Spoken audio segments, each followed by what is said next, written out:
The 37th session of the Senate in the third regular session of the 19th Congress is hereby called to order. May I call on Senator Joseph Victor G. Ercito to lead the chamber in prayer. You are recognized, sir, and you may proceed. Heavenly Father, as we gather this honorable chamber today, we come before you with gratitude for the gift of this season, which is a time of hope, love, and renewal.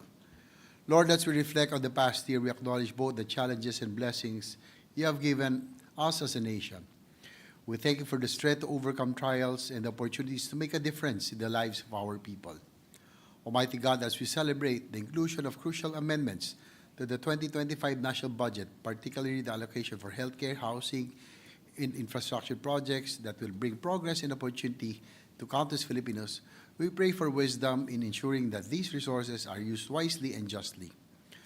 Lord, we also remember our kababayans who continue to struggle, especially those who are still rebuilding their lives after the devastation of typhoons and other calamities. This season may be difficult for them as the world celebrates with joy. Comfort them, O Lord, and remind us to extend our hands and hearts to those in need. Amidst the political noise that sometimes divides us, we pray for unity. May we set aside our differences and work together in the spirit of collaboration and peace, knowing that our shared mission is to uplift and serve the Filipino people. Your word in Galatians 6, verse 2 reminds us to carry each other's burdens, and in this way you will fulfill the law of Christ. May this teaching inspire us to be instruments of your love and mercy and to work together to uplift those who are weary and burdened. As we deliberate on laws that aim to provide relief, hope, and opportunities for our people, grant us your wisdom. We trust this session to you, Lord. May the spirit of Christmas renew our commitment to serve with humility and love, always mindful of the trust placed in us by the people we represent. All this we pray in Jesus' name. Amen. Amen. Thank you, Senator JV. Secretary, will please call the roll. Call of members. The Honorable Senator Binay. Senator Cayetano Alan. Senator Cayetano Pia. Senator De La Rosa. Senator Ejercito. Senator Estrada. Senator Gatchalian. Senator Go. Senator Ontiveros. Senator Lapid. Senator Legarda. Senator Marcos. Senator Padilla. Senator Pimentel. Senator Poe. Senator Revilla. Senator Tolentino, Senator Tulfo, Senator Villanueva, Senator Villar Cynthia, Senator Villar Mark, Senator Zubiri, the Senate President. With 20 senators present, Chair declares the presence of a quorum. Majority Floor Leader. Mr. President, before we proceed with the order for business, I'd like to acknowledge some of the guests of our colleagues. Guests of Senator Rizzo Ontiveros, Panday Buhay Organized Workers Association, led by Mr. Cliff Bebelone, Jesse Cipriano, Laila Britannico, Greligen Balagosa, Giancarlo Osea, Abraham Molines, and officials of the Habitat for Humanity Philippines, headed by Ms. Maria Cecilia Año Nuevo, Rose Ann Lubaton, and Jonathan Briones. Guests of Senator Coco Pimentel, barangay officials from Barangay Gusa, Cagayan de Oro, led by Barangay Chairman Marlo Tabak, barangay officials from Tablon, Cagayan de Oro, led by Barangay Chairman Romeo Bacaro. Guests of Senator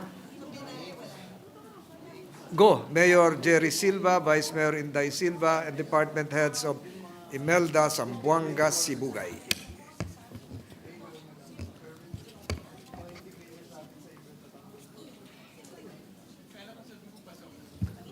To the aforementioned guests, welcome to our Senate. Dear Senate. Mr. President, Majority Leader. I move that we dispense with the reading of the Journal of the 34th Session, Wednesday, December 4, 2024, and consider the same as approved. Any objection? Hearing none, motion is approved. Mr. President, I move that we defer the approval of the Journal of the 36th Session, Tuesday, December 10, 2024. Any objection? There being none, motion is approved. Mr. President, I move that we proceed with the reference of business. Secretary, please read the reference of business. Resolution, proposed Senate Resolution number 1257, condemning the illegal hunting of Philippine ducks locally known as domara in the Candaba Swamp and directing the appropriate Senate committee to conduct an inquiry in aid of legislation on the matter. Senator Cayetano P. Committees on Environment, Natural Resources, and Climate Change, and Sustainable Development Goals, Innovation, and Futures Thinking. Committee Report 430, jointly by the Committees on Economic Affairs, National Defense and Security, Peace, Unification, and Reconciliation, Ways and Means and Finance, on Senate Number 2900, with Senators De La Rosa, Angara, Estrada, Revilla Jr., and Zubir as authors. An act establishing a special defense economic zone inside the Government Arsenal Defense Industrial Estate located in Camp General Antonio Luna, Lamao, Municipality of Limay, Province of Bataan, creating for this purpose the Special Defense Economic Zone Authority and appropriating funds therefore. Recommending its approval in substitution of Senate numbers 207, 764, 1301, and 1632. Taking into consideration House number 7764, sponsor Senator Zubiri. To the calendar for ordinary business. Majority Leader.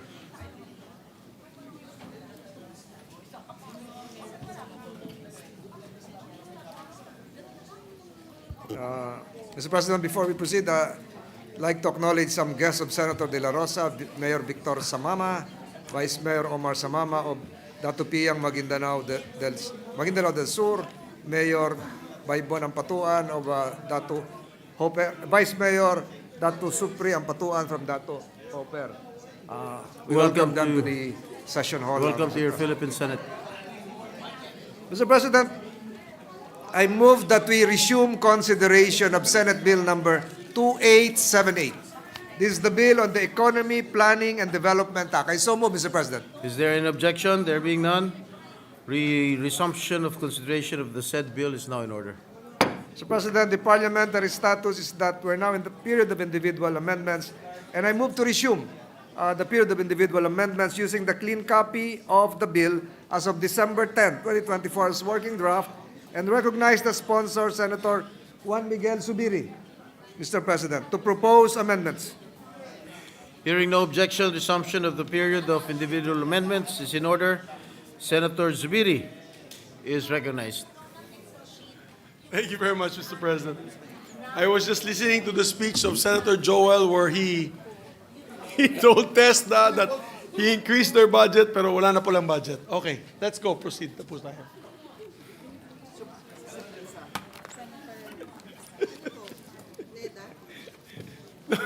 Yes, Neda. Yes.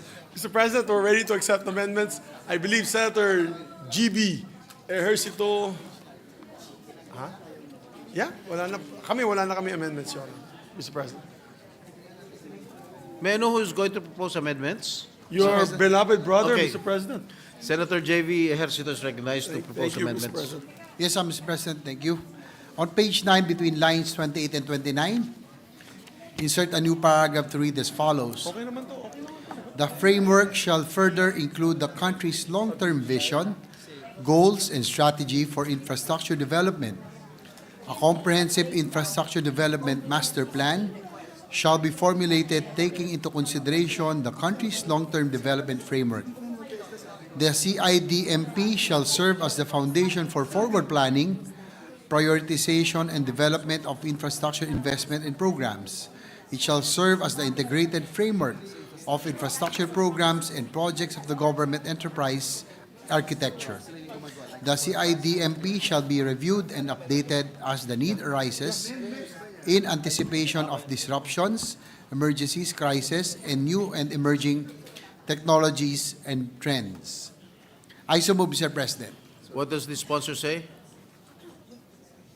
Mr. President, may I ask for a minute suspension to confer with your beloved brother an amendment to his amendment? Session suspended.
This one?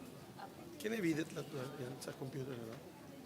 Yes, Mr. President, if with the good sponsor of the amendment, allow me to just give a simple amendment to his amendment. So if I may, Mr. President, I'll just read the page 9. The amendment as follows between lines 28 to 29. Insert the paragraph to read as follows.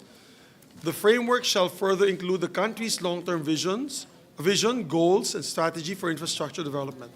Period. In line with this, all agencies are required to formulate and submit to the DepDev their sectoral infrastructure master plans responsive to the long-term development framework. Period. The plan shall be consolidated and vetted by the Infracom into the Comprehensive Infrastructure Development Master Plan, or the CIDMP. The CIDMP shall serve as the foundation for forward planning, prioritization, and development of infrastructure investment and programs.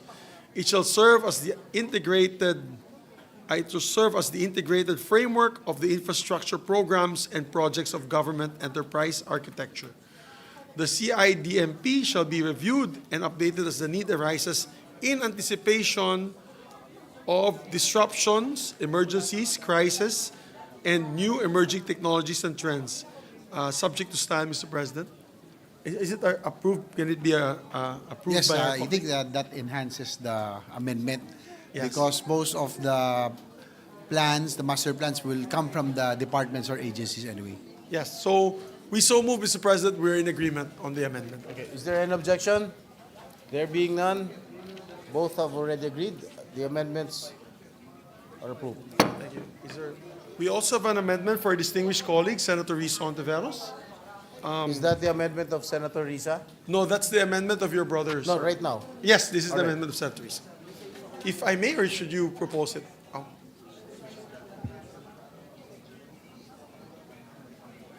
Okay, thank you. I can just read it to make it, so at least.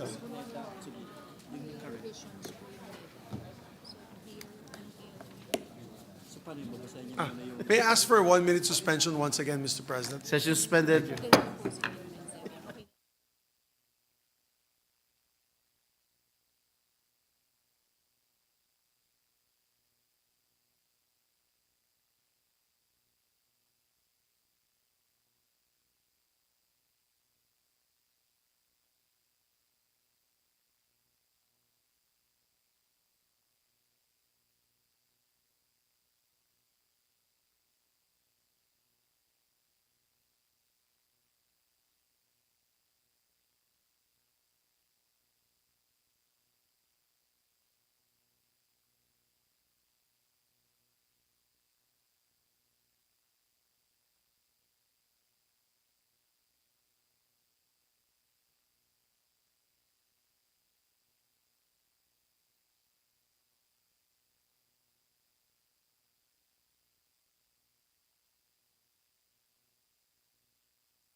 Ready to resume, Mr. President? You ready? Yeah. Session is resumed. Thank you, Mr. President. Mr. President, on page 4, line 6, under section 5 on the powers and This functions is an of the anterior amendment. This is, yes, an ulterior amendment. My apologies. I wanted to give way to your brother, the Deputy Majority Leader. So now, now we'll have the amendments of Senator Risa Ontiveros. So on page 4, line 6, under section 5 on the powers and functions of the DepDev, after the phrase optimal use of financial resources, add the following. Where evaluation results are available, comma, the DepDev shall use these to inform decisions on the retrenchment, comma, modification, comma, or scaling up of programs, comma, projects, and activities.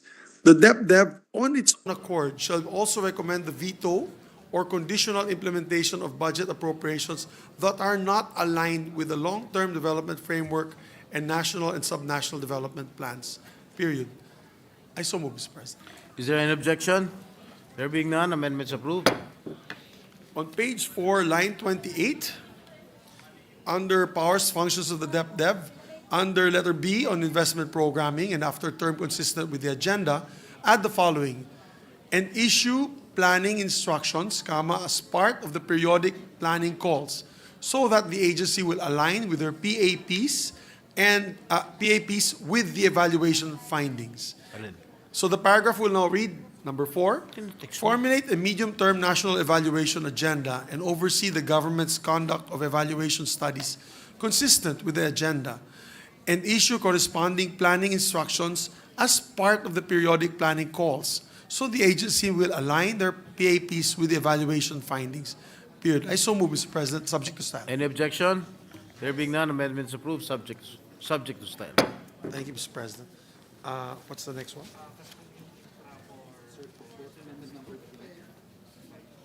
Page... Ito ba yun? Are we done with this? Ay, sorry. Ito? Okay, thank you, Mr. President. Mr. President, to continue, on page 7, line 22, under section 12, on the DepDev regional offices, after the term aligned with national plans, add the following: without prejudice to other means and following the DepDev Secretary's official guidance to address delays in the achievement of PDP goals, comma, the RDCOM and the ICC ICC, after obtaining inputs from RDCs, shall recommend the NG-LGU cost-sharing arrangements to call forth and induce voluntary LGU commitment of resources for projects that will help address the delays, period. The resulting recommendations of the RDCOM and the ICC shall be vetted by the DBCC and shall be recommended to be made part of the President's budget message and the National Expenditure Program. I so move, Mr. President, subject to style, because I think I said the wrong number. Subject to style. The wrong line numbers. Can I seek for a minute suspension? Yes, sir.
I think we'll have to ask for suspension of the proceedings on this particular bill so that the staff of Senator Risa and our secretariat can also meet and discuss and make sure that the line numbers are correct so that we don't put it in the wrong sections. Thank you, Mr. President. Yes, Mr. Thank you. President. With that, I move to suspend consideration of Senate Bill number 2878.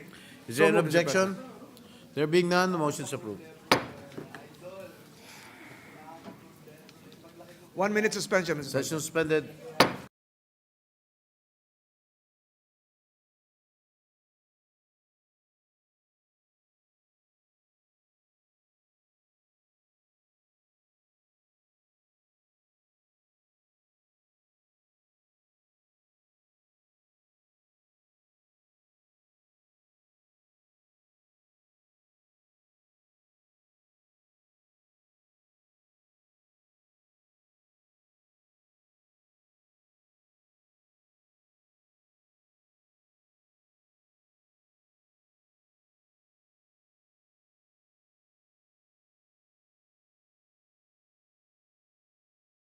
Mr. President, Senator Ronald De La Rosa would like to avail of the privilege hour. I move that he be recognized. Senator Bato de la Rosa is recognized. Thank you, Mr. President, Majority Leader. Huwag mahihiyang magtanong. Yan po ang sabi ng ina ng ating butihing Senador Grace po sa isang commercial para sa brand ng gamot. Kaya naman, Ginoong Pangulo, tumatayo po ako ngayong araw na ito para magtanong ukol sa personal and collective privilege. Noong nakaraang Biyernes po kasi, nagkaroon ng pirmahan ng isang kasunduan ang Philippine Health Insurance Corporation, PhilHealth, Development Bank of the Philippines, DBP, at Tingog Party List. Panoorin po natin ang naging news report sa ating state-sponsored news channel, PTV Philippines. Asahan ang mas marami pang health facilities sa rural areas. Yan ay sa pamamagitan ng kasunduan sa pagitan ng Development Bank of the Philippines at Tingog Party List na bumuo sa Maalagang Republika Rural Financing Health Development Program. Sa ilalim ng programa, pwedeng mangutang sa DBP ang mga LGU para sa pagpapatayo o modernisasyon ng healthcare facility. Magbibigay naman ang PhilHealth ng operational support sa ilalim niya ng National Health Insurance Program. Tutulong naman ang Tingog Party List para hikayatin ang mga lokal na pamahalaan na paunlarin ang kanilang public healthcare services. Inaasahang makatutulong ang programang ito sa pagsulong ng Universal Healthcare Act. Maalagang Republika Rural Financing Health Development Program. Yan daw po ang tawag nila sa proyekto na kanilang gustong i-implementa sa bisa na kanilang naging kasunduan. Mas maraming health facilities sa rural areas, realization ng Universal Healthcare Act, at reduction ng mortality at morbidity rates sa pamamagitan ng pagtatayo ng primary healthcare facilities ang kanilang layunin. According to Tingog, the MOA designed which outlines their program is intended to address the gaps in healthcare infrastructure in rural areas. They further claim that it facilitates the construction, expansion, and upgrading of hospitals and clinics, as well as acquisition of much-needed medical equipment. Ayon sa kumakalat na unsigned copy of the MOA, the obligations of Tingog Party List are the following: shall assist and coordinate with LGUs in ensuring their participation to the program. Number 2, shall provide complementary programs and trainings to ensure the fiscal viability of the operations of the hospital. Number 3, shall provide the necessary support in financing health expenses of the patients through its medical assistance program. Ang tanong ko po ngayon, alin po ba sa ating mga ahensya ng gobyerno ang in charge sa healthcare infrastructure Anong ahensya po ang nakakapagbigay ng technical assistance patungkol sa mga usaping pangkalusugan? Anong ahensya po ng gobyerno ang nangangasiwa ng ating mga local government units? Ang PhilHealth ba? Ang DBP ba? O ang Tingog Party List? Sa taon-taon nating binabalangkas ang national budget, ang Department of Health lamang ang nakikitaan ko ng programa patungkol sa mga health infrastructure. Under the 2025 National Expenditure Program of the Department of Health, the DOH has a program called Health Facilities Enhancement Program or HFEP. Funds for its HFEP shall be used for the construction, upgrading, or expansion of government healthcare facilities, among others, with priorities in the universal healthcare sites, geographically isolated and disadvantaged areas, including the upgrading of facilities for COVID-19 response and equipping and construction of ongoing projects. In the implementation of the infrastructure projects under the HFEP, the DOH may enter into a MOA with the appropriate government agency or local government unit that has the capability to implement the project. In addition, the DOH has the mandate to provide technical assistance, consultation, and advisory services to stakeholders regarding health facilities regulation. More to the point, it is the DOH which issues the so-called certificate of need whenever a government or private entity desires to establish a new hospital. Kaya naman, nakapagtataka para sa akin, bakit kaya hindi na isama ang DOH sa isang programa na sa ating pagtingin ay bahagi o naugnay sa mandato nito. Modesty aside po, isa po akong doktor, ngunit Doctor of Philosophy po or PhD, hindi po Doctor of Medicine or MD. Hindi po ako isang health expert.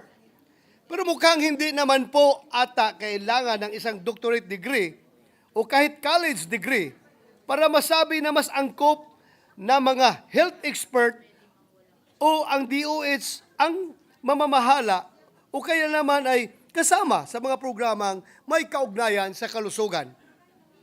Bakit kaya mas pinili ng DBP at PhilHealth na makasama sa kanilang MUA ang isang party list kaysa Department of Health? Gusto ko rin pong malinawan. Sa isang banda, nakakapagtataka rin po kung bakit hindi rin mas pinili ng DBP at PhilHealth ang Department of Interior and Local Government na siyang may mandato to exercise general supervision over local government units. Mas may kapasidad ba ang Tingog Party List kaysa DOH at DILG para mag-assist and coordinate with LGUs in ensuring their participation to the program intended to rehabilitate, expand, or construct LGU hospitals? O kaya naman ay makapag-provide ng complementary programs and trainings to ensure the fiscal viability of the operations of the hospital. Sa huli, Ginoong Pangulo, ang tanong ng lahat sa kasunduan na pinirmahan ng PhilHealth, DBP at Tingog Party List. Legal ba ito? Ethical ba ito? Hinaluan at hahaluan ba ng politika ang mga programang pangkalusugan? Masasabi ba natin na ito'y purong ethical at legal at walang halong agendang politikal? Mayroon po bang nalalabag na batas kagaya ng mga paratang ng ibang mga nakapansin sa timing ng programang ito? Hindi po tayo kailanman tutol sa pagpapalaganap ng mga proyektong makapagpapabuti ng sitwasyon ng kalusugan ng ating mga kababayan. Pero sana naman ay naayon sa batas ang papapatupad nito. Kung hindi natin pupunahin ang mga ganitong gawain, na may akusasyon ng irregularidad, para saan pa ang pagiging mga mambabatas natin? Noong nakaraang budget deliberation lamang po natin ng 2025 budget, nabigyan pansin naman po ang kahalagahan ng pamumuhunan sa kalusugan ng ating mga mamamayan. May mga kasamahan din tayo na nagtanong na kung epektibo ang ating mga batas na may kaugnayan sa kalusugan, bakit marami pa rin ang pumipila sa Senado para humingi ng medical assistance? Nakakalungkot po na tila inaasa sa politika ang kalusugan ng ating mga mamamayan.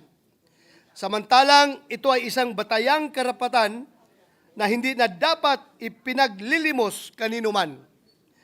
Kung magsasagawa po ng pagdinig ang ating Senate Committee on Health and Demography patungkol sa MUA ng PhilHealth, DBP at Tingog Party List, asahan po ninyo, hindi po ako mahihiyang magtanong.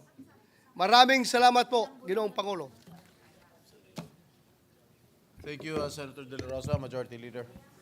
Mr. President, I move that we refer the privileged speech of Senator De La Rosa to the Committee on Health and Demography. So move, Mr. President. Any objection? There being none, the privileged speech of Senator De La Rosa is hereby referred to the Committee on Health. Only? Yes. 1 minute suspension, Mr. President. Session suspended.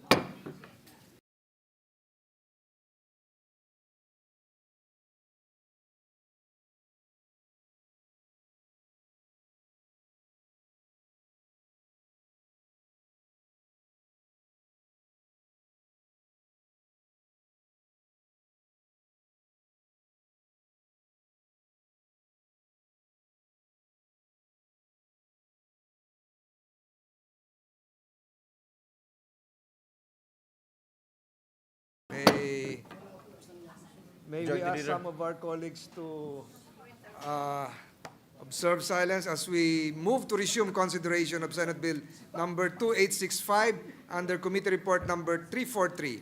This is the bill on the Capital Markets Efficiency Promotion Act. I so move, Mr. President. Is there an objection? There being none, the resumption of consideration of Senate Bill number 2865 under Committee Report number 343 is now in order. Mr. President, the parliamentary status of the bill is that we have closed the period of interpellations without prejudice to our colleagues asking questions on the matter, on the measure. With that, there being no committee amendment, I move to open the period of individual amendments and recognize the sponsor, Senator Sherwin Gatchalian. I so move, Mr. President. Hearing no objection, the period of individual amendments is in order. Senator Win Gatchalian is hereby recognized. Thank you. Thank you, Mr. President. Thank you, Majority Leader.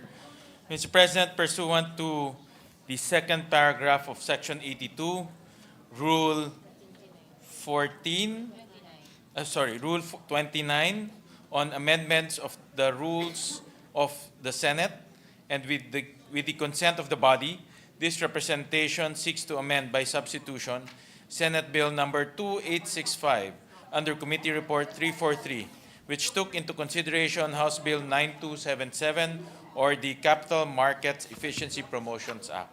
Mr. President, may I be allowed to present the rationale for the amendments? Number one, the removal of the exemption and preferential tax rates on interest income for long-term deposits or investment certificates and interest income earned from a depository bank under the expanded foreign currency deposit unit are meant to achieve a uniform tax rate on interest income and to broaden the tax base. By adopting a single tax rate, this would level the playing field and improve equity across investors and savers and minimize arbitrage.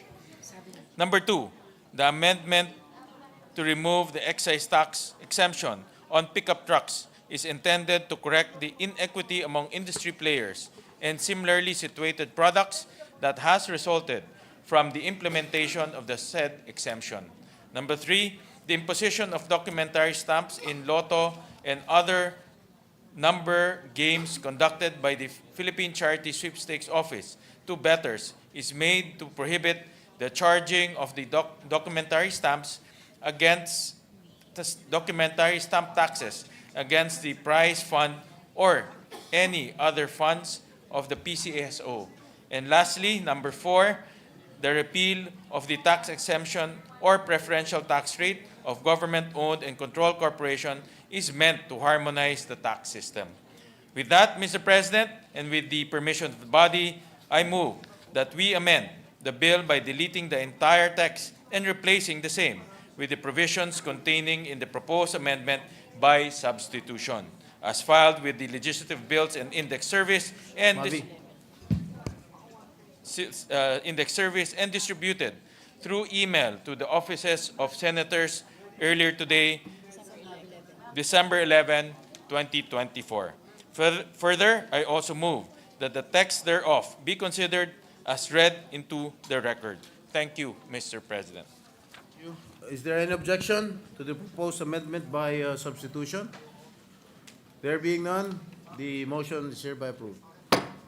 With, Mr. President, with no other individual amendment. Mr. President, I move that we suspend consideration of Senate Bill number 2865. So moved, Mr. President. Any objection?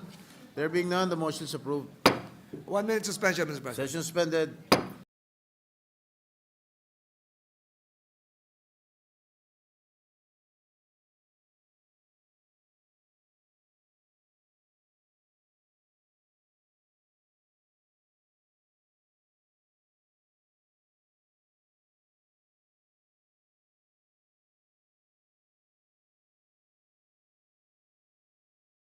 I move that we resume consideration of Senate Bill number 2878, the Bill on Economy Planning and Development Act. I so move, Mr. President. Any objection? There being none, motion is approved. And recognize the sponsor, Mr. President, Senator Juan Miguel Zubiri, to propose amendments. Senator Zubiri is recognized. Thank you very much, Mr. President. Dala ko na po yung computer, Mr. President, para sigurado po tayo. So, just for clarity, Mr. President, I'll just reiterate the amendments earlier really quick so that we put it on record nice and clearly. Please proceed. Thank you, Mr. President. On page 4, line 9, under section 5, on the powers and functions of the DepDev, after the phrase optimal use of financial resources, please, we'll add the following. Where evaluation results are available, the DepDev shall use these to inform decisions on the retrenchment, modification, or scaling up of programs, projects, and activities of the DepDev on its own accord, and shall also recommend the veto or conditional implementation of budget appropriations that are not aligned with the long-term development framework of the national and subnational development plans. I so move, Mr. President. Any objection? There being none, amendments approved. The second amendment is the proposed second amendment of Madam Risa is on page 4, line 22, after the term societal benefits, section 5 on the powers and functions of DepDev, and under the subsection on investment programming. We will add the following sentence: and ensure that projects that have been evaluated to be no longer fit for purpose or not aligned with the medium and long-term plans are retrenched or modified. I so move, Mr. President. Is there any objection? There being none, the amendment is approved. The third proposed amendment of Senator Risa Ontiveros, on page 7, line 28, under section 12, on the DepDev regional offices, after the term aligned with national plans, add the following: without prejudice to other means and following the DepDev Secretary's official guidance to address delays in the achievement of PDP goals, the RDCOM and the ICC, after obtaining inputs from the RDCs, shall recommend the national government LGU cost-sharing arrangements to call forth and induce voluntary LGU commitment of resources for projects that will help address the delays. The resulting recommendation of the RDCOM and the ICC shall be vetted by the DBCC and shall be recommended to be made part of the President's budget message and the National Expenditure Program. I so move, Mr. President. Is there any objection? There being none, amendments approved.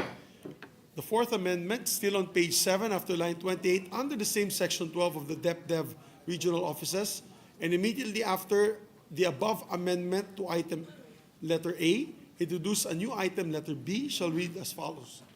Letter B, ensure that the national and regional plans and programs are coherent. For this purpose, the DepDev Secretary and the the DepDev Secretary and the Executive Secretary shall regularly convene regularly convene the Regional National Investment Programming Dialogues, where RDC chairs will confer with cabinet secretaries in formulating, updating, and prioritizing the roster of the DepDev DBM priority public investment projects. I so move, Mr. President. Is there an objection? There being none, amendments approved. And we'll re-letter the succeeding sections accordingly, Mr. President, after that. Noted. On page 4, line 21, under section... 4? Yes, sir. 4? I think this is, yeah, this is an ulterior amendment, Mr. President. I'm sorry. It's not by page. My apologies. But this is the proposed amendment number 5, Mr. President. On page 4, line 21, under section on powers and functions of DepDev, under letter B on monitoring and evaluation. Letter C, sir. Sorry, letter C. Am I right? Letter C? Letter C. Under letter C. And after the term consistent with the agenda, add the following: and issue planning instructions as part of the periodic planning calls so that the agencies will align their PAPs with the evaluation findings. I so move, Mr. Is President. there any objection? There being none, motion's approved. And the sixth amendment on page 11, under line 5, section on, under the section on section 18, Public Investment Program and Regional Development Investment Program, and after the phrase herein referred to as the RDIP, we will add the following paragraph. Together with the DepDev Secretary, the Executive Secretary, and the DepDev Regional Offices, the RDC shall also collectively conduct RDC National Investment Programming Dialogues to aid the coherence and periodic updating of the overall public investment program as described in Section 12. I so move, Mr. President. Any objection? There being none, amendments approved. And proposed amendment number 7 on page 15, line 18, Section 27 on the Development Budget Coordinating Committee, and on items that it can recommend for the approval of the President. We introduce a new item after item number 2 that shall read as follows. Number 3, level of the NG counterpart budgets and NG-LGU cost-sharing initiatives to augment resources for DepDev goals, and as prescribed in Section 12, as described in Section 12 of this Act. I so move, Mr. President. Is there any objection? There being none, amendments approved. And will renumber the succeeding items accordingly. Noted. And that is all, Mr. President. Thank you very much. Thank you very much. We have, I'm sorry, my apologies. Senator Lauren has an amendment, I believe. Yeah, I have it. Are you going to read Senator Ligarda's Yes, proposed yes, sir. amendment? Yes, Mr. President. Everything is clean, right? Yes, sir. Okay, Mr. President, my apologies because we're going to have to do an ulterior amendments. All right, please proceed. This was only given to us today, just now. So, on Section 5, the powers and functions of Page? Section 5, page 4. Under Section Powers Line. and Functions of DepDev. Page 4, line. Line 23, Mr. President, under letter C, the provision that focuses on the aspect of monitoring and evaluation, the following amendments are proposed. On line 5, item 1. Line 25. Line 5. Line 5. Line 25, sir. Line 25. Yes, sir. Okay. And item 1, after the words development plans, insert the words including recommendations to address identified gaps and challenges. I so move, Mr. President. Is there any objection? There being none, amendments approved. On line 26, insert the new item after item 1, which will read as follows. Establish and implement a centralized data system to monitor and assess the progress of implementation of priority programs and projects. I so move, Mr. President. Any objection? There being none, amendments approved. And all the numbers will be renumbered subsequently. Noted. On line 26, item 2, after the words priority programs and projects, insert the words using measurable indicators and adaptable reporting frameworks suited to their specific nature. I so move, Mr. President. Any objection? There being none, amendments approved. On line 28, under item 3, after the words priority programs and projects, insert the words to inform policy adjustments and decision-making. I so move. Any objection? There being none, amendments approved. On line 30, item 4, after the words evaluation studies consistent with the agenda, insert the words ensuring alignment with national development priorities and transparency of findings. I so move. Any objection? There being none, amendments approved. No more? That's it, Mr. President. We just have an omnibus amendment, final amendment, that all reference to DEPAD, which we use as the name, the last clean copy, will now be amended to DEPDEV. So the department will be called DEPDEV, which is the Department of Economy, Planning and Development. Okay. So DEPDEV. Noted. Ayaw po nila ng DEPAD kasi baka maluspad, Mr. President. Mavi, DEPDEV na lang. nakalimutan niya, meron pa isa.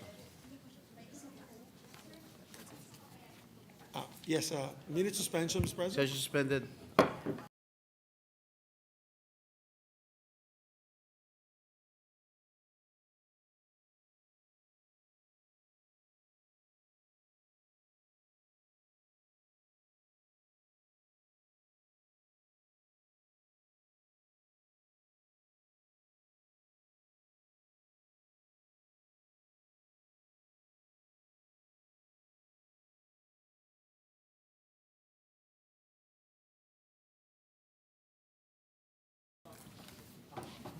Pwede mo na second reading, boss. Close period of amendments.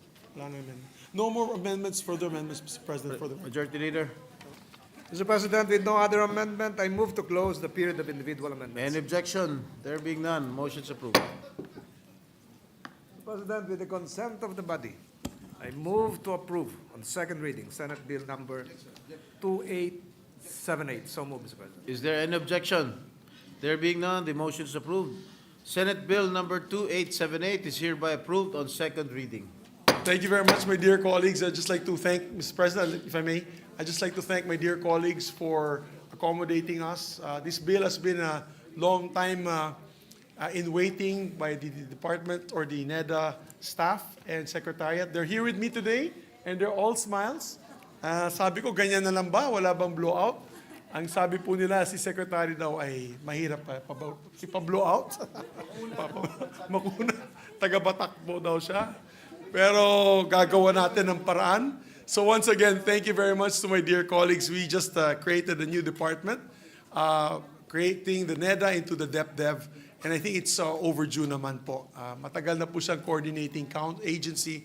And now, at least now it's a full-fledged department. Congratulations to the NEDA. Congratulations to Senator Zubiri. Salamat po, Mr. President. Majority Leader. I move to suspend consideration of Senate Bill number 2878. I so move, Mr. Is President. there an objection? There being none, the motion is approved. Mr. President, I move that we resume consideration of Senate Bill number 2614 under Committee Report number 239. This is the bill on the Aurora Memorial Protected Landscape Act. I so move, Mr. President.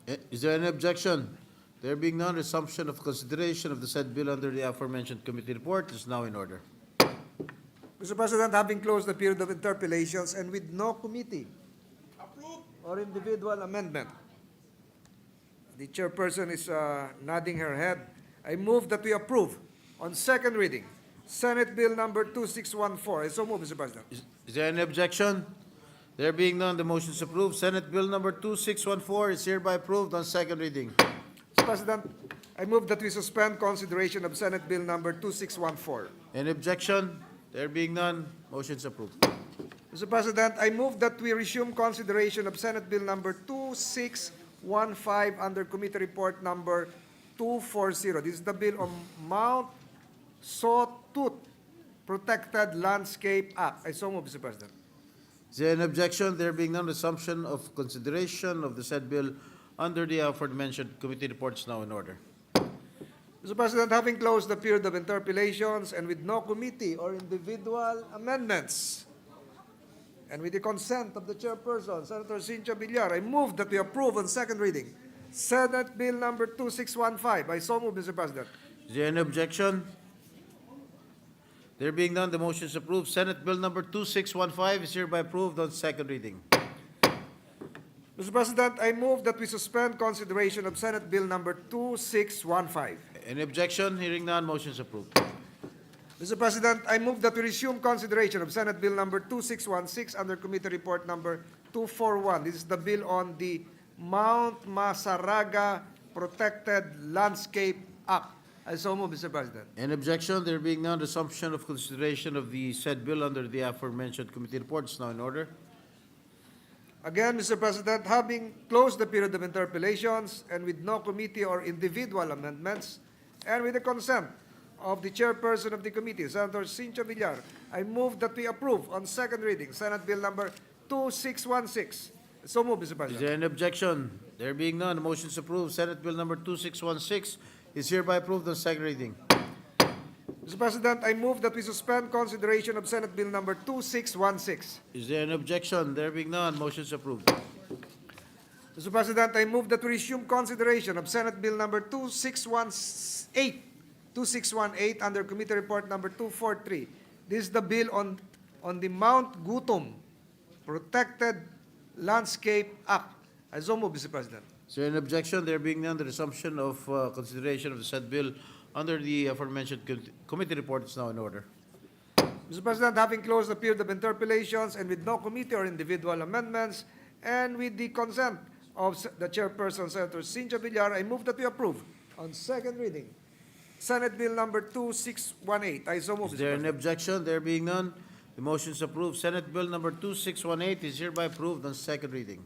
Mr. President, I move that we suspend consideration of Senate Bill number 2618. Any objection?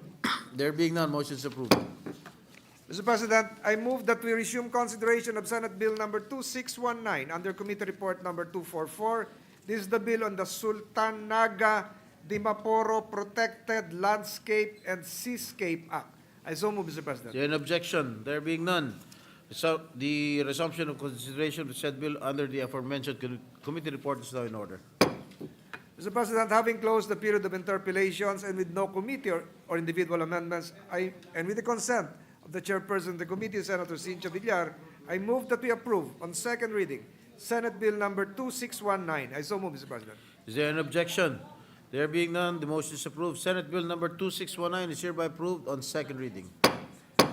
Mr. President, I move that we suspend consideration of Senate Bill number 2619. Any objection? There being none, motion is approved. Mr. President, I seek a one microminute suspension. Session suspended.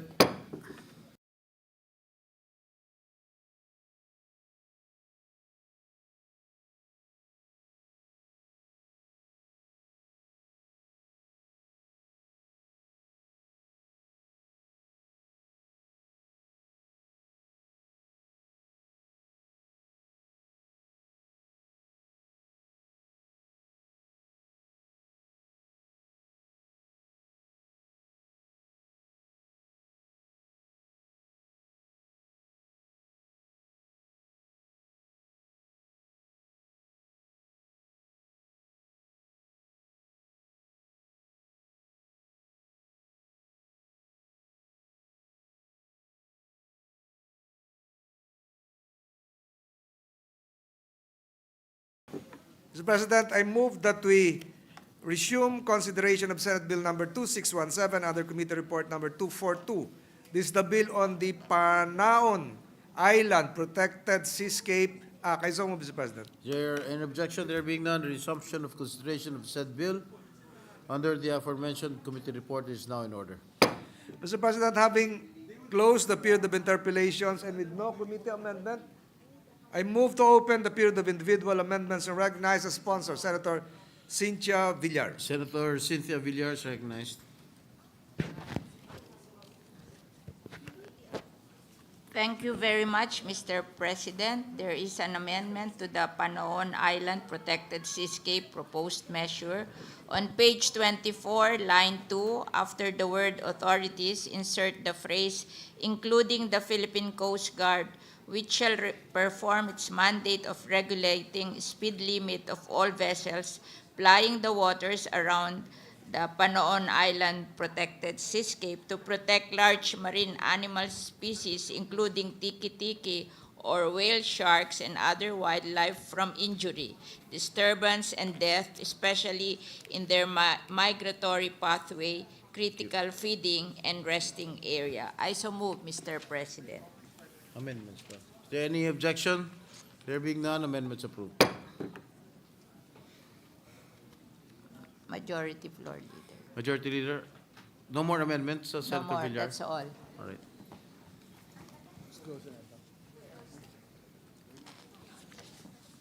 Mr. President, with no other individual amendment, I move to close the period of amendments. Is there any objection? There being none, the motion is approved. Mr. President, I move that we approve on second reading Senate Bill number 2617. I so move, Mr. President. Is there an objection? There being none, motion is approved. Senate Bill number 2617 is hereby approved on second reading. Mr. President, I move that we suspend consideration of Senate Bill number 2617. Any objection? There being none, motion is approved.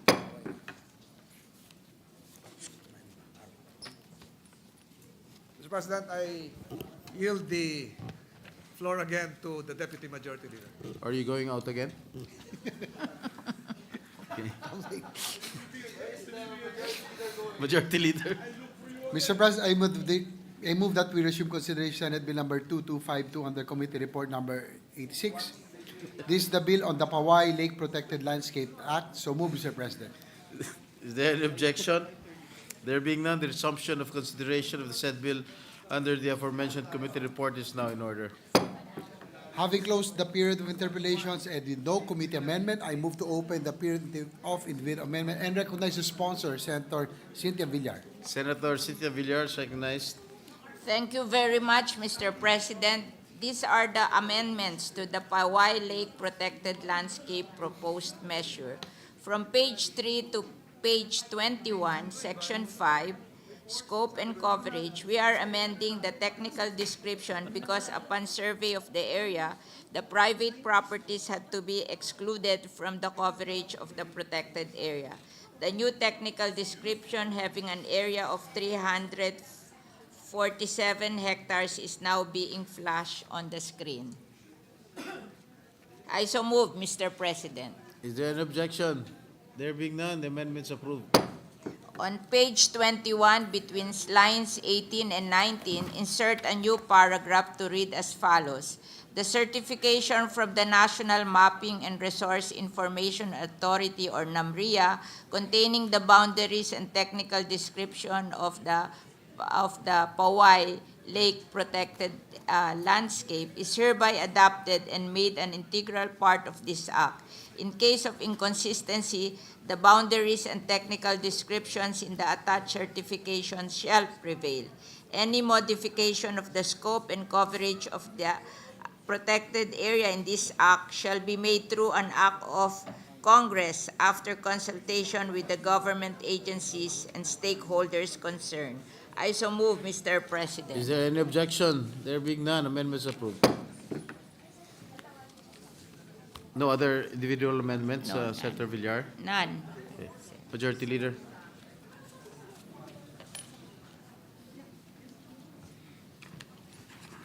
Mr. President, having closed the period of interpellations, No. with no other individual amendments, I move to close the period of amendment. Is there an objection? There being none, motion is approved. Mr. President, I move that we resume. Approve. Yes. Mr. President, I move that we approve the talk. Approve. Yeah. We approve on second reading Senate Bill number 2252. So move, Mr. President. Is there an objection? There being none, motion is approved. Senate Bill number 2252 is hereby approved on second reading. Mr. President, I move that we resume consideration of Senate Bill number 1691 under Committee Report number 88. Can This is we the- just suspend first consideration of the Senate bill? I move that we suspend consideration of Senate Bill number 2252. Is there an objection? There being none, motion is approved. Mr. President, I move that we resume consideration of Senate Bill number 1691 under Committee Report number 88. This is the bill on the San Francisco Protected Landscape Act. So move, Mr. President. Is there an objection? There being none, the resumption of consideration of said bill under the aforementioned committee report is now in order. I move to open the period of amendments and recognize Senator Cynthia Villar for her committee amendments. Senator Cynthia Villar is recognized. Thank you very much, Mr. President. These are the amendments to San Francisco Protected Landscape Proposed Measure.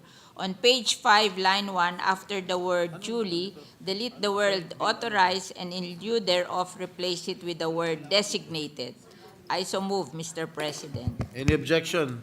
There being none, motion's approved.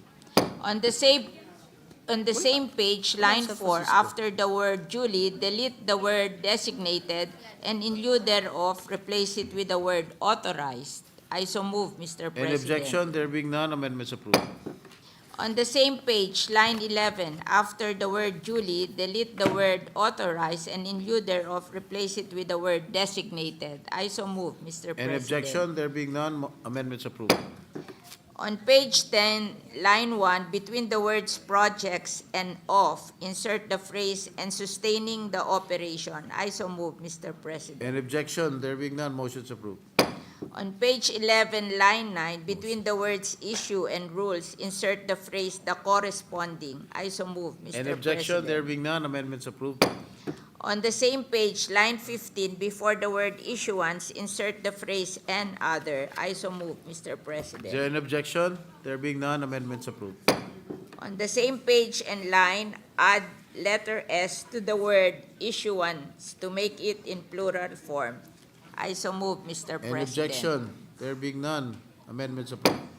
On the title of the bill, fifth line, between the words integrated and system, add letter S to the word area to make it in plural form. I so move, Mr. Is President. there an objection? There being none, amendments approved.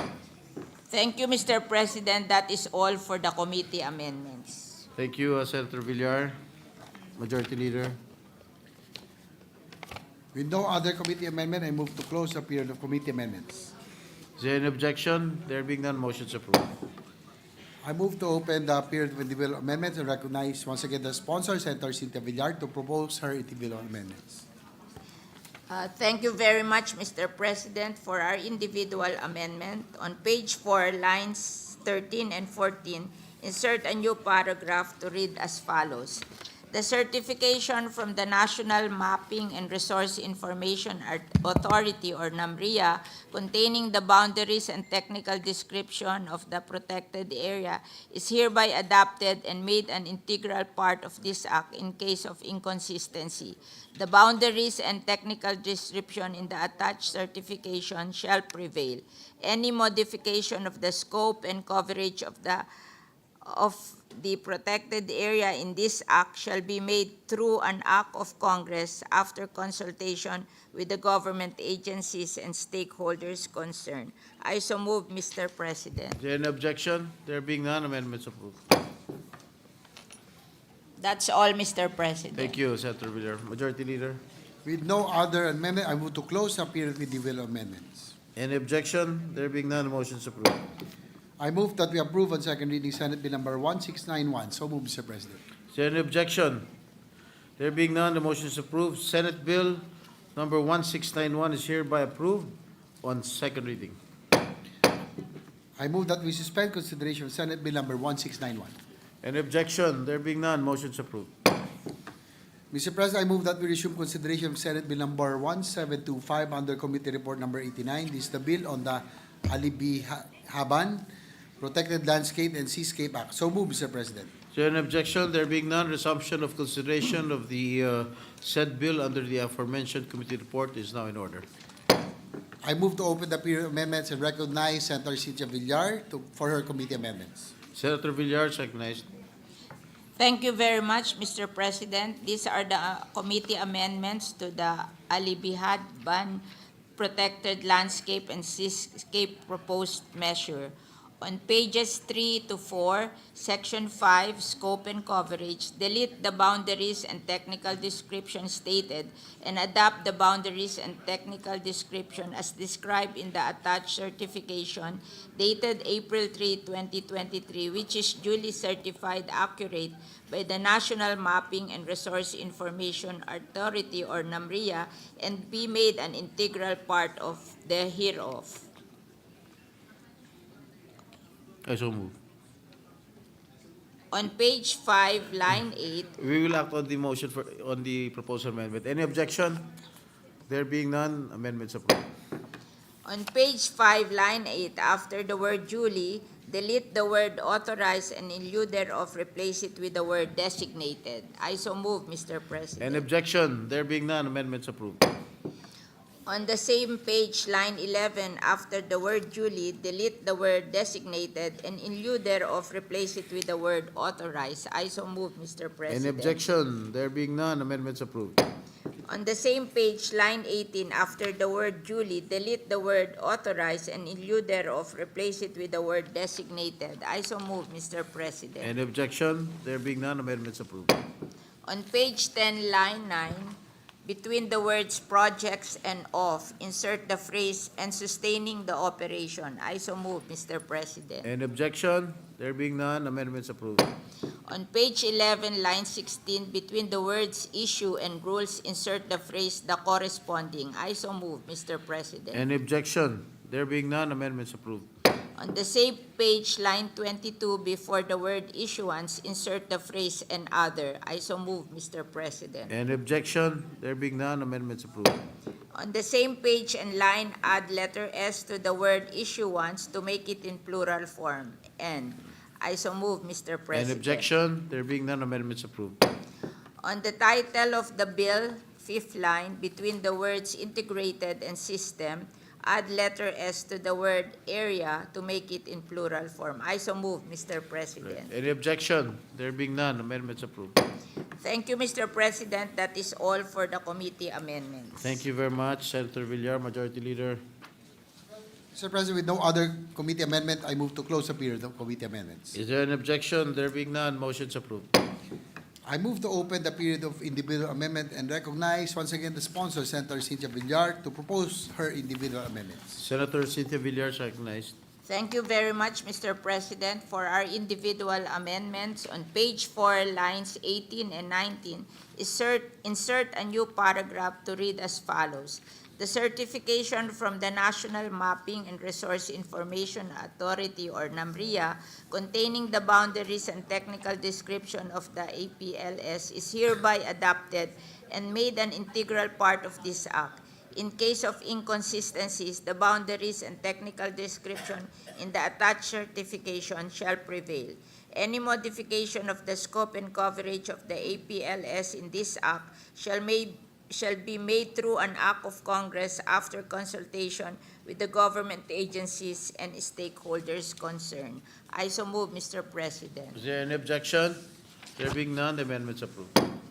That is all for the individual amendment. Thank you, Mr. Senator President. Villar, Majority Leader. Mr. President, with no other amendment, I move to close the period of individual amendments. Is there an objection? There being none, motion's approved.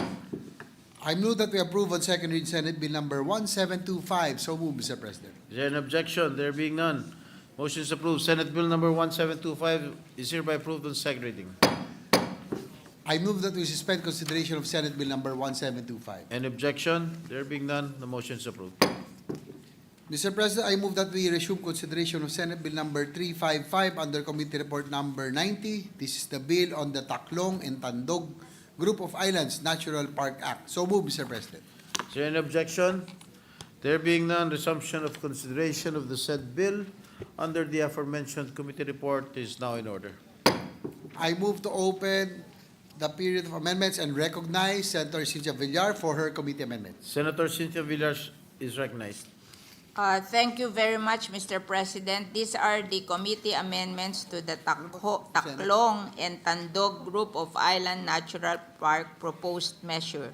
On pages 3 to 6, Section 5, Scope and Coverage, delete the boundaries and technical description stated and adopt the boundaries and technical description as described in the attached certification dated April 3, 2023, which is duly certified accurate by the National Mapping and Resource Information Authority, or NAMRIA, and be made an integral part hereof. I so move, Mr. President. Is there an objection? There being none, the amendment is approved. On page 6, line 10, delete the phrase "and comprises," and in lieu thereof replace it with the phrase "the point of beginning containing an area of." I so move, Mr. President. Is there an objection? There being none, amendments approved. On page 7, line 2, after the word Guimaras, delete the punctuation mark, comma, and the phrase as co-chairperson, and in lieu thereof, replace it with the phrase or as a designated representative. I so move, Mr. President. Is there an objection? There being none, amendments approved. On the same page, line 4, after the word duly, delete the word designated, and in lieu thereof, replace it with the word authorized. I so move, Mr. President. Is there an objection? There being none, amendments approved. On the same page, line 11, after the word duly, delete the word authorized, and in lieu thereof, replace it with the word designated. Is there an objection? There being none, amendments approved. On page 10, lines 10 to 12, after the acronym TTGINP, delete the phrase, provided that in the appointment of all PAMO staff, highly qualified residents of the province of Guimaras living proximate to the TTGINP shall be given priority. I so move, Mr. Is there an President. objection? There being none, amendments approved. On page 12, line 8, between the words projects and of, insert the phrase and sustaining the operation. I so move, Mr. An President. objection? There being none, amendments approved. On the same page, line 10, after the word fees, insert the phrase and charges. And I so move, Mr. An President. objection? There being none, amendments approved. On the same page, line 25, after the word full, delete the adverb as, and in lieu thereof, replace it with the preposition in. I so move, Mr. President. An objection? Amendments approved. Thank you, Mr. President. That is all for the committee amendments. Thank you, Senator Villar, Majority Leader. Mr. President, with no other committee amendment, I move to close the period of committee amendments. There an objection? There being none, motion's approved. I move to open the period of individual amendment and recognize the sponsor, Senator Cynthia Villar, to propose her individual amendments. Once again, Senator Villar is recognized. Thank you, Mr. President, for our individual amendment. On page 6, between lines 8 and 12, insert a new paragraph to read as follows.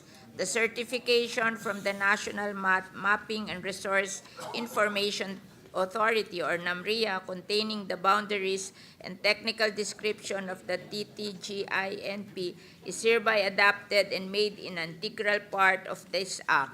The case of inconsistencies, the boundaries and technical description in the attached certification dated April 3, 2023 shall prevail. Any modification of the scope and coverage of the TTGINP in this Act shall be made through an Act of Congress after consultation with the government agencies and stakeholders concerned. I so move, Mr. President. Is there an objection? There being none, amendments approved. That is all for the committee amendment, Mr. Thank you, President. Senator Villar, Majority Leader. With no other amendment, Individual amendment. I'm so sorry. Majority Leader. with no other amendment, I move to close the period of individual amendments. Any objection? There being none, motion's approved. I move that we approve on second reading Senate Bill number 355. So move, Mr. President. Is there an objection? There being none, motion is approved. Senate Bill number 355 is hereby approved on second reading. Thank you, Mr. President and Majority Floor Leader, for helping me approve these 10 bills on protected area.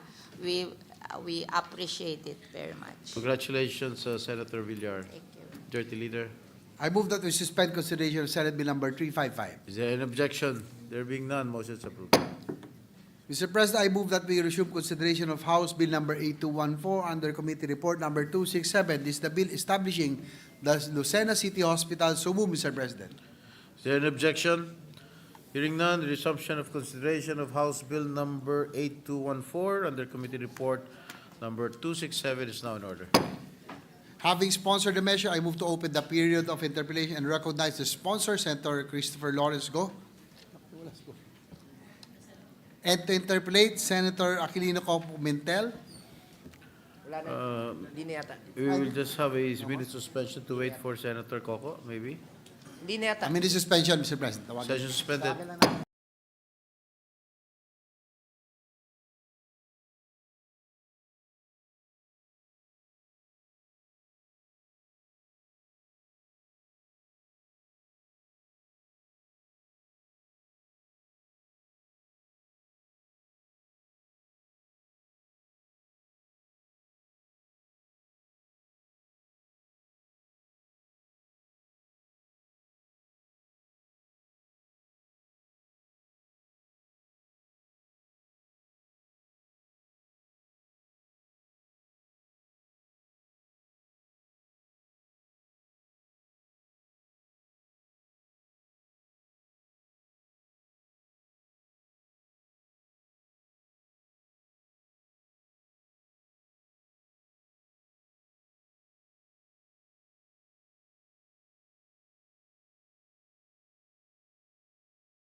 Mr. President, I withdraw my previous motion. There being no other member who wishes to intervene, I move to close the period of interpellation. Is there an objection? There being none, the motion is approved. I move to open the period of amendments and recognize the sponsor, Senator Bongo, for his committee amendments. Senator Bongo is recognized. Number 1, on line 2, delete the word tertiary and replace it with the phrase level 1 general. I so move, Mr. President. An objection? There being none, amendments approved. No other committee amendments, Mr. President, but we have an individual amendment. Majority Leader.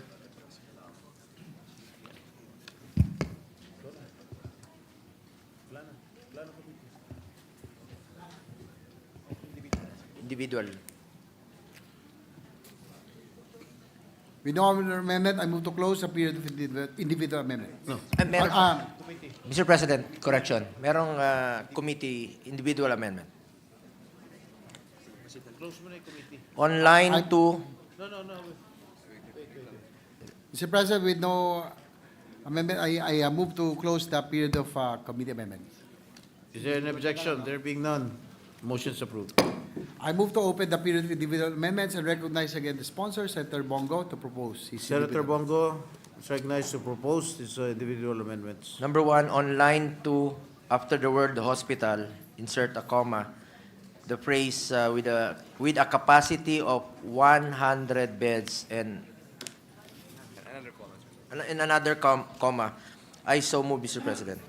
Is there any objection? There being none, amendments approved. Number 2, on lines 5 to 8, delete the entire text of Section 2 and replace it with the following. To ensure the provision of an integrated and efficient healthcare services in the province of Quezon, the Lucena City Hospital shall consult and coordinate with the provincial government of Quezon in the formulation and implementation of its hospital development plan. I so move, Mr. Is there President. an objection? There being none, amendments approved. No further individual amendments, Mr. President. Majority Leader. With no other amendment, I move to close the period of individual amendment. Any objection? There being none, motion is approved. Mr. President, I move that we approve on second reading House Bill number 8214. So move, Mr. President. Is there an objection? There being none, motion is approved. House Bill number 8214 is hereby approved as second reading. I move that we suspend consideration of House Bill number 8214. Any objection? There being none, motion is approved. Minute suspension, Mr. President. Session suspended.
Session is resumed.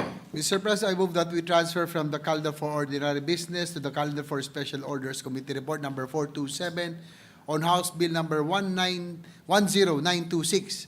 This is the bill on the Meralco franchise renewal. So move, Mr. President. Is there an objection? There being none, motion is approved. I move that we consider House Bill number 10926 under committee report number 427. Any objection? There being none, the motion is approved. Consideration of House Bill number 10926 now in order. The Secretary will read only the title of the bill without prejudice to inserting into the record the whole text thereof. An act renewing for another 25 years the franchise granted to the Manila Electric Company under Republic Act number 9209 entitled An Act Granting the Manila Electric Company a franchise to construct, operate, and maintain a distribution system for the conveyance of electric power to the end users in the cities, municipalities of Metro Manila, Bulacan, Cavite, and Rizal, and certain municipalities, cities, municipalities, barangays in Batangas, Laguna, Quezon, and Pampanga. Majority Leader. Mr. President, with the permission of the Chairperson of the Committee on Public Services, I move to recognize Senator Joel Villanueva, the Chairperson of the Subcommittee on the Bills on Meralco Franchise Renewal, to deliver the sponsorship speech. Senator Villanueva is recognized. Thank you very much, Mr. President. Thank you, Majority Leader. Mr. President, distinguished colleagues, it is with great honor and an even greater sense of responsibility that we rise to sponsor today House Bill number 10926 under Committee Report number 427, renewing for another 25 years and strengthening the franchise granted to the Manila Electric Company, or Meralco, one of the foremost powerhouses in providing electricity to our country and a household name to more than 7 million families.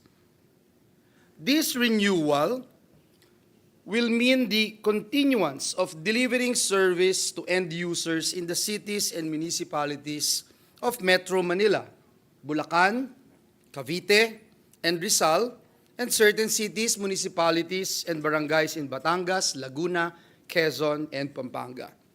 We'd like to put on record, Mr. President, that we are grateful and thankful to the Chairperson of the Senate Committee on Public Services, Senator Raffy Tulfo, for including our bill, Senate Bill number 2824, in the initial public hearing and entrusting to us the Herculean task and duty of studying the technicalities surrounding the renewal of the franchise as the subcommittee chairperson of this very important piece of legislation. The committee report also considered Senate Bill number 2876, filed by the gentleman from Bukidnon, no other than Senator Juan Miguel Zubiri. Ginoong Pangulo, ang isa po sa ating pangunahing layunin sa pagsulong ng panukalang ito ay ang pagtiyak na ginagampanan ng Meralco ang kanilang mga obligasyon sa ilalim po ng kanilang prangkisa at tinutupad nila ang kanilang mga pangako sa taong bayan. Higit po sa simpleng pagpapatuloy ng prangkisa ang panukalang ito, Ginoong Pangulo. Kinakatawan po nito ang ating responsibilidad sa pagtataguyod ng tiwala ng publiko sa mga public utility tulad ng Meralco nang masiguro po natin na mangingibabaw ang kapakanan ng sambayanan sa kanilang mga operasyon. Mr. President, we recognize that public utilities like Meralco are given a unique privilege to operate their franchise. Ika nga po, with great privilege comes great responsibility. With such privilege comes the obligation to deliver equitable and efficient service to the people. In the case of Meralco, its franchise privilege comes with the responsibility to supply electricity to its captive market in the least cost manner, as stated under Republic Act number 9136 or the Electric Power Industry Reform Act of 2001 or IPIRA. This obligation ensures that consumers are protected from unnecessary high rates while maintaining the quality and reliability of power supply. Layunin po nating tiyakin sa susunod na 25 taon, ang Meralco ay magdadala ng higit pang maaasahan, abot kaya at tuloy-tuloy na serbisyo sa bawat consumer. This representation is aware of this august body's mandate to conduct a rigorous, truthful and fact-based scrutiny of the franchise grantee to validate whether it has fully and faithfully fulfilled that responsibility. Mr. President, upon assuming as the subcommittee chairperson at the technical working group level, we considered it our highest priority to ensure robust representation from various sectors, especially consumers, who are the end users and ultimately, Mr. President, beneficiaries of Meralco's services. For us, Mr. President, the perspectives of these groups are crucial in shaping a franchise that truly serves the public interest. We were very much dedicated to hearing from groups such as the United Filipino Consumers and Commuters, etc., and providing as many opportunities as possible for their meaningful participation to contribute to the refinement of this very important piece of legislation. In our review, Mr. President, of the submissions of the franchise grantee, and after due consideration of position papers submitted by stakeholders, we find that Meralco has complied with its legal mandate to the best of its ability. Mr. President, we must acknowledge Meralco's proactiveness in navigating uncertainties in the regulatory landscape, a testament to its commitment to serving consumers despite external challenges. For example, Mr. President, in 2015, even amid the absence of updated rules for rate setting, Meralco took the initiative to file an application for an interim average rate, or IAR, of 1.3939 kilowatt per hour with the Energy Regulatory Commission, ensuring, Mr. President, that its operations would remain financially viable without compromising consumer interests. Mr. President, Meralco likewise faithfully adheres to the Department of Energy's competitive selection process for the procurement of its power supply agreements. This transparent bidding mechanism encourages generation companies to submit their most competitive rates, ensuring consumers benefit from cost-efficient and reliable energy. As 3 of Meralco's 4 currently negotiated PSAs approach expiration by 2027, agreements established prior to the current management, this presents, Mr. President, an exciting opportunity for Meralco to further demonstrate its commitment to transparency, innovation, and delivering the best value to its customers.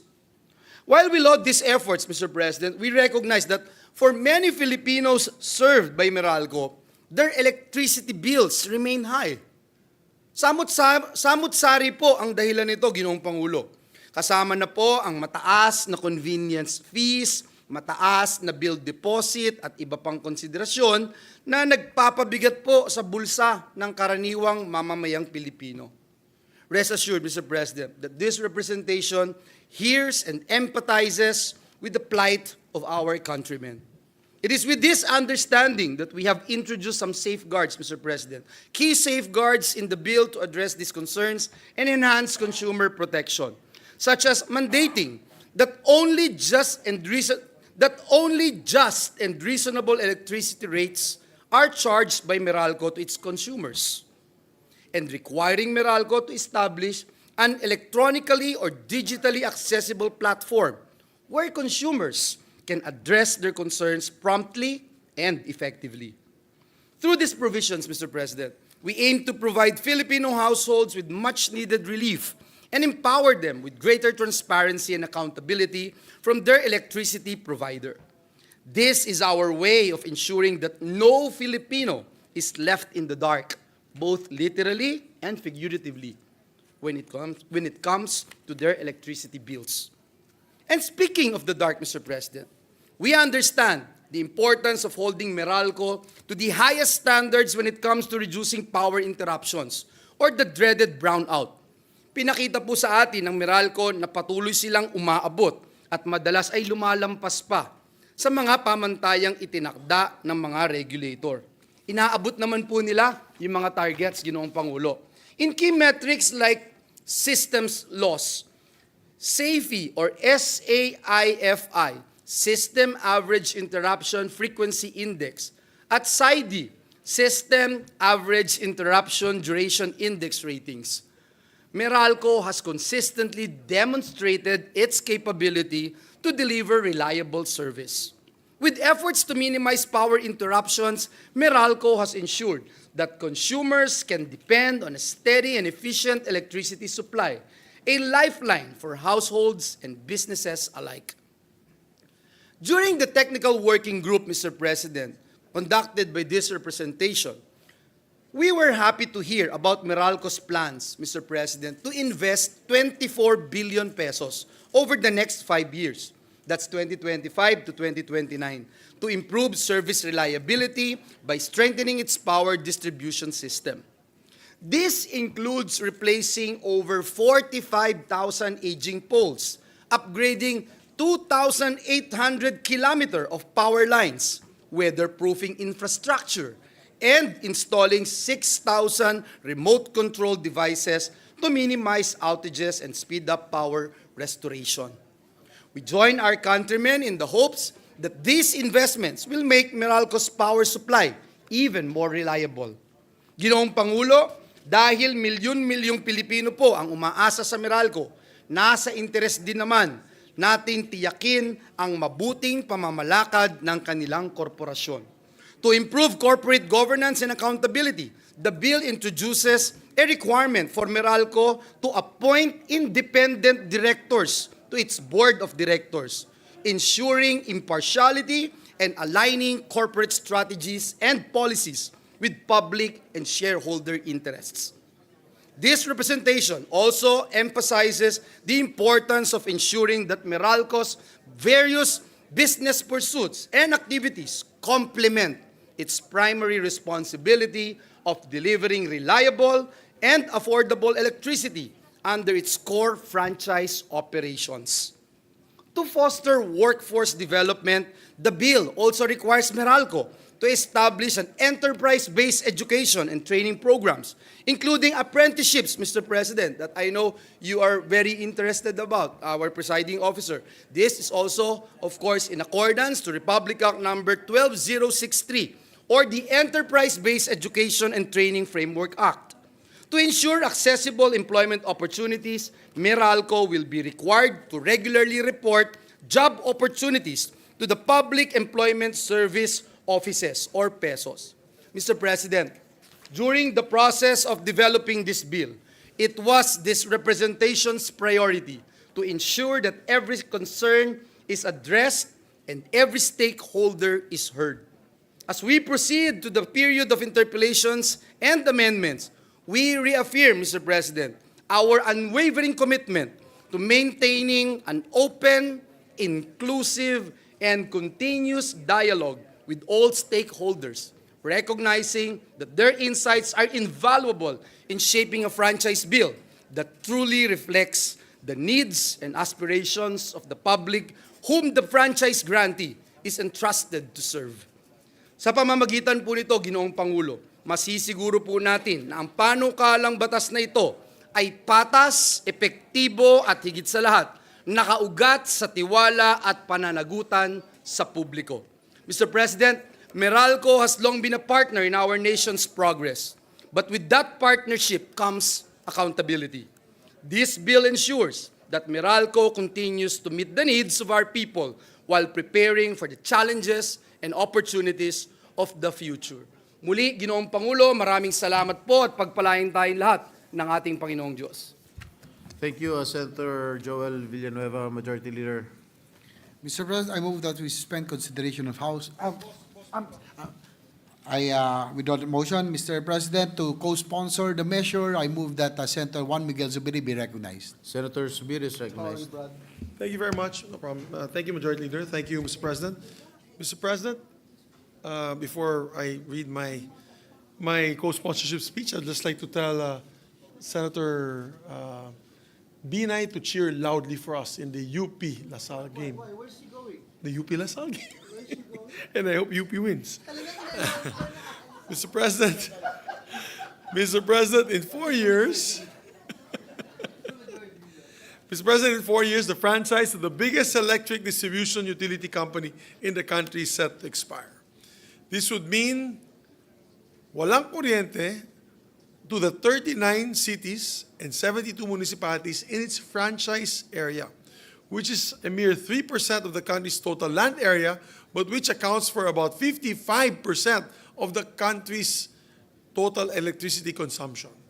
This is why, Mr. President, we stand here today to co-sponsor the franchise renewal of the Manila Electric Company, or Meralco, for another 25 years. Meralco has not only been powering our homes and businesses, it has also been a valued partner in nation building, remitting about 10.4 billion pesos in taxes last year, not to mention the hundreds of millions that they pour into community development initiatives. Along with this franchise renewal, we are also pushing Meralco to improve its services and its accountability in the interest of protecting the users. To this end, we are requiring Meralco to secure from the Energy Regulatory Commission the certificates or permits that they need in order to greenlight their construction works and operations. We will also be asking them to ensure that all consumers have accessible electronic or digital means through which to send their complaints to Meralco. And we will be requiring them to submit reports on their corporate social responsibility initiatives, in line with their role as our partner in nation building. So, with this extended franchise comes greater demands for Meralco to deliver better services for our people, Mr. President. With that, I hope to secure our colleagues' support for this bill. Maraming salamat po, Mr. President. Thank you, Senator Zubiri. Majority Leader. Mr. President, I move that we suspend consideration of House Bill number 10926. Is there any objection? There being none, motion is approved. Mr. President, I move that we resume consideration of Senate Bill number 2799 under Committee Report number 307. This is the bill creating Metro Bataan Development Authority. So moved, Mr. President. Is there an objection? There being none, motion is approved.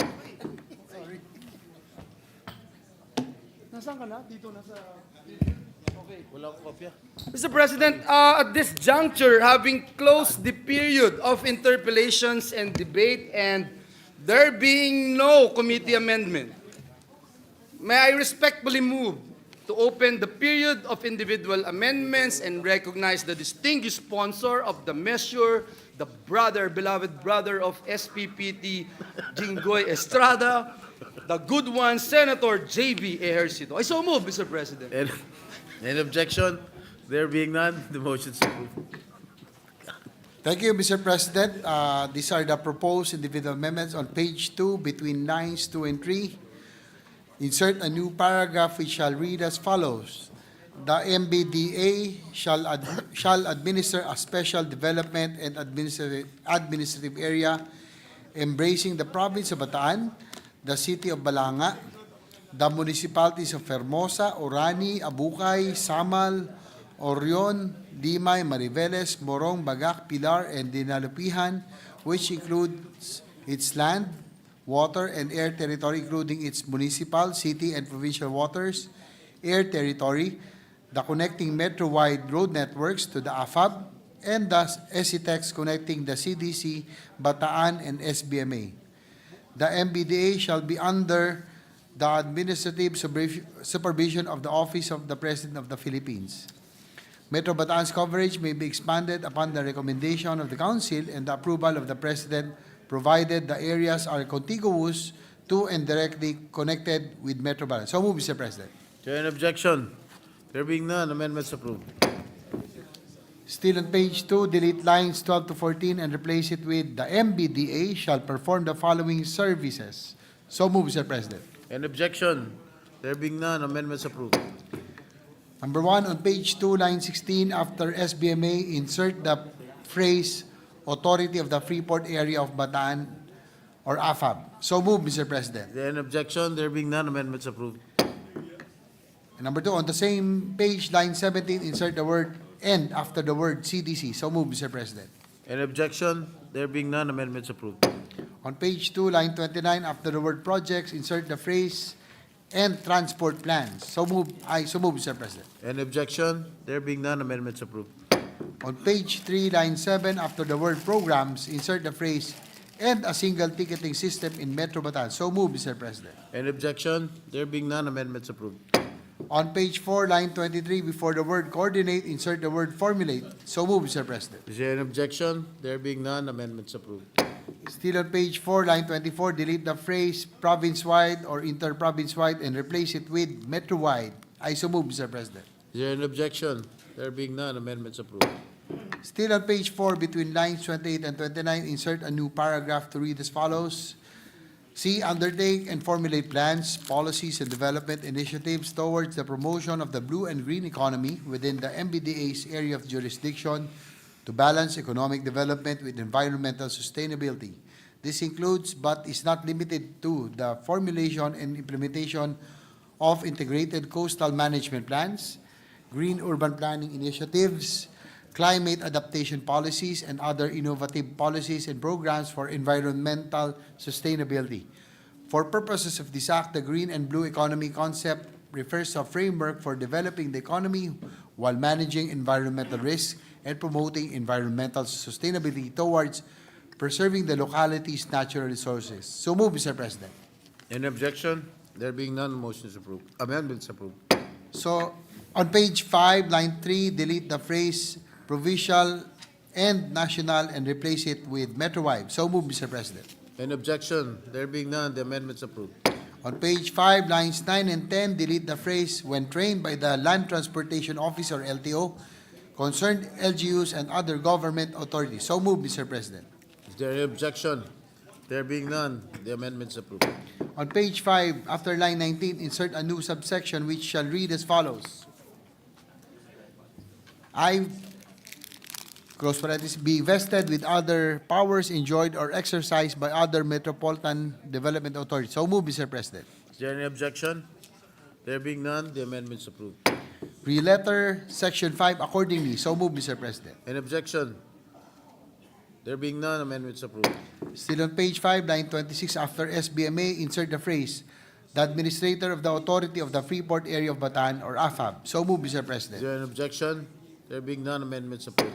On page 6, line 1, after the word district, insert the phrase, and the President and CEO of the Basis Conversion and Development Authority or BCDAs. So move, Mr. Is President. there any objection?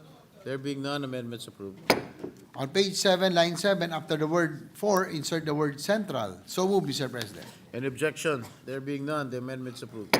On page 9, between lines 2 and 3, insert a new section 12 to read as follows. Section 12, MBDA Finance and Administration Office. There is hereby created a Finance and Administration Office in the MBDA that shall supervise its financial and administrative concerns. It shall be supervised by the Deputy Administrator for Finance and Administration. The Finance and Administration Office shall contain a Finance Division and Administration Division. The specific staffing pattern of the Finance and Administration Office and its divisions shall be submitted by the Administrator in accordance with Section 10 of this Act. So move, Mr. President. Is there an objection? There being none, the amendments approved. On the same page, after the new Section 12, insert a new Section 13 to read as follows. Section 13, MBDA Operations Office. There is hereby created an Operations Office in the MBDA that shall supervise its operational mandates. These operational mandates shall include but will not be limited to the following: traffic management, disaster and emergency response, medical response, maritime security and information systems, management. It shall be supervised by the Deputy Administrator for Operations.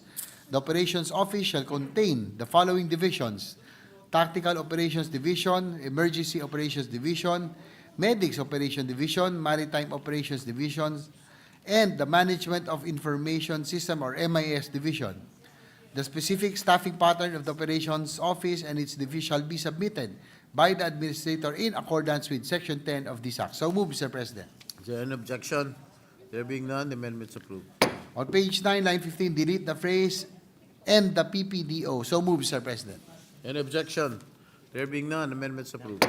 On the same page, line 21, after the word growth, insert the word transportation, and in the same sentence, delete the subsequent word plan. So move, Mr. President. Any objection? There being none, amendments approved. Still on page 9, line 22, after the phrase facility development, remove the period and add the phrase and Environmental Management and Sustainability. So moved, Mr. President. Any objection? There being none, the amendment is approved. On page 10, between lines 6 and 7, insert the following paragraphs to read as follows. The Philippine Coast Guard shall utilize its air, land, and sea assets within Metro Bataan's territorial jurisdiction in consultation with the PCG.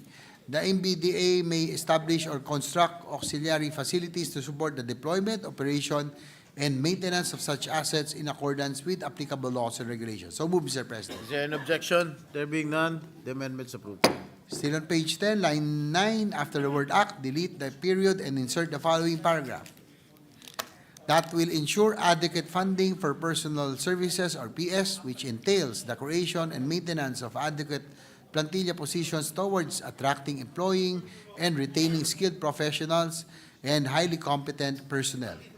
Semicolon, maintenance and other operating expenses, MOOE, for sustaining daily operations and essential services and capital outlay to acquire infrastructure, state-of-the-art equipment, and facilities necessary for long-term development projects and the fulfillment of its mandate. So move, Mr. President. Is there an objection?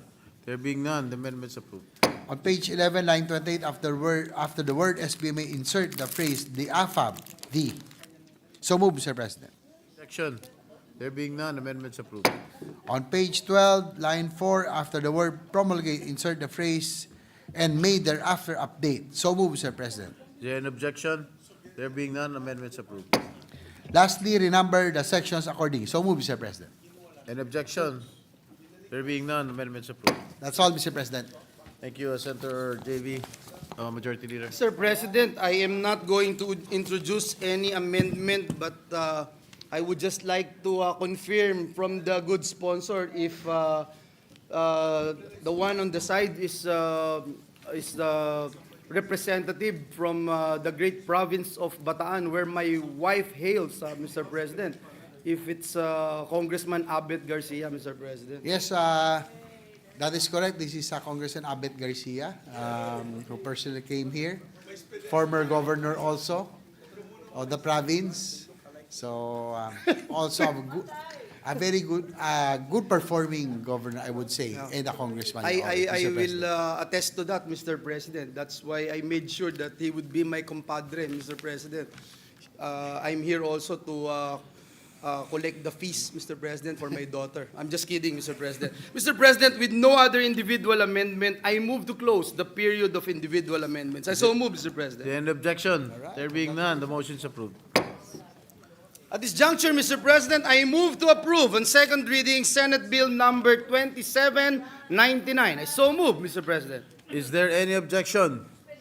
There being none, the motion is approved. Senate Bill number 2799 is hereby approved on second reading. Congratulations to the people of Bataan, especially to Governor Congressman Abet Garcia. Mr. President, I move that we suspend consideration of Senate Bill number 2799. So move, Mr. President. Any objection? There being none, motion is approved. I ask for a minute suspension, Mr. Session President. suspended.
Mr. President, I move that we resume consideration of House Bill number 8839 under Committee Report number 216. This is the bill granting Philippine citizenship to Lee Duan Wang. So move, Mr. President. Is there an objection? There being none, resumption of consideration of House Bill number 8839 under Committee Report 216 is now in order.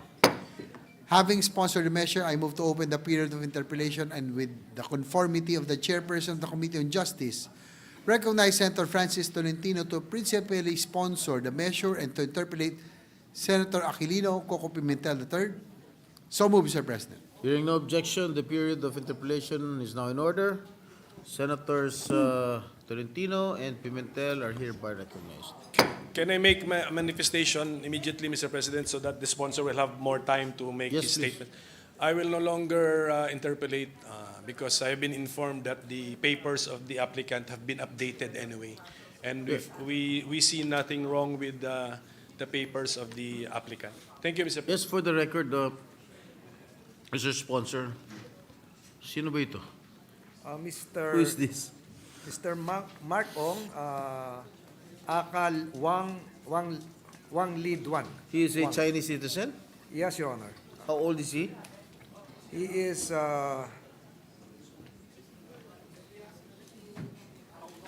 he was born December 30, 1979.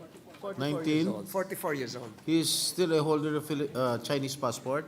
Yes. Why does he want to become a Filipino citizen? We've asked that during the committee hearings, Mr. President. The records as well as the evidence would show that he's been here since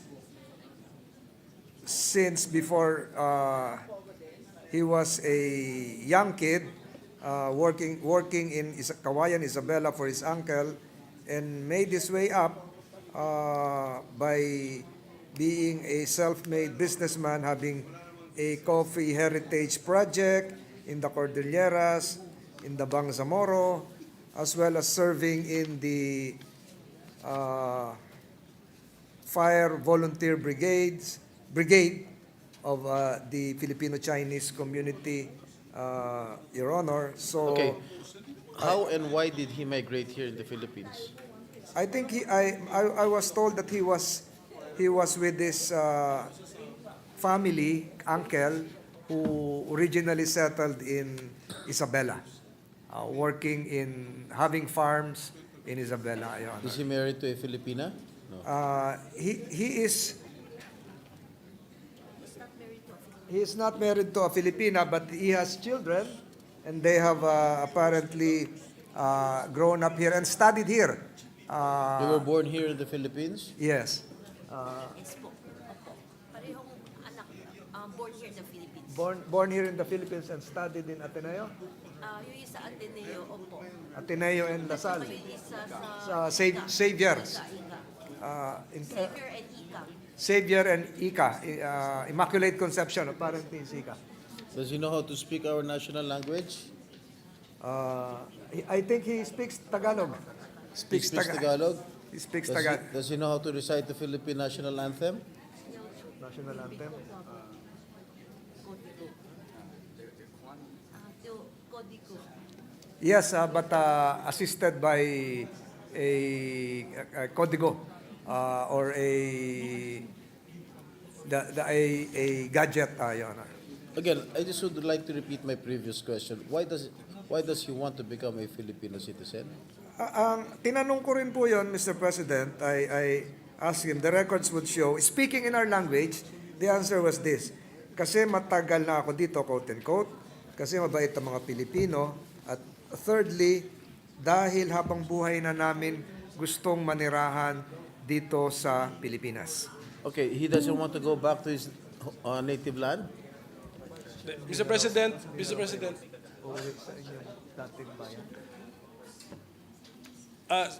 suspension, Mr. President, 1 minute suspension.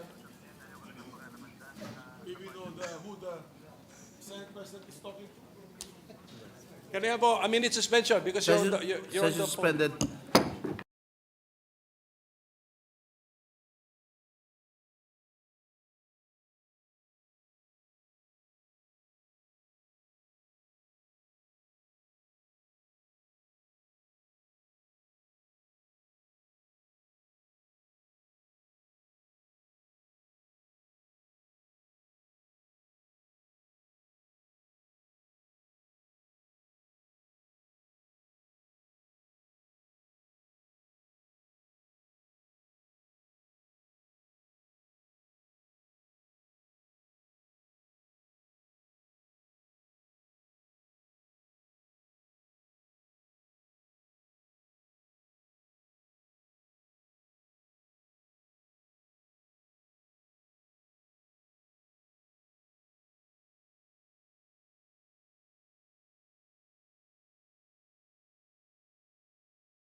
Mr. President, I move that we suspend consideration of House Bill number 8839. Is there an objection? There being none, the motion is approved.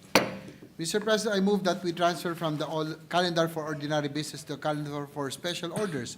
Committee Report number 430 on Senate Bill number 2900. This is the bill on the Special Defense Economic Zone Act. So move, Mr. President. Any objection? There being none, the amendment's approved. The motion's approved. I'm sorry. I move that we consider Senate Bill number 2900 under Committee Report number 430. Any objection? There being none, the motion is approved. Consideration of Senate Bill number 2900 is now in order. The Secretary will read only the title of the bill without prejudice to inserting into the record the whole text thereof.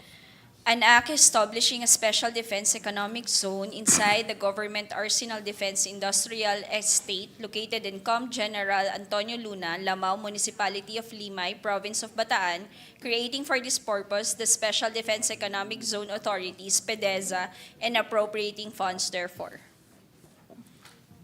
Mr. President, I move to recognize Senator Juan Miguel Zubiri, the chairperson of the Committee on Economic Affairs, to deliver the sponsorship speech. Senator Subiri is recognized. Okay lang, Boss Alvaro.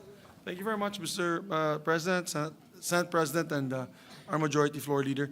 Before I just read my sponsorship of the measure, I'd like to recognize and acknowledge our district representative of the 2nd District of Bataan, the very hardworking Abet Garcia, who is here with us, who also was here earlier for the Metro Bataan development measure. And the location of the SPEDEZA is actually in this district po, in Bataan. Mr. President, I stand here today to sponsor the Special Defense Economic Zone Act as a vital complementary bill to the recently passed Self-Reliant Defense Posture Act, or the SRDP Act. When the President signed the SRDP Act into law this October, I celebrated it as a step towards positioning the Philippines as a key player in the global defense market, with a robust, homegrown defense industry that produces top-tier defense material, primarily for the use of our own troops, but also for export in the global market as well. But with SRDP signing came also a big question, Mr. President. Saan pupunta itong mga investors, defense investors? Where will the investors go? Which of our eco zones would be best suited to welcome defense manufacturers looking to set up shop here? The truth, Mr. President, is that we cannot simply let these defense investors build their plants right next to food processing facilities, general merchandise producers, exporters, even tech and electronic manufacturers or microchip manufacturers. Put a munitions plant in the middle of all this, and you're looking at a public safety disaster in the making. Natatakot po sila, at naalala ko po, kinausap po namin yung mga PEZA zones, kinausap din po namin yung BOI, yan din na sinabi po nila, syempre matatakot po itong mga investors pag meron pong naglagay sa kanila ng ganitong klaseng defense materials. We know that the production of defense materials carry significant security and safety hazards. And so these defense manufacturers cannot be treated just like any other ecozone locator. They have to be in relative isolation, far from putting the public in harm's way, and located in a secure location with due consideration for national security at the utmost priority. This is where the Special Defense Economic Zone Act, or SPEDEZA, comes in. Here, we propose to set up a 370-hectare Special Defense Economic Zone in Limay, Bataan, to give SRDP-empowered locators a place to go. Limay already houses our government arsenal, making it the ideal home for SPEDEZA. So basically po, ito ay part of the government arsenal area and land. So it's already being used for testing of equipments, firearms, explosives, etc., etc. Locators in the Special Defense Economic Zone will be entitled to VAT exemptions in importation, as well as VAT zero rating on local purchases. They will also enjoy an income tax holiday with their fiscal incentives terminating after 20 years. In return, they'll be required to pay a 5% final tax on their gross income earned, which shall then be distributed to the following manner: 1% to the AFP Pension Fund, 1% to the province of Bataan, 1% to the host city or municipality, and 2% to the Special Defense Economic Zone Authority. The Special Defense Economic Zone will also have special labor center comprising of a labor office, an industrial health and safety office, an inspection and investigative disputes office, and an enforcement office. The center shall oversee labor issues and disputes as well as monitor workplace hygiene and safety standards, which is crucial given the high risk nature of the defense industry. With the Special Defense Economic Zone, we look forward to foreign direct investors planting their feet in Limay. We can also looking forward to technological, skills building, and research and development exchanges between them and our government arsenal, as well as infrastructural development that will benefit not just the economic zone, but the entire municipality as well. As such, Mr. President, I am hopeful that we can pass this measure, which we need in our bid to bring in more defense investors through the SRDP Act. Once again, maraming salamat po, Mr. President. Thank you very much. Thank you, Senator Zubiri, Majority Leader.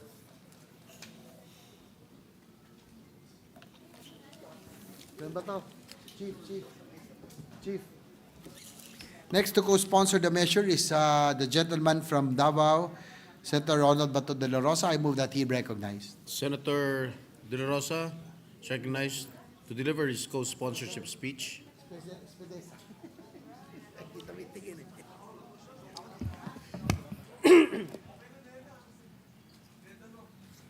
Mr. President, it is my honor and privilege to co-sponsor the principal author of the Senate Bill number 2900 under Committee Report number 430 or the Special Defense Economic Zone Act. I wish to begin by thanking the good sponsor, Senator Juan Miguel Zubiri, for ensuring that this important measure reaches the plenary zone of our legislative proceedings. The way I see it, Mr. President, sa pagpasa natin ng panukalang ito, we are effectively hitting two targets with a single arrow.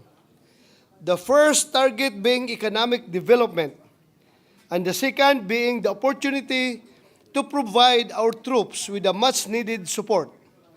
First, of course, is economic development. Hindi natin may pagkakaila na sa ating pagtatag ng Special Defense Economic Zone Act, magkakaroon pa ng dagdag na trabaho, dagdag na investment, at dagdag na oportunidad para sa ating bansa. This, therefore, is a step towards national progress and development. The second target, Mr. President, is being able to give our troops the support they need. Support our troops. Marahil isa na ito sa pinakagasgas na panawagan ng pagsuporta na ating naririnig. Batid nating mga mambabatas ang hirap ng bawat sundalo na gampanan ang kanilang sinumpaang tungkulin. Ngunit, sapat nga ba ang suporta na ating binibigay sa mga sundalo at kapulisan na patuloy na nakipaglalaban para sa ating soberenya at kapayapaan? Bilang Vice Chairperson of the Committee on Finance, ilang taon ko na ring dinidipinsahan ang budget ng Department of National Defense. Taon-taon din nating naririnig sa ating mga kasundaluhan, hindi lamang ang limited fiscal space, kundi ang hirap na ng pagbili ng mga modernized military equipment na nanggagaling sa ibang bansa. May mga pagkakataon din po na kahit nakabili na tayo ng bago at modernong kagamitan para sa ating kasundaluhan, nagiging unusable ito. Pangkaraniwan tayong naubusan ng supply para sa maintenance and repair parts dahil sa limited supply sa ibang bansa. Kaya't labis na lamang ang aking kagalakan noong naisabatas nating kamakailan ang Republic Act No. 12024 o ang Self-Reliant Defense Posture Revitalization Act. This law became a testament to our strong support for the development of our defense industry and its capability to locally produce advanced weaponry and equipment. Mr. President, with the proposed measure of establishing the Special Defense Economic Zone in Limay, Bataan, we can again make history by taking yet another step in pursuing our country's continuous pursuit for a self-reliant and independent national economy, a policy declared no less than by our Constitution. With ongoing disputes in our territorial waters and sovereignty, I cannot further emphasize how imperative it is for us to pursue measures that will further boost our country's defense posture. Matutuwa rin po ang paborito kong DND-attached agency na government arsenal dahil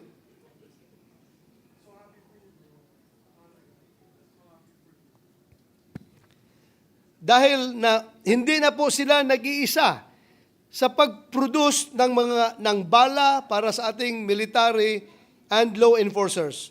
The more the merrier. Ika nga, mas maraming producer, mas makakamura po tayo. This will also complement our proposal in Senate Bill number 2895, which fixes the validity of licenses to deal and manufacture to a period of 10 years, which will encourage investments for our defense industry. Ang pagpasa ng panukalang batas na ito ay isang malakas at klarong mensahe na ang inyong Senado ay kakampi ng pag-unlad at ng seguridad. Ito ay patunay na ang ating pagsuporta sa ating ekonomiya at sa ating kasundaluhan ay hindi lamang sabi-sabi, ngunit isang pangakong hindi napapako. I urge my colleagues to be in the zone with us. Let us support the passage of this measure. Thank you, Mr. President. Thank you, Senator De La Rosa. Mr. President, I move that we suspend consideration of Senate Bill number 2900. Any objection? There being none, motion is approved. Minute suspension, Mr. President. Suspended.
Session is resumed.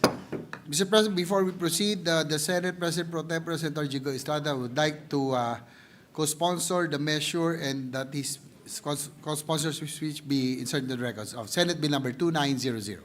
Noted. I move that we proceed to the reference of business.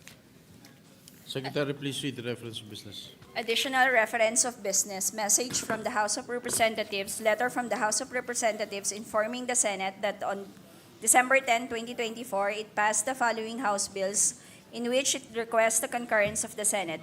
House Bill number 10145, an act providing for a Philippine Medical Act repealing for the purpose Republic Act number 2382 as amended, otherwise known as the Medical Act of 1959. Civil Service, Government Reorganization and Professional Regulation, Health and Demography and Finance. House Bill number 11072, an act including Tagum City, the Island Garden City of Samal, and the municipalities of Asuncion, Capalong, New Corella, San Isidro, and Talaingod in the province of Davao del Norte and the municipality of Maco in the province of Davao de Oro to the franchise area of the Davao Light and Power Company Incorporated, amending for the purpose Republic Act number 11515, entitled An Act Extending for Another 25 Years the Franchise Granted to the Davao Light and Power Company Incorporated, under RA number 8960, entitled An Act Further Extending the Term of the Franchise Granted to Davao Light and Power Company Incorporated to construct, operate, and maintain an electric light,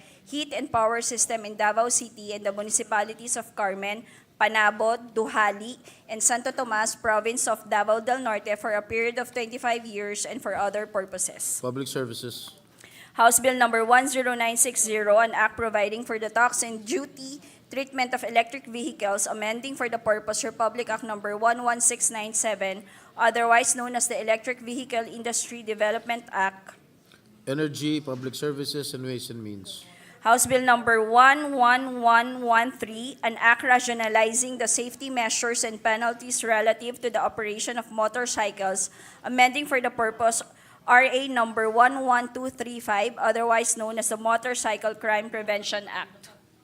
Justice and Human Rights.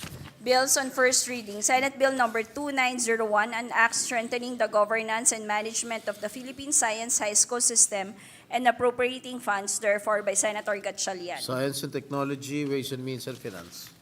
Majority Leader. Minute suspension, Mr. Session President. suspended. Ready lang.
Session is resumed.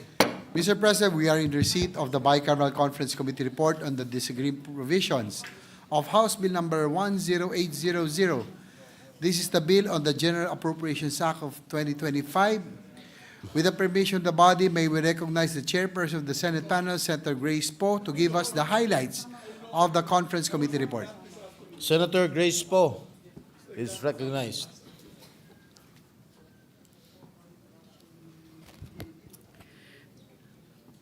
Magandang gabi po sa inyong lahat. Today evening. marks a culmination of weeks of rigorous debates, sleepless nights, and collaborative efforts across both houses of Congress. The 2025 national budget is a testament to our commitment to uplifting the lives of every Filipino.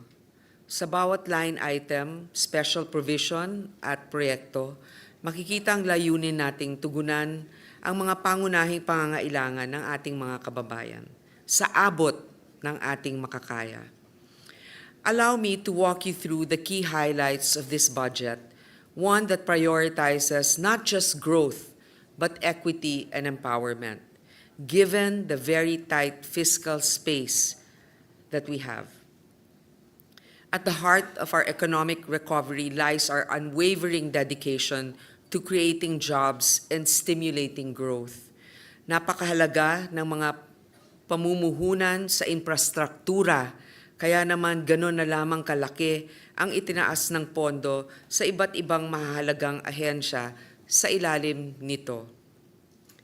Ang pagkakaroon nito ay nakakapaglikha ng trabaho at nakapagpapadali ng pagbabiyahe sa iba't ibang parte ng Pilipinas para doon sa mga nagtatrabaho at namumuhunan dito. We've also increased the budget of the DICT to expand our digital literacy efforts so that more Filipinos are able to keep up with the ever-changing and evolving technology. We did the same for MMDA for a better traffic management that will alleviate congestion and boost productivity in Metro Manila.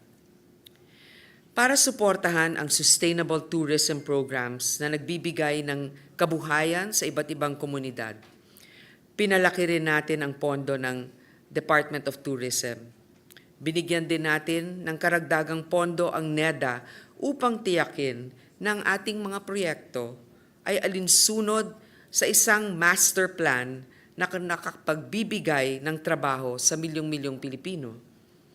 These increases represent a clear multiplier effect. Every peso invested in infrastructure leads to job creation and stimulates local economies, setting the stage for long-term prosperity. We recognize the growing frequency and intensity of natural disasters. Our response is a more robust funding for disaster preparedness and rehabilitation. Halimbawa, ang pagtaas ng pondo ng Department of Agrarian Reform ay nagpapakita ng ating mithiin na suportahan ang ating mga magsasaka, lalo na pagkatapos ng mga sakuna. We also funded the Liwanag at Tubig Assistance Welfare or LTO program, a groundbreaking initiative to restore electricity and water access for low-income households in times of calamities and natural disasters. Patuloy din ang suporta para sa ating mga social protection programs na nagsisilbing lifeline para sa pinaka-vulnerable nating kababayan. Sinigurado natin na matututukan sa susunod na taon ang pagpapatayo ng mas maraming rural health units, DOH at LGU hospitals at bagong urgent care and ambulatory services or bukas centers. We also intensified DOH's capacity to prevent and control communicable diseases, particularly rabies. Through these initiatives, we are sending a clear message. In times of need, the government is here to protect and serve its people. Isa sa pinakamahalagang issue ngayon ay ang seguridad ng ating bansa. Kaya naman dinagdagan natin ang budget ng defense sector. We've increased the funding of the D&D to fund critical projects, including the Kalayaan Island Sheltered Port and the Pag-asa Airport. These are strategic investments that underscore our commitment to asserting our territorial integrity. A more generous funding is also allotted to the Philippine Coast Guard to ensure that our coastlines are patrolled and secured, safeguarding not just our territory, but also the livelihoods of our beloved fisherfolk. We honor our soldiers, the frontliners of our nation's defense, by ensuring that they have the resources they need to fulfill their duties. This includes providing them with the much-needed military subsistence allowances. Ang katarungan at kapayapaan ay importanteng haligi ng demokrasya. To bolster peace and order through programs that ensure safer communities and to increase the capacity of our police force, we have increased the budget of the DILG. Pinondohan din natin ang operasyon ng mga hukuman at ang social lawyering fund upang matiyak ang mabilis at patas na paggamit ng katarungan. We also bolstered the fight against human trafficking and child sexual abuse, as well as cyber crimes, through increased funding for our justice sector. Ang mataas na budget para sa edukasyon ay isang mahalagang puhunan para sa kinabukasan ng ating kabataan. It will fund critical programs such as enhancing teachers, upskilling, and providing learning materials that bridge the gaps in education for every Filipino student. We also increased the budget for the establishment of child development centers to ensure that proper interventions on our children's health at the earliest stage possible are in place. Lastly, the DFA received an increase to strengthen our diplomatic missions and ensure that our country's interests are upheld and our voice is heard in the international community. At this point, allow me to express my profound gratitude for the collective effort that brought us to this pivotal moment.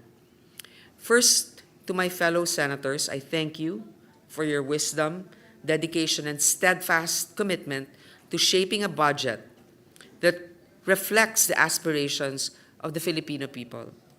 Your diligence and vision have ensured that every allocation in this budget stands for progress and inclusivity. To the technical working group, the LBRMO committee secretariats and legislative staff of my office, the brilliance of this budget lies in your tireless work behind the scenes. From drafting provisions to crunching numbers, your patience and meticulousness made all the difference. Panghuli at pinakamahalaga sa bawat Pilipino, kayo ang pinakapuso ng budget na ito. Hindi man perpekto, ginawa natin ang ating mga kaya sa ating makakayanan. Ang tagumpay na ito ay tagumpay ninyo. Ang budget na ito ay sumasailalim sa inyong boses at pag-asa para sa mas maayos na buhay.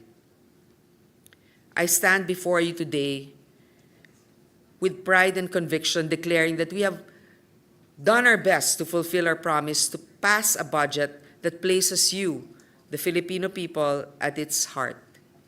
And as we close this chapter, I can say that it has been my honor to serve and fight for you to build a stronger and more robust nation.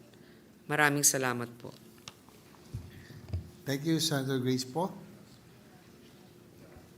Our minority leader is recognized.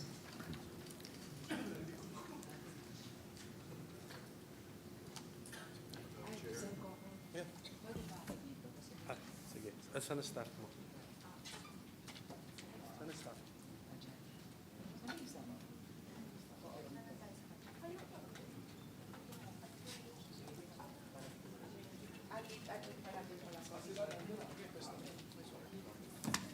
Mr. President. Yes, minority leader, Senator Gop Milita is recognized. I think it is our duty, being the minority, to ask some questions, especially about the BICAM report on the national budget, especially after having noticed some significant swings. When we say swing, let's say net changes in some of the budgetary items, Mr. President, reported to us. No? Kasi we are, right before me is a summary of the conference committee report, Mr. President. So with the permission of our chairperson, our chairwoman, if this representation can proceed with these questions, Mr. President. Yes, Mr. President, I'll gladly take this opportunity. Mr. President, I'll start with one of the issues that I raised in last year's budget process, or meaning to say, covering the 2024 budget, which is the issue on the level of the unprogrammed appropriations, Mr. President. If I can start with that, Mr. President, if our chairwoman can inform us, all of us, what is now the level of the unprogrammed appropriations under our bicameral conference committee report?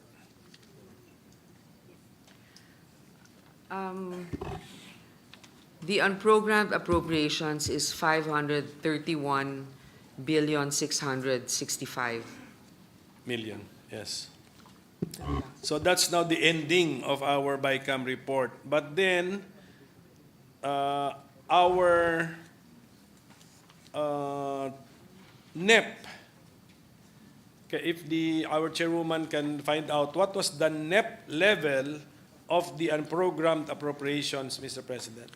Mr. President, the NEP level is 158.665 billion. Yes, Mr. President. So, paki-minus nga. 531. So it's an increase of 373. It's here. Yes, an increase of 373 billion pesos. Unfortunately, Mr. President, this practice of increasing the unprogrammed appropriations in the final version of the national budget over and above the level of the unprogrammed appropriations recommended by the President in the President's budget, or called the NEP, is one of the issues I have raised before the Supreme Court. And we are repeating the said practice in our plan for the 2025 budget. Mas maliit nga kasi for 2024 halos if I'm not mistaken 400 billion yung in-increase ngayon, pero it's still ito 373 billion pesos. So was increase. We're increasing it. So was this issue ever touched in the discussion of our chairwoman with the chair of the House panel, Mr. President? Mr. President, this was actually discussed with our technical working group. What we have decided is that we have limited resources, but there are so many programs that we would like to fund. And unfortunately, we don't have the immediate amount on hand. So there's still certain projects that will be categorized in the unfunded, unprogrammed appropriations. Ideally, there should be none, and I would concede that. That's why from last year, from this year, 2024, which was 737 billion, now we are at 531 billion. There are obviously a long ways to go when it comes to having more fiscal discipline. But this is the reality, and I'm transparent about this, that we really have unprogrammed appropriations. Last year, if I may mention, what was released for this year is, as of November, from the 737 billion, Mr. President, out of the 731 billion, 38 billion of the unprogrammed funds for 2024 was released. So certain priority projects also that were put in the unprogrammed have been funded already. So meaning to say, since we have data already for year 2024, for year 2024, we have, the administration has released under the unprogrammed appropriations an amount larger than the original figure in the NEP under unprogrammed appropriations for the year 2024. Tama No, po? Mr. President, for 2024, it's 731 billion. Correct, correct. Yan po yung sa GAA na natin. For But the NEP. For the NEP, that was around, that must have been around 300 billion. Tama po ba? Yes, Mr. President, Yes, 281 billion. 281 billion. But now, from actual figures, they have released around 400 billion of the 700 billion in the unprogrammed. Yes, Tama. Mr. Sige President. po. I'm just establishing po that that fact, Mr. President. But then, Mr. President, unfortunately, this representation has to be consistent with his stand, Mr. President, and his beliefs, Mr. President. So,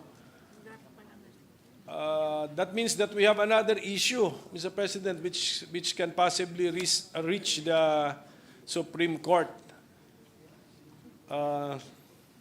Because the Constitution talks about appropriations, that the Congress may not increase the appropriations as recommended by the President. So, very simple lang naman yung yung interpretation ko po. When the word appropriations is used, it does not distinguish between programmed and unprogrammed appropriations. Well, Mr. President, the unprogrammed is really not part of the total of the BICAM report or the budget proposed. Okay, so it's obviously, that's why it's called unprogrammed, it's unfunded. Now, if you mention about the President has the power to appropriate for the unprogrammed funds based on certain criterias. First of all, it has to come from a source. For example, extra collections from the government, from GOCCs, dividends, extra collections from the BIR, etc., or even loan proceeds, which, as I understand now, even our Secretary of Finance is not really very keen on adding more additional loans because we have to keep our debt to GDP ratio at around 60 to 61%. So this will really come from extra funding that the government is able to collect. And for the year 2024, there was an extra or an additional mechanism inserted in funding and unprogrammed appropriations. Yun yung sweeping of the so-called idle funds which affected PhilHealth. Sinasabi ko lang yan so that I will also not forget to raise PhilHealth later on. Pero, okay. But Mr. President, yung 400 billion of the items under unprogrammed appropriations na na-release na at na-fund na for so far for the year 2024, what was the legal basis for funding them? Isn't it dagaa, Mr. President? Yes, Mr. President. That was actually one of the provisions in the GAA that funding from other sources, government revenue, in excess, can fund unprogrammed appropriations. Correct. So, meaning to say, kahit si unprogrammed, unprogrammed talaga siya, so hindi siya talaga kasama sa total ni programmed appropriations. But the legal basis, kasi ang general rule sa Constitution natin, no public funds shall be spent except pursuant to an appropriations provided by law. So when those 400 billion items under unprogrammed appropriations were funded, what was the law made as the basis for funding them? Hindi po ba GAA din of 2024? Yes, Mr. Correct. President. Okay, tama po. Meaning to say, pag sinabing appropriations, kasama si programmed at si unprogrammed. So, Mr. President, with this information, I have no choice but to once again raise this before the Supreme Court, maybe in a new case or siguro, ano to, supplemental ba? Or supplemental petition before the Supreme Court, Mr. President. But, Mr. President, just for clarification, anyway, you're the legal expert here. There's really, all GOCCs remit also to the government, excess funds. And then the GAA, the GAA itself is a law.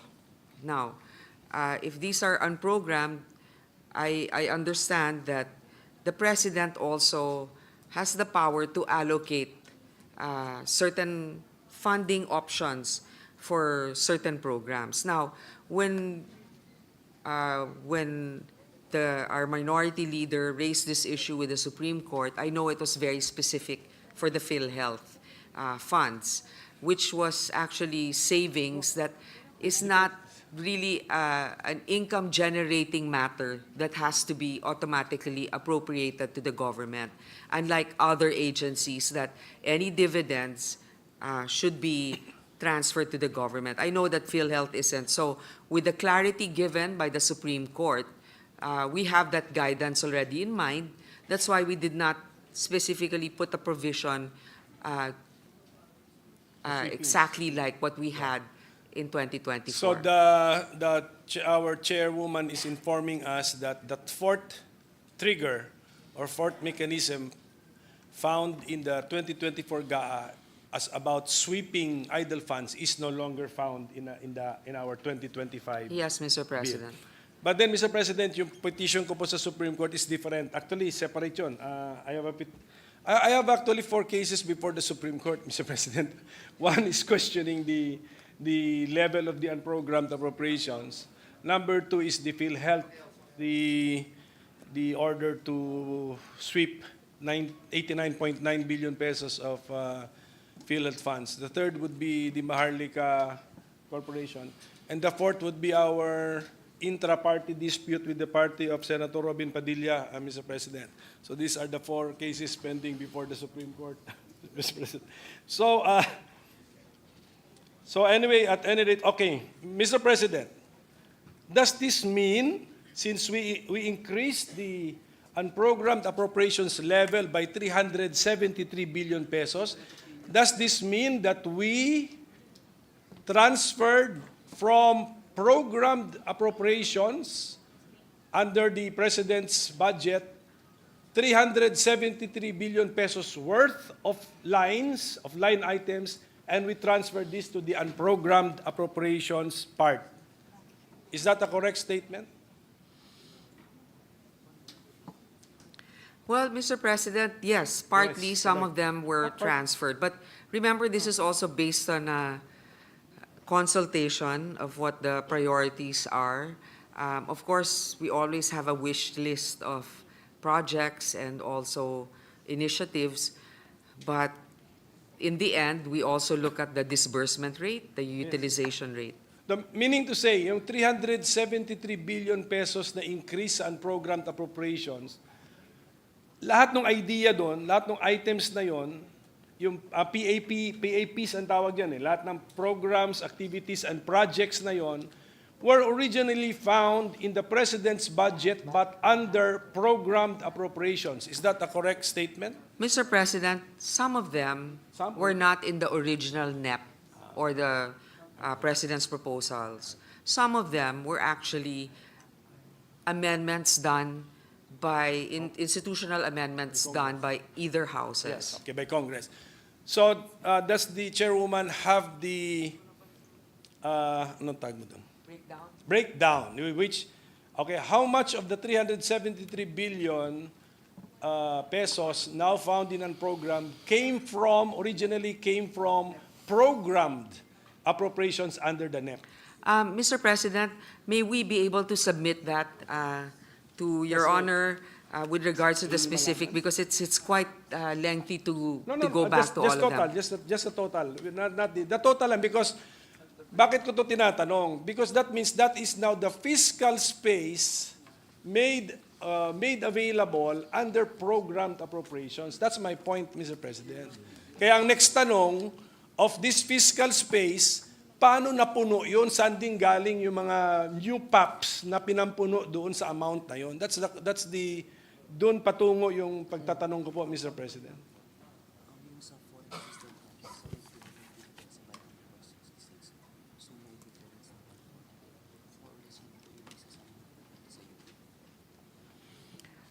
As an example, Mr. President, the foreign assisted projects in the NEP of 2025 is 215,649.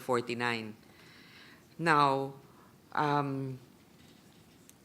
what the BICAM approved is 66,279. So basically, 149,370 is now in the unprogrammed.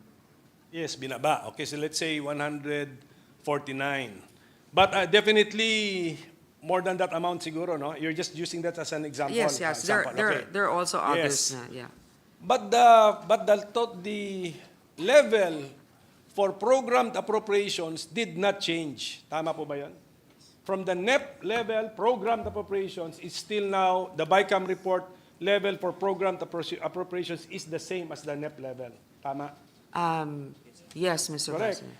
Meaning to say, kung nagbaba tayo ng 149 billion, inalis natin sa President's programmed appropriations, binaba natin, pero the level is now the same. Therefore, in the budgeting process by Congress came up with at least 149 billion new items which they funded under programmed appropriations. Tama po yun? Yes, Mr. Correct, President. correct. That's why we need to know the level, Mr. President. But anyway, the chairwoman has promised to give us in writing na lang, no? The level. So that is what happened. And then, Mr. President, if I can ask about the miscellaneous personnel benefits fund, sa NEP, sa President's budget, 163 billion pesos ang level niyan. Sa BICAM report natin, 109 billion pesos. Meaning to say, nag-free up din tayo ng 54 billion pesos. Kasi hindi rin nagbago yung bottom line. Bottom line, the same. So, is it correct to say that the 54 billion pesos na inalis natin sa MPBF ay nalagyan din ng new items by Congress? Tama po ba yun? Yes, Mr. President. Also for the miscellaneous and personal benefits, there are a lot of reasons. There are reasons also for that. For example, although there are items in the proposed NEP, the reality is also certain job positions are not filled. That's why we also looked at the utilization rate, disbursement rate as in the past. Yes, and we were able to free up, let us say, MPBF line lang ito, 54 billion. Kaya Yes, nga, and Mr. then, President. since hindi nagbago si bottom line, ibig sabihin nun, nalagay sa ibang mga budget items yon, PAPs, na hindi na nanggaling sa Presidente, nanggaling na po sa Kongreso. Tama po? Yes, Tama Mr. po, President. okay. And then, pagdating sa pension and gratuity fund, sa President's budget, 232 billion ang level nito. Ang ending sa ating BICAM report, 144 billion. So, ano to, mga 88 billion pesos din po yung na-free up natin. Tama po? Ang gusto sabihin, ang dami na natin na-free up. So,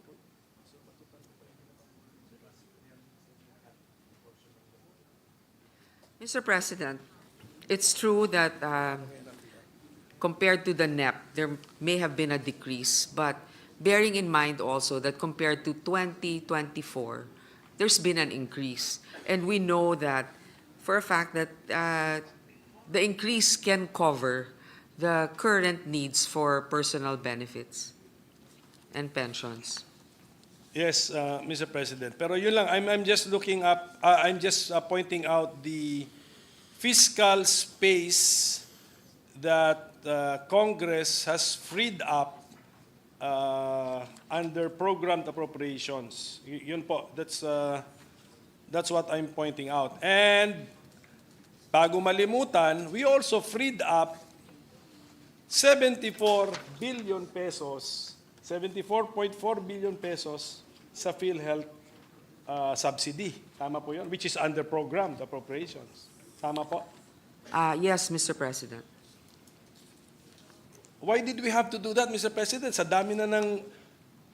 hindi pa tayo makakame up ng total amount of the fiscal space which we have freed up sa programmed appropriations because hindi natin alam yung how much of the 373 billion of new items under unprogrammed appropriations came from program. Hindi pa natin alam eh. But we will add to that the MPBF, we add to that the PGF na mga freed amounts plus the 74 of the PhilHealth. Kinailangan pa ba natin na i-zero talaga si PhilHealth to free up 74 billion pesos, Mr. President? I know, Mr. President, that's also the question of many. And I've thought about this long and hard. And there's no denying that PhilHealth has a savings amount of 600 billion, Mr. President. And that's also the reason why initially the administration thought of it as a way also to augment certain short fundings that we had, for example, for health workers, etc. Hindi natin maintindihan ba't hindi nila ginagamit yung pera na nandun na meron sila na nakaimbak sa isang, ewan ko kung anong klaseng account yan, savings account, na ang kinikita ay mas mababa pa kesa sa inflation.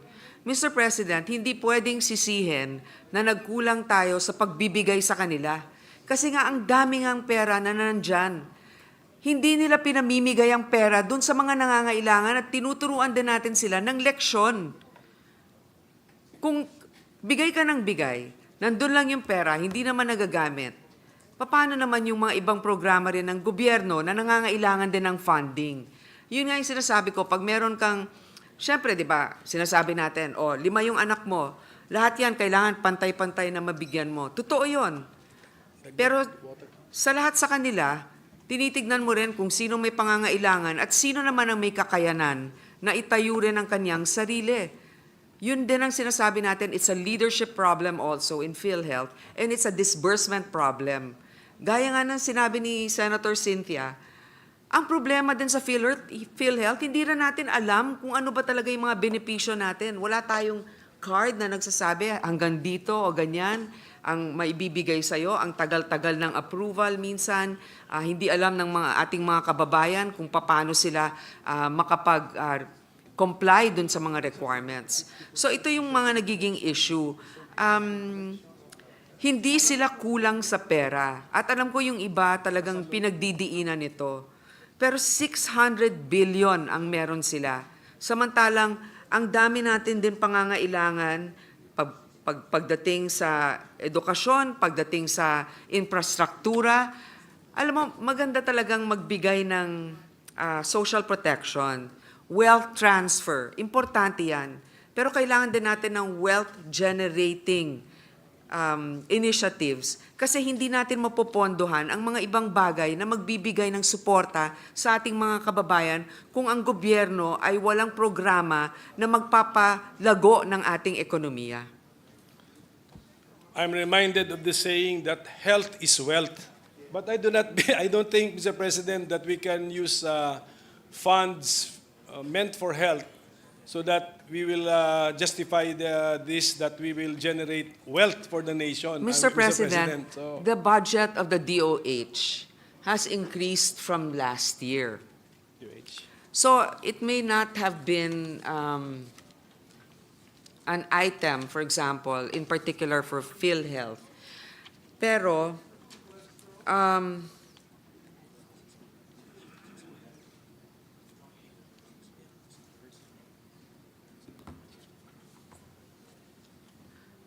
meron naman pong increase na nangyari dito sa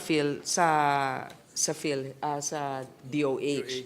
From 241,602,000,000 in 2024, yung BICAM natin nasa 247,923. So we are, of course, health is wealth. That's very important. But also, health, the financial situation of our country, the economy, and wealth-generating initiatives are important so that we can support social protection initiatives such as the health sector. Sige, mag-digress po tayo muna sa health sector. Pero napansin ko po na ang ating final amount sa Department of Health is 247.9 billion pesos sa BICAM report. Mas mababa by 25.7 billion pesos from the GAB, 273.7 billion pesos. So, binawasan pa rin natin ang DOH. And then, ang ating ang ating pampalubag loob lang ay yung level, nung binawasan na, yung ending amount is still higher than the 2024 GAE amount? Yes, Mr. President. But why did we reduce it, Mr. President, by 25.7 billion pesos, which is a very significant amount also, Mr. President? Well, Mr. President, there are certain agencies that we also supported. Like, for example, the Department of Agrarian Reform, we had given them an increase for their budget. We also had given the state universities and colleges an increase in their budget. The DICT, we've also given them an increase. The Department of National Defense also has an increase. So, Mr. President, if possible, we would like to increase all. But then also because of the substantial budget allocation of other departments, we also made sure that departments that are also crucial have a respectable amount that they can operate with. So, pwede ba nating masabi na itong 74.4 billion pesos ng PhilHealth na ziniro natin ay binigay sa ibang mga ahensya ng gobyerno na sa tingin natin ng ating committee na mas nangangailangan o mas deserving ng amount, at masasabi ba natin na hindi directly health-related yung napuntahan ng 74.4 billion pesos na yon, Mr. President?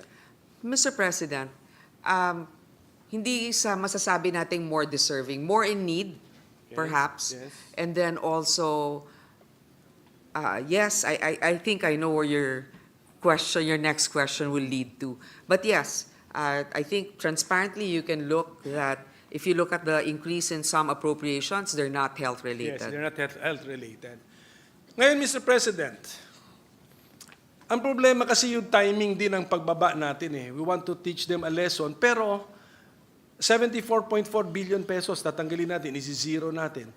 Pero hindi ba natin alam na pinasa natin dito sa chamber natin yung panukala na pababain ng premium rates. Nababa natin eh. At the same time, inutusan natin sila to increase their compensation packages, which ginawa nila. Tapos hindi lang dagdagan pa, may konsulta, etc. So, ang nangyayari po, Mr. President, we are being conservative with PhilHealth by reducing the subsidy by 74.4 billion pesos at a time when when PhilHealth has now committed to be more proactive, aggressive, and then we are returning some benefits to the direct contributors by lowering the contribution rate, Mr. President. Ganyan ang nangyari. So, parang hindi makatwiran yung makatwiran yung 74.4 billion pesos reduction. Wrong timing pa. Oh, now that kung ano yung itinuturo natin sa PhilHealth, pinipressure natin sila, gagawin na nila, tapos ngayon parang pipilayan natin sila para magawa nila yung sinasabi natin gawin nila, Mr. President. Mr. President, unang-una, hindi ako naniniwala na mapipilayan sila. Kasi nga may pagkukunan pa rin silang 600 bilyon. So sabihin na natin, 70 billion ang hindi na nalaan sa kanila ngayon sa budget. Meron naman silang pagkukunan na 600 bilyon. Ngayon, sa susunod na taon, kung talagang tinupad nila ang kanilang pangako na number 1, mas iigihan nila ang pagbigay ng suporta sa mga may sakit na nangangailangan. Pangalawa, na-implement na yung batas. Ewan ko kung napasa na ba yung batas na yon na bababaan yung premium at hindi na dapat kasama sa batas yung pag-increase ng premium na yon. At saka natin masasabi na o sige, sa susunod na taon, 2026 budget, pwede na nating punuan muli sapagkat nagagamit na nila yung kanilang reserba. Nakalimutan ko nga i-mention na pinush ko nga sila na magkaroon ng dental services at ngayon nababasa natin that they are also offering dental services, Mr. President. Exactly, Mr. to be President. covered. I think this can be evaluated. For example, you have a child who has committed something, you're teaching your child a lesson, hindi naman porket na nag-reform na kaagad, ay ibibigay mo na muli.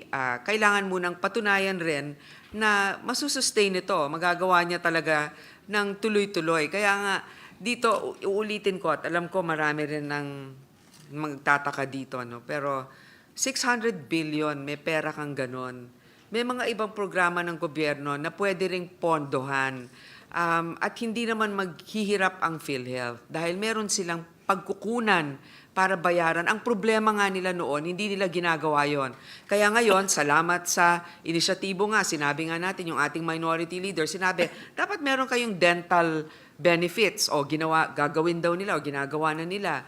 O ngayon may batas pero hindi ko alam, parang hindi pa yata napapasa na hindi muna itataas ang premium, 'di ba? Hindi pa yan batas. 'Di ba? Iamyenda pa lang natin 'yan. Hindi pa yan nangyayari. So sa ngayon, ang daming nagrereklamo na ang taas ng premium ng PhilHealth tumataas pero ang benepisyo nila hindi pa rin ganyan. Kaya meron pa rin silang nakokolektang premium na mas mataas. Ang ating problema sa PhilHealth subsidy kasi, Mr. President, is yung formula is provided by law. Yan po, that is the long and short of it.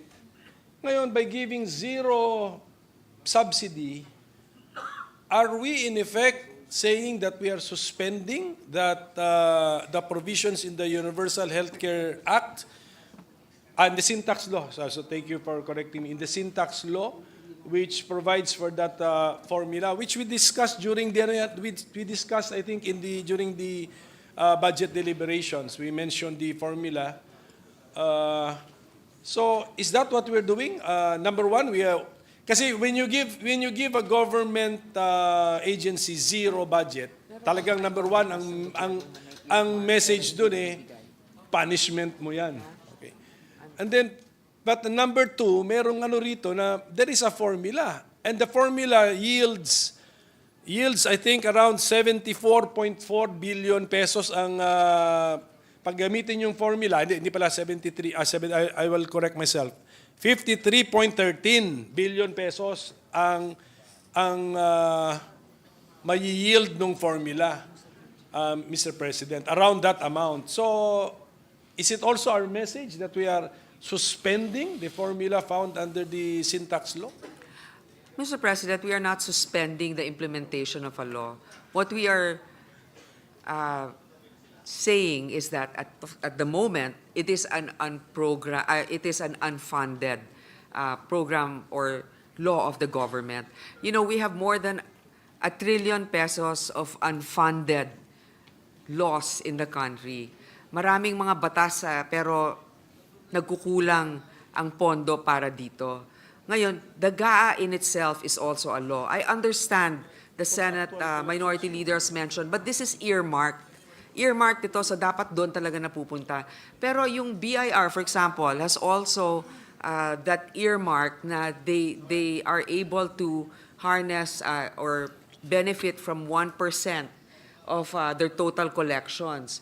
But because they haven't really reached a certain utilization, the government has not given them that 1% supposedly that would go to them. So, Mr. President, this is not, sadly, the reality is this is not uncommon. And the GA itself is a law. We have a discretion also to look at the macro picture of a particular time in our society and economy and to see what fiscal space we have. Thank you for that, Mr. President. But unfortunately, I think when we apply the formula for what is to be remitted to PhilHealth under the UHCA, this is based on actual revenues or collections. So, wala pong reason na masabi natin it will be an unfunded mandate kasi if the collection is zero, percentage of zero is zero, pero may collection eh. So we have to, if the sponsor will allow me to read the provisions. No? Ano ba dapat ang binibigay sa PhilHealth? Utos ng Universal Healthcare Act. Revenues from excise tax on sugar-sweetened beverages. 50% of total revenue shall be allocated, may word pa na exclusively, to PhilHealth, 80% nito. 80% of the 50%, tama? To PhilHealth, okay.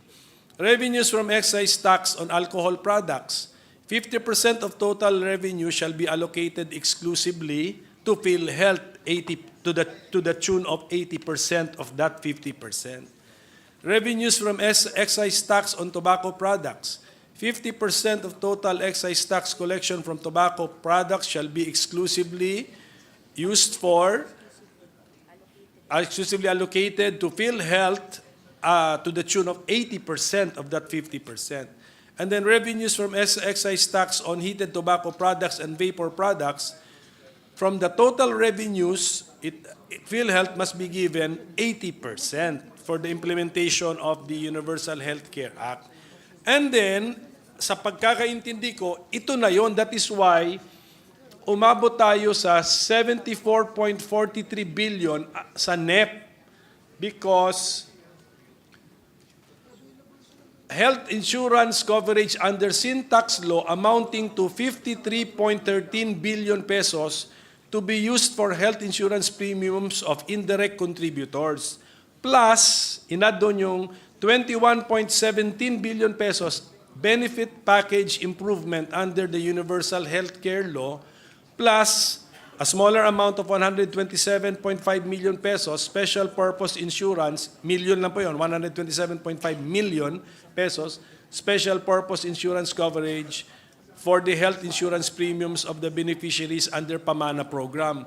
Pag isuma total lahat yun yung 74.43 billion pesos na nasa NEP as subsidy to PhilHealth. Pero meron pa nagdi-dispute na hindi yan tama, di ba? Although I must hasten to add na meron pa nga nagdi-dispute dyan that if you properly apply the formula, it should even be a bigger amount than the 74.43 billion pesos. That's the point, Mr. President. And then na-zero na natin.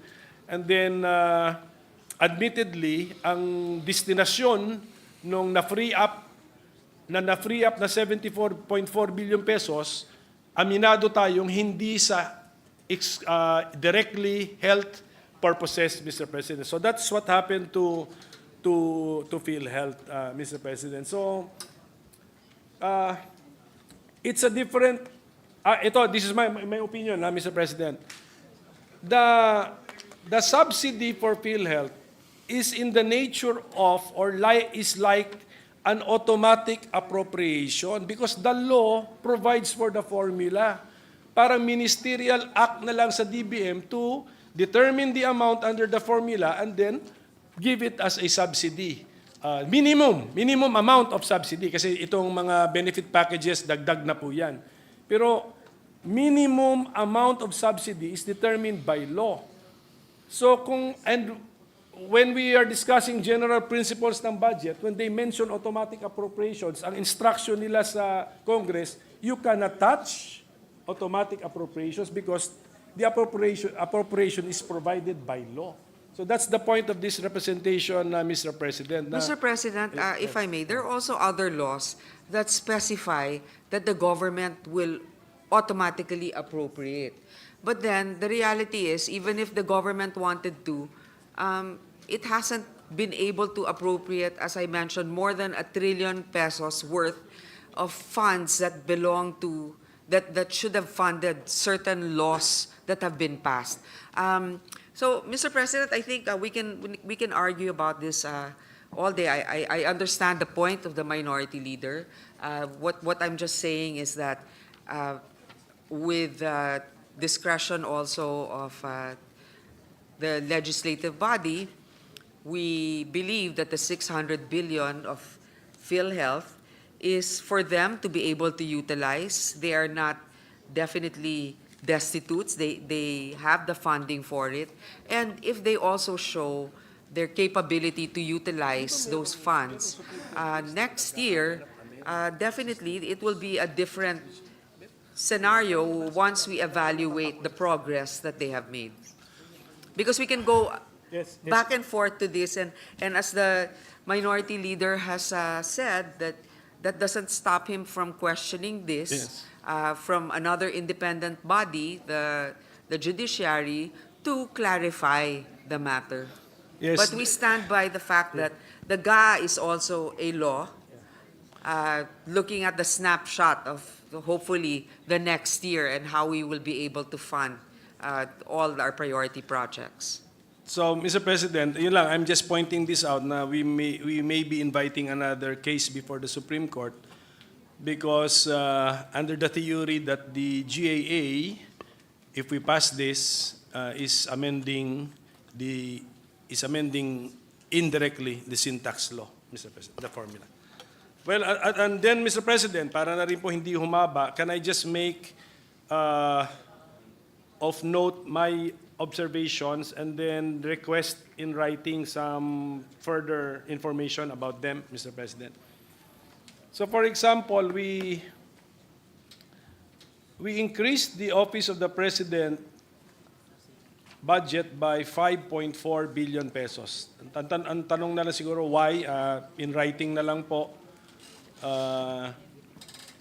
Kasi pwede naman nung sa plenary, pwede naman talagang nailabas na lang yun kung if they really need additional 5.4 Mr. President, if billion. may I clarify it, because I think it's for good reason. This was actually a request because all of a sudden, we have been chosen or we have been assigned to host the ASEAN summits. Dapat yan kasi Myanmar. For some reason, some delegates said na they're not comfortable because maybe of some political situation in Myanmar, and the next is the Philippines. So that's exactly the amount that is needed for the ASEAN. That is the only addition because when they did the NEP, wala pa yung designation sa atin. Meaning to say that this 5.4 billion was reflected in the Senate committee report. Yes, Mr. Correct. President. Okay. So, congratulations for that and thank you for pointing that out, Mr. President. Nasunod yung ating version. Finally, no? Yes, thank you. Then, Mr. President, ito kung pwede na lang din in writing unless, of course, our chairwoman feels the need to explain it right now. The Office of the Secretary of the Department of Agriculture suffered a decrease of 22.3 billion pesos. O bakit po? Malaki po yon. Department of Education, the Office of Secretary Angara also suffered a decrease of 12 billion pesos. Bakit na lang po? 12 billion, yes.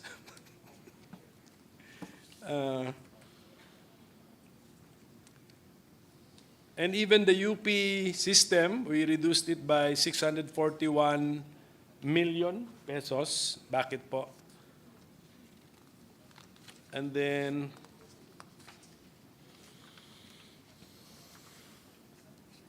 linilimit ko na lang po yung sa mga malalaking halaga. Like the Office of the Secretary ng Department of Health, 25.7 billion pesos. Bakit po binawasan natin siya? Halos 10% po ng budget din niya yun. DILG Secretary, Office of the Secretary by 819.9 million pesos. Sa Department of Labor, the Office of the Secretary, malaki-laki rin po yung dinicrease natin dito, 16.8 billion pesos. Tapos, napakalaki naman nung dinagdag natin sa Office of the Secretary ng DPWH, 288.6 billion pesos. Siguro po dito, pagdating sa DPWH, kung pwedeng may special request ako if ma-identify how much of these are flood control projects because yan po yung parang sensitive issue of the day, Mr. President. DSWD, Office of the Secretary, we are reducing it by 94.3 billion pesos. Ano pong apektado rito? Is it what particular program? Can we, this one, ma'am, can we, Madam Chair, can we provide details right now? Is it 4-piece? Is it AX? What's affected, Madam Chairwoman? Pero yung AX, tuma.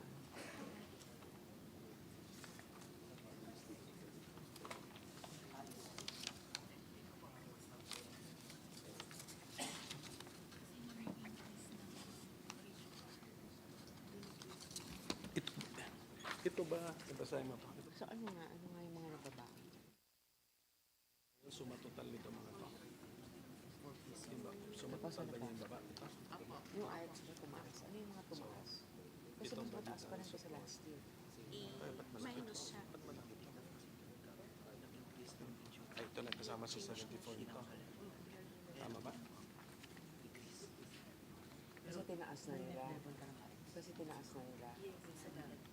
Okay, wait ka muna sa akin. Ito So yung special purpose man. from NEP, ano yung 4-piece? Ano yung 4-piece na? Sino nga kasama? Si 74? Sino pa? Bakit na mo? 114. 25. Ay ngayon, anong binigyan natin? Okay. 89, tsaka ito. Ito plus ito. Ito. Ayun. Malaki rin. Ito mang dati sa 35 yung tinaasan ng house 76. Pinawi na po. Pero effectively sa maas ka pa rin. Mga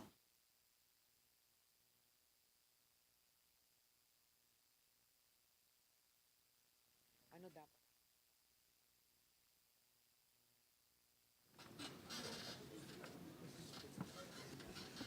Okay, Mr. President,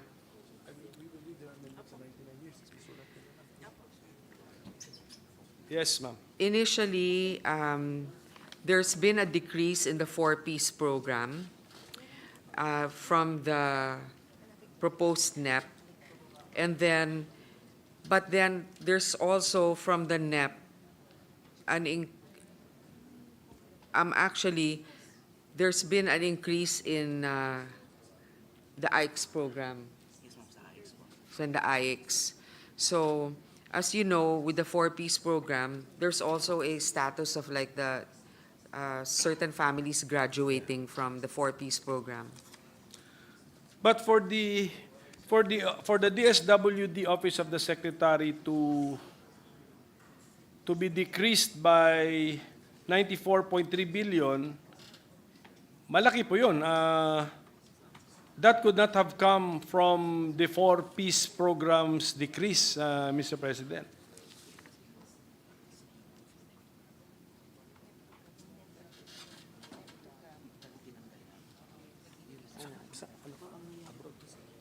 Sa DSWD po, meron po increase from NEP to Gabang House na 85. Now, papunta na tayo ng Bataan.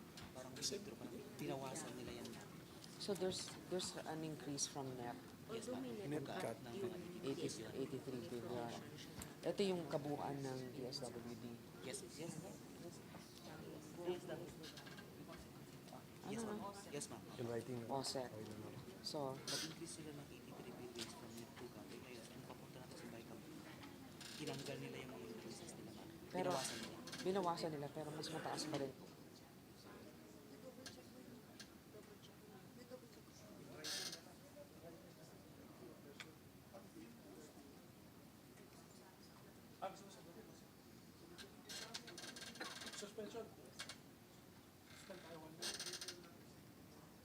One minute suspension, Mr. President. Session suspended.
Mr. President, Wait. Wala pa. Session is resumed.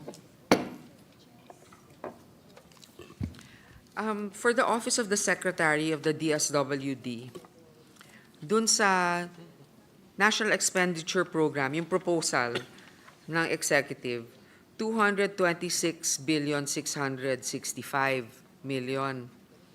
Pagdating sa GAB, naging 310,142. Sila din ang nag-increase. Pero pagdating sa BICAM, sila rin yung nagtanggal, naging 215,818. So if we actually look at the NEP to the GAB, there is a decrease of 10 billion. Hindi naman from 310 to 215 na like more than like almost 100 billion. Kasi sila din hindi ko nga maintindihan sila rin ang nag-increase nun, Mr. President. Pero sila rin ang nagtanggal. Kaya nga siguro in writing na lang, Mr. President, yes, Mr. kung President. what programs of the DSWD lodged under the budget for the Office of the Secretary will be affected by this 94.3 billion peso decrease. Yan lang po. Apa. And then, ito pong DOTR, Office of the Secretary, also suffers a decrease of 17.5 billion pesos. So in writing na lang po. Pero ang question ko po, yung idea po ni Senator J.V. Ejercito na balak niya sanang iakyat or ilagay sa programmed appropriations yung mga items, some items na nasa ilalim dapat ng DOTR, Office of the Secretary, na linagay sa unprogrammed appropriations, gusto niyang iakyat sa program yun para sure ang funding.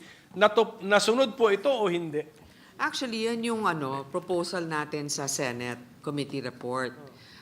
Pero unfortunately, we are in agreement Actually, Senator JV and I wanted certain DOTR projects to be funded. Yes, But especially with the indulgence of the sponsor, it's the foreign assisted projects. No, Oo, that, yes. pero Mr. President, maraming foreign assisted projects sa DOTR ang na-fund rin, like sa rail, halimbawa, pati yung Mindanao Rail na-fund, yung North-South, rail na-fund rin. So I guess, kung ano yung, yun yung mga nandun sa foreign assisted projects. Now, I would also like to remind the body that in the past year, zero yung foreign assisted projects. Ngayon, at least meron tayong 60 plus billion dito sa BICAM. Ito yung mga kaagad-agad kailangan natin bayaran para hindi tayo in default. So I guess the others were put in on program because we still have some breathing space or some leeway to be able to fund it, that we are still not in default.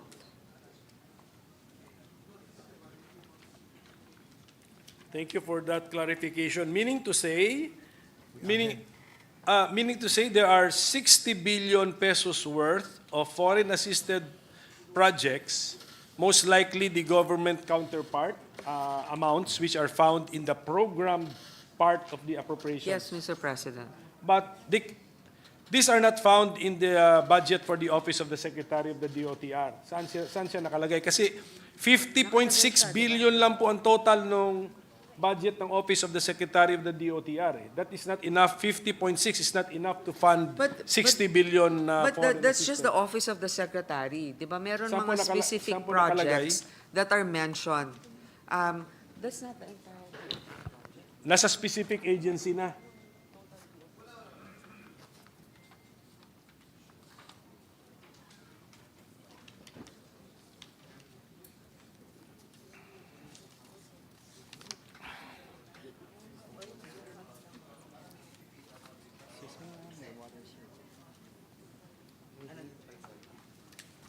Dalawa na lang ipopointed po. Ched, Nia, tapos Hindi lang. Anong total budget? hindi ko na sa for the record.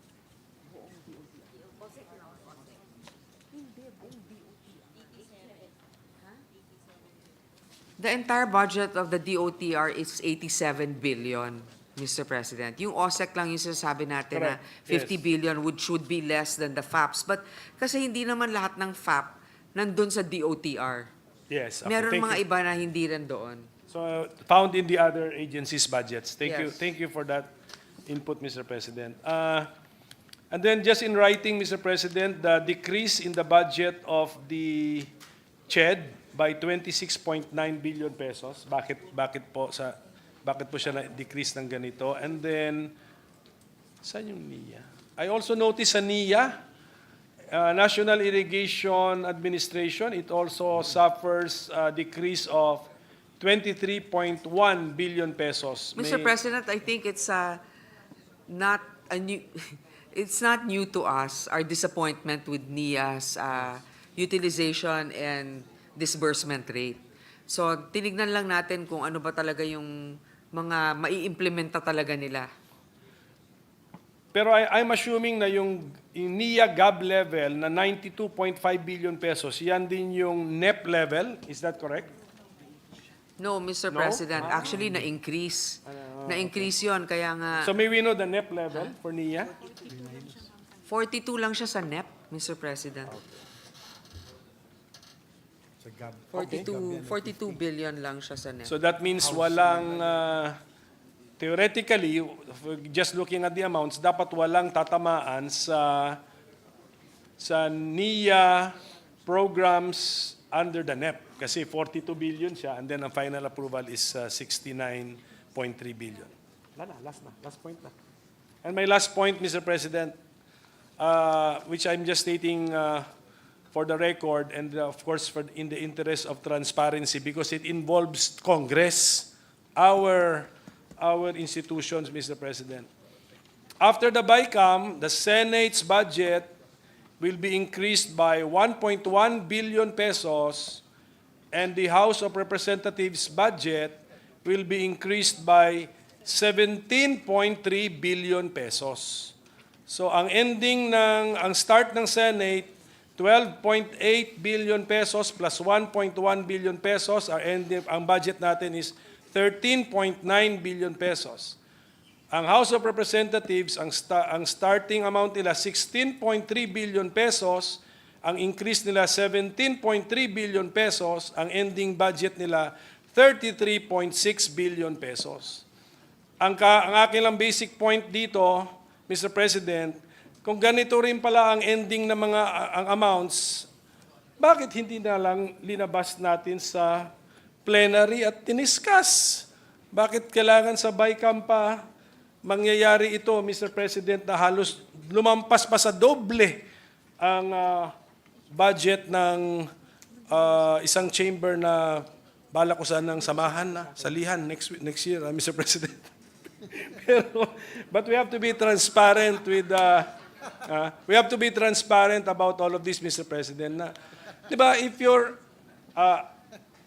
if you need, okay, we'll use mathematical terms. If you need 2x instead of x, bakit hindi pa na-reflect yan dun sa original bill na final mo? Sana pinare-reflect mo na yung 33 billion pesos na pangangailangan mo. That's my point, Mr. President. So I'm not expecting an explanation from our chairwoman kasi hindi naman niya ito kagagawan. So for more transparency in our budget process sana, we will discuss it sa floor. And then is our Senate Secretary here? Medyo mabuti is not here because I will talk about him, Mr. President. Okay. But he should not take this personally. Okay, para lang for the information of our colleagues. During the budget season, I interpolated on the Senate's budget. Okay. So happy kayo for the first time nag-appear ang ating Senate Secretary to answer questions. Ano yan sa basic factual question? For the year 2024, yung 2 billion increase ng Senate budget, sa BICAM ba nangyari o hindi? Ang sagot sa akin, sa plenary nating ginawa, which I accepted. But upon further research, I was given a wrong answer. Sa BICAM din po nangyari yun. Just like what is happening now, we also increased the Senate's budget by 1.1 billion pesos. So, just to make that clear, Mr. President, no, na Mr. President, actually, nung second and third reading, nandun na yung increase natin na 1.1 dito, billion. for this year, for 2025 po yan. I'm talking about when I was asking the Senate Secretary about the 2024 budget of wala the pa ako Senate. nun, Mr. Hindi po sa yan. Kasi akala ko ako yung sinasabihan mo Hindi eh. po. That's why sabi ko nga, I'm talking about our Senate Secretary. So, just to be very, very transparent, no? Sana po magbigay din tayo ng mga accurate na sagot, Mr. President. Because marami na rin tayong experience dito sa budget season. Sagot lang ng sagot para lang matapos na yung proseso. Eh. Alam mo, sometimes binobola ka lang nung mga iba. Eh. Pero, well, anyway, Hindi Mr. kita President. binobola, Mr. President. No, that is one. Some of our resource persons, Mr. President. Mr. President, I would like to put on record that I do not totally agree with everything that's been proposed also by the House. Unfortunately, I'm also trying to safeguard certain key points that I feel that we are more passionate about and what we believe we should also be able to protect. As the Senate President has mentioned, this is not a zero-sum game. Unfortunately, we all have our wish lists. Their budget is much larger because they're a bigger house, I suppose.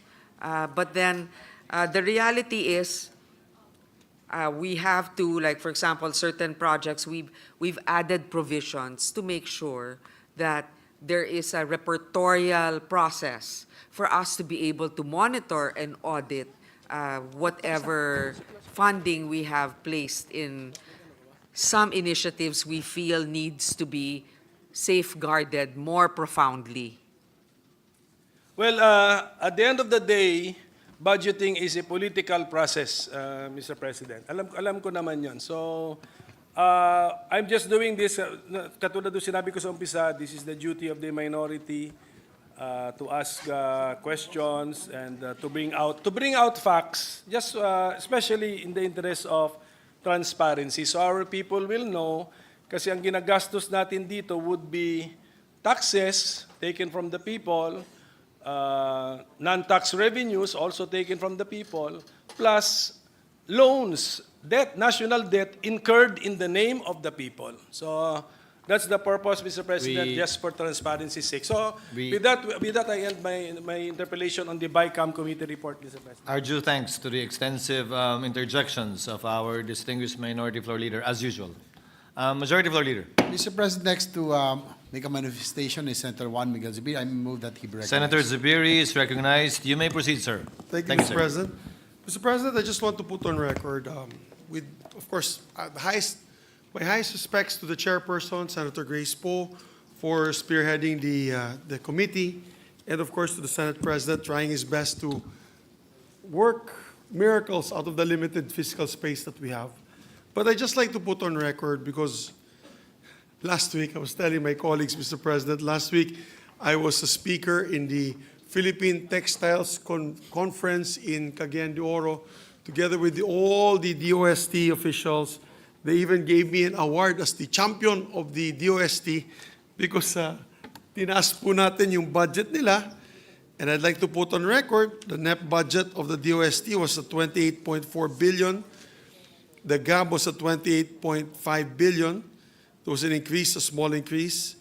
And the committee report, our committee report, Mr. President, was at 29.3 billion. So, unfortunately, nabanggit ko na po ito sa kanila. Lalo na po, Mr. President, my dear colleagues, no? Lalo na po yung FIVOX. Yung FIVOX po, Mount Canloon is already erupting as we speak, Mr. President. And I promised them the funds for their modernization of their equipment. Unfortunately po, nawala at bumalik po sa NEP yung kanilang budget. Yung pag-asa na palagi natin sinasabihan na walang pag-asa, binigyan po natin sila ng additional budget so that they could improve their Doppler radar systems. But unfortunately, it was reverted back in the BICAM report to the NEP amount, which basically nawala din po yung additional Doppler equipment. So I just want to put this on record, Mr. President. And nahiya nga ako dahil yung pinagpuntahan ko na conference, which is the Philippine Textile Research Institute, at hiyang-hiya po ako sa kanila. I'm actually very embarrassed because nabawasan pa yung budget nila. The NEP was at 354 million, and now their budget is at 319 million. At sinabi, and of course, our BICAM report was at 384. So they had about a 30 million increase in the BICAM report, and then, in the Senate approval. Pagdating sa BICAM, nabawasan sila ng mas mababa pa sa NEP, Mr. President. I have to put this on record because ayoko naman po magalit sila sa akin. Sabihin nila, I am remiss at my job as being the chairman of the Committee on the Science and Technology Budget. So, I just want to put that on record because I don't want to lose face, Mr. President, to the department. I apologize to them. I guess the chairperson, together with the technical staff, tried their best. But, if there are problems, climate change happens, and we should not blame Pag-asa, we should not blame FIVOX. They're not to blame because we did not give them the equipment that they deserve. Second, Mr. President, is PhilPost. Yung Franklin privileges na binigay natin 100 million, which we give every year as a Senate, tinanggal po. Wala na pong Franklin privileges under PhilPost. So therefore, wala na pong libreng mailing Franklin privilege yung DOJ, which they were, the Justice Judiciary, which were expected from us in the COMELEC. I don't know how we will explain that to them and how we'll explain to PhilPost because now PhilPost has to pay for it and I know they don't have the income for it, Mr. President. Zero budget din sila. So yun naman po, with a heavy heart, I still support the budget, Mr. President. I trust your leadership and I will support this budget. Yun lang, with a heavy heart, I just feel bad that the Department of Science and Technology was not given the proper increases that they deserved. So yun lamang po, Mr. President. Thank you very much. We thank the gentleman for his understanding and continued support. Thank you, Senator Zubiri. Majority Leader. With that, Mr. President, I move that we approve and ratify the Conference Committee report on the disagreeing votes of House Bill number 10800 and let the text of the joint explanation be deemed read into the records of the chamber.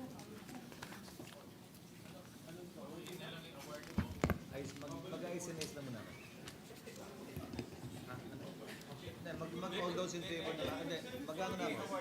Any objection, tapos magbalikas ko na. Any objection? Hearing none.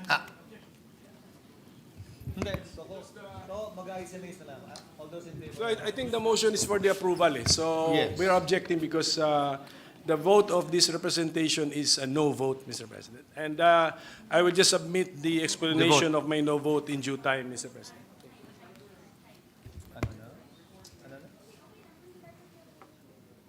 We will record your no vote after, and you can explain your respective votes afterwards, after the vote. Mr. President, the Deputy Minority Leader is seeking the floor.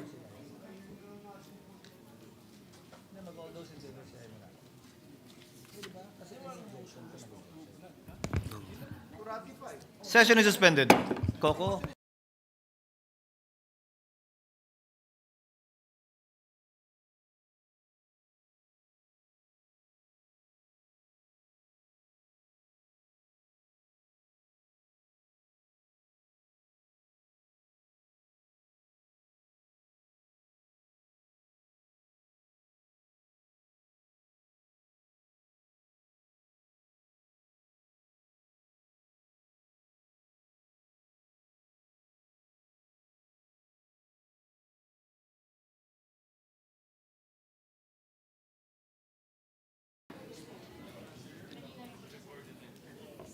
There is a motion to approve the disagreeing provisions on the bicameral conference committee report on House Bill number 10800. All those in favor say aye. Aye. All those against say nay.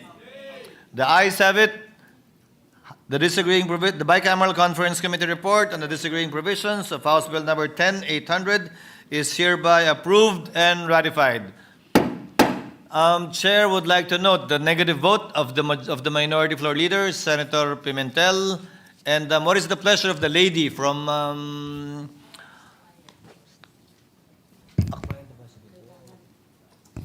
what is the pleasure of the Honorable Ontiveros?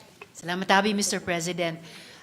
With all due respect and thanks to the Good Finance Committee Chair, Senator Grace, and the Senate President, Senator Chiz, I would just like to manifest that I join the minority leader in the minority's vote of no to this bill, and I will submit my explanation of no vote in writing with emphasis on the effective defunding of PhilHealth in the bill. Salamat abi, Thank Mr. you, President. Senator Ontiveros. Duly noted and entered into the records. Majority Leader, Mr. President, what is the pleasure of the Honorable Villanueva? Mr. President, just to give a very short manifestation on the ratification of the bicameral conference committee report, if I may, Mr. President. The gentleman may proceed. Thank you very much, Mr. President. Mr. President, this is just to put on record our agreement with the majority of the members of the Senate in ratifying the 2025 budget. However, Mr. President, it's also disheartening to note, Mr. President, that some of our institutional amendments, namely for TESDA, for the creative industry and the integrators of our enterprise-based and education training were not carried. We feel, Mr. President, that this is very important items, and we hope, Mr. President, that our agency, our beloved agency, our TESDA, would step up and fill in the gaps, Mr. President. I would also like to put into the records, Mr. President, my personal point of view when it comes to the passage of the GAA, which is also another law, Mr. President. It may be different from other laws that we have already passed, but it is a law, the GAA. When some people are talking about the constitutionality, Mr. President, remember, wala pa pong PhilHealth noong nagkaroon tayo ng konstitusyon. At ikatlo, Ginoong Pangulo, naniniwala din tayo na dapat pagtuunan ng pansin yung mga nangangailangang ahensya ng ating pamahalaan, kaya tayo ay nag-a-agree din sa desisyon ng mayorya sa pamumuno ng ating chairperson, Senator Grace po. Maraming salamat, Ginoong Pangulo, at may God bless us all. Noted and entered into the records. Majority Leader. Mr. President, last week a manifestation is Senator Christopher Bongo. I move that he be recognized. Senator Go is recognized. You may proceed, sir. Mr. President, although I commend some of the provisions advocated in the BICAM report, I just want to manifest my strong reservation on some of the provisions of the bicameral conference committee report, which I personally find unacceptable. I did not also sign the BICAM report because details of the reconciled budget were not available earlier. This is also in line in support of the manifestation of Senator De La Rosa during the opening of the BICAM to give the members time to review prior to signing. Bakit po ako pipirma sa isang dokumento na hindi ko naman po alam ang detalye? First, I am saddened by the zero budget given to PhilHealth. As chairman of the Committee on Health, advocacy ko po ang health. Dapat po ang pondo ng PhilHealth ay para sa health. Kaya nga po, PhilHealth. Lessons learned, dapat tayo sa pandemya. We should invest more in health. Katumbas po yan ng buhay ng bawat Pilipino. Kaya dapat bigyan po natin ng priority ang health. While we acknowledge that PhilHealth has still billions in reserve funds, sabi nila 500 billion, as discovered and discussed in 5 hearings conducted by the Committee on Health, subsidy from the national government may still be needed to implement necessary reforms and improvements in its benefit packages. Huwag naman zero budget. Sa huli, ang mga mahihirap na pasyente na naman ang kawawa dyan. We kept on urging PhilHealth to expand its benefit packages, especially for top 10 mortality diseases, increase case rates, scrap its restrictive policies like the 24-hour confinement policy, cover additional services like dental. Tinupad na nila yung dental recently, optometric services and assistive device. Paano po magbe-benefit ang mga pasyente kung zero ang budget ng PhilHealth? I also want to highlight that Republic Act 11223 or the Universal Healthcare UHC law also mandates that the amount necessary to implement the provisions of the UHC shall be included in the GAA.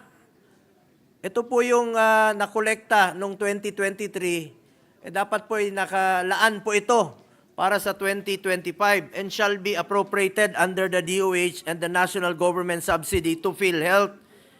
May pinanggalingan na po yan tulad ng sin tax collections na dapat ay para sa implementation po ng UHC. Nasa batas po yan. May earmarking po yan under Republic Act 11346 at Republic Act 11467 or the sin tax law. There is also a provision in the UHC Act that premium subsidy for indirect contributors shall be included annually in the General Appropriations Act. Bigyan sana natin ng maayos at sapat na budget ang PhilHealth at hikayatin ang PhilHealth na i-maximize ang paggamit ng kanilang pondo para sa kanilang mga health-related programs and services. At dapat sana kung ano ang budget na nawala sa PhilHealth, dapat sana ay mapunta sana sa health. Ang budget ng health dapat para sa health. Hindi ko alam kung saan napunta ang 74 billion na dapat sana para sa PhilHealth at para sa health. Kung may tinanggal na budget sa PhilHealth, dapat kulang.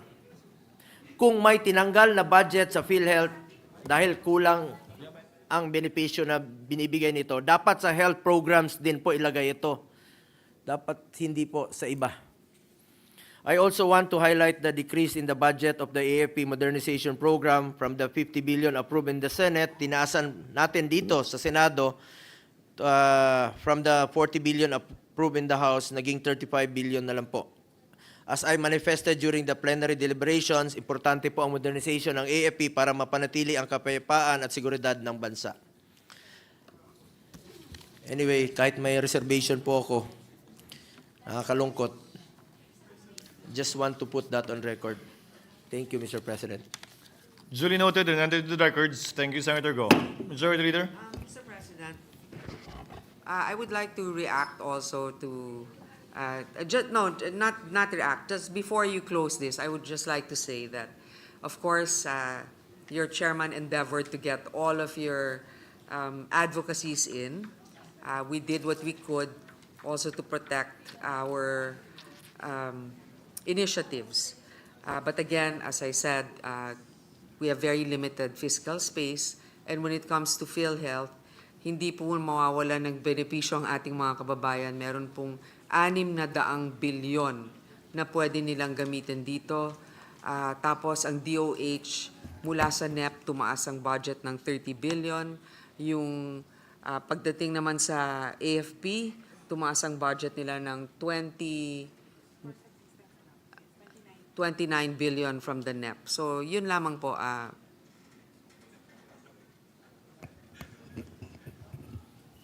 Mr. President. Thank you, Senator Grace. Majority Floor Leader. Duly noted and entered into the records. With that, Mr. President, we now move on and move that we resume consideration of Senate Bill number 2898 under committee report number 428. This is the bill on the liberalizing the lease of private lands by foreign investors. So move, Mr. President. Before acting on the motion of the Majority Leader, Chair would like to make a short manifestation as well. Since I remember having said this earlier in the BICAM, it is not in the records of the Senate. Walang batas na perpekto, hindi perpekto ang batas na ito na inaprubahan lamang natin. May mga nalagay, may hindi nalagay, may natuwa, may hindi natuwa, may nagalit, may napangiti. Subalit maging ganun pa man, ang trabaho ng Kongreso ay pumili sa pagitan ng mga bagay na pwedeng ponduhan kung alin dito ang unahin. Lahat mahalaga, lahat importante. Subalit, kailangan natin magpasya at pumili kung alin. Nais ko lang tugunan sana partikular, yung nababanggit palagi kaugnay sa PhilHealth. 2 buwan na ang lumilipas, nagsalita ako sa isang press con dito sa Senado at sinabi kong pinag-aaralan nating tanggalin yung 74 billion na pangbayad ng premium ng PhilHealth. Dahil nga, yung 500 sobra-sobra, kaya sinubukang bawasan, binalik ng Korte Suprema yung ilan at pinagbawal na, pero mula sa 500, bumaba ng 400 at 40, sa ngayon, 600 billion muli yun. Dadagdagan pa natin uli ng 74 para sa ano, hindi naman dinadagdagan yung benepisyo. Sa totoo lang, nasa charter ng PhilHealth na pwede nilang gastusin ang kanilang pondo para sa coverage, universal coverage ng PhilHealth. Ang mangyayari po lamang dito, mula sa isang bulsa ng PhilHealth chargeable sa reserve fund nila, ililipat sa kabilang bulsa na hindi naman nila ginagastos pa rin para sa benepisyo ng mga miyembro nila. Yung mga nagbabayad ng kontribusyon tulad natin na sumusweldo, dati nang nandun yun. Yung 74 billion para sa coverage ng universal coverage ng mga hindi formally employed. Having said that, I'd like that to be entered into the records as well. And Chair would now like to act on the motion.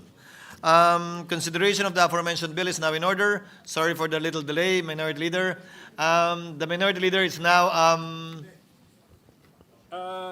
Just to be accurate, Mr. President, 53 billion would be for the indirect contributors. I stand corrected, Because yes. 21 billion is to supplement the package enhancement, Mr. President. I stand corrected, Your Honor.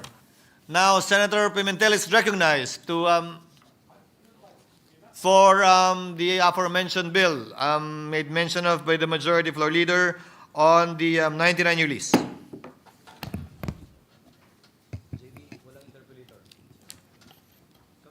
Thank you, Mr. President, and I'd like to attribute this bill to the author, Mr. President, who is our Senate President. Thank you, Your Honor. And congratulations for your imaginative thinking in coming up with this proposal, Mr. President. So this representation is ready to answer questions if there are any, Mr. President. But I think no one listed for interpellation. There being no reservation for interpellation, I move to close the period of interpellation, Mr. President. Any objection? Period of interpolation and debate is now closed. Majority Leader? I move to open the period of amendments of Senate Bill number 2898 and recognize again, once again, our Minority Leader, Senator Pinal, for his individual amendments. There are amendments, Mr. President, and The gentleman may proceed. yes, the next 3 amendments all come from Senator Risa Ontiveros, Mr. President. On page 4, line 6, after the phrase "in accordance with law," add the following sentence: This shall be without prejudice to a periodic review of the terms of the lease to be done by the BOI or the appropriate IPA, period. The continuation of the lease shall be subject to the condition that it remains equitable for all interested parties. Therefore, the second paragraph of Section 4A, as quoted under Section 3 of our bill, will now read as follows. Section 4A, Operative Act of Registration, second paragraph. The registered lease contract shall not be subject to collateral attack. It cannot be altered, modified, or cancelled except in a direct proceeding in accordance with law. This shall be without prejudice to a periodic review of the terms of the lease to be done by the BOI or the appropriate IPA. The continuation of the lease shall be subject to the condition that it remains equitable for all interested parties. I so move, Mr. President. Any objection to the proposed amendment? Hearing none. Amendment is approved. On page 4, line 27, after the phrase, may andito. Pati ba? Andito na to eh. Okay. After the phrase, line 27, contributions to the country and insert the line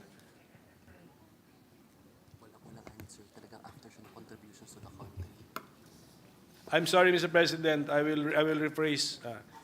On page 4, line 27, after the phrase contributions to the country, insert the line and the communities in which the land is located. Therefore, making subparagraph 4 read as follows. In addition to the conditions for the renewal of a lease contract, the foreign lessee shall show that it has made social and economic contributions to the country and the communities in which the land is located. Then retain the semicolon and the word and. Thank you. I so move, Mr. President. Any objection to the proposed amendment? Hearing none. Motion is approved.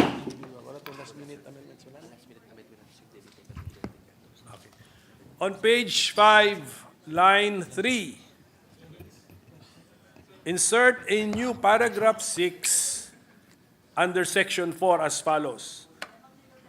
Number 6, close and open parentheses. In the case of agricultural and agroforestry lands, the terms of the lease shall be subject to the rules on conversion and the rules of the Department of Agrarian Reform, open parentheses, DAR, capital DAR, close parentheses, governing joint venture agreements in agroforestry lands, period. I so move, Mr. President. Any objection to the proposed amendment? Hearing none. Motion is approved. Sure. That would be all, Mr. President. Mr. President, with no other individual amendment, I move to close the period of amendment. Any objection? Hearing none. Motion is approved. I move to approve on second reading Senate Bill number 2898. So move, Mr. President. Any objection? Hearing none. Senate Bill number 2898 is hereby approved on second reading. Congratulations and thank you, Senator Pimentel. Yes, Majority Leader? Mr. President, with the consent of the body, I move that we resume consideration of House Bill numbers 5851, 7007, 5828, 5831, 5832, 5837, 5836, 5833, 5556. Session is suspended for a minute.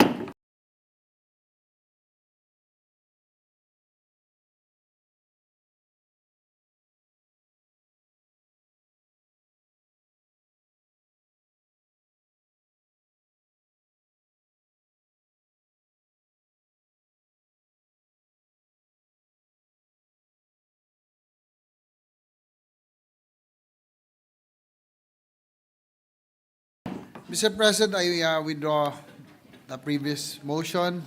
Instead, I move that we resume consideration of Senate Bill number 2897 under Committee Report number 426. This is the bill amending the Safe Spaces Act. So move, Mr. President. Any objection? Hearing none. Motion is approved. There being no member Who wishes to interpret? I move to close the period of interpellation. Safe spaces. Kay Risa to eh.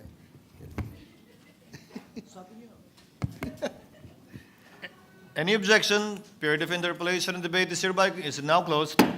I move that we suspend consideration of Senate Bill number 2897.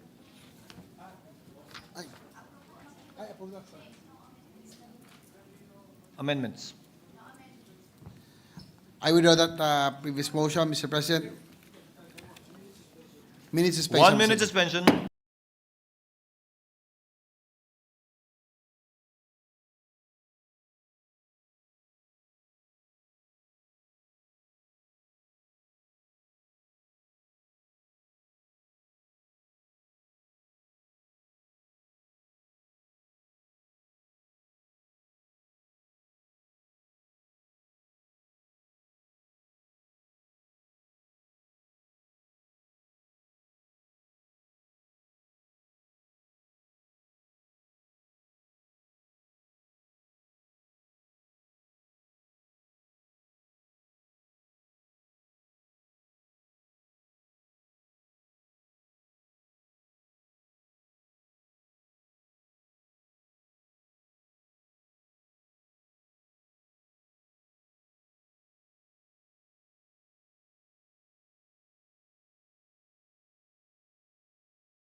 With no committee or individual amendment, I move to approve on. Close. I move to close the period of amendment, Mr. President. Any objection? Hearing none. Period of individual and committee amendments hereby closed. With Majority no, Leader. with no committee or individual amendment, I move to approve on second reading Senate Bill number 2897. So move, Mr. President. Any objection? Hearing none. Senate Bill number 2897 is approved on third reading. On second reading rather. Minute suspension, Mr. President.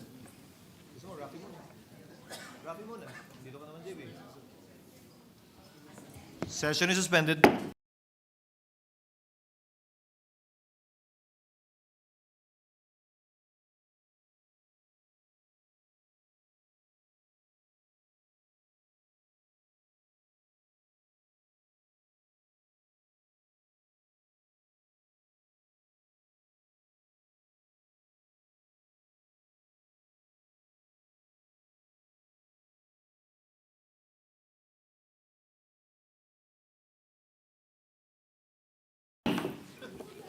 Mr. President, with the consent of the body, I move that we resume consideration of House Bill numbers 7514, 8186, 8279, 8280, 9468, 10835, 3401, 4275, 5659, 6556, 8283, 9651, 9652, 9654, and 9664.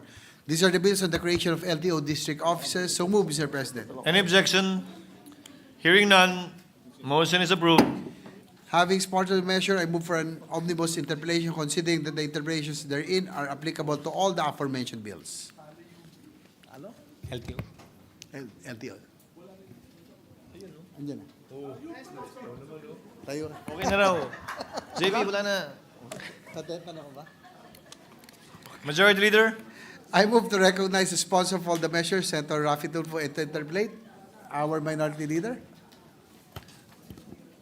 There being no member who registered to interpolate, Since there are no other member wishes to interpolate, I move that we close the period of interpolation, Mr. President. any objection? Hearing none, motion is approved. Majority Leader? Suspend lang. Amendments ka? May amendments ka? Wala. May amendment? Amendments? Wala. Meron? Meron? Meron daw.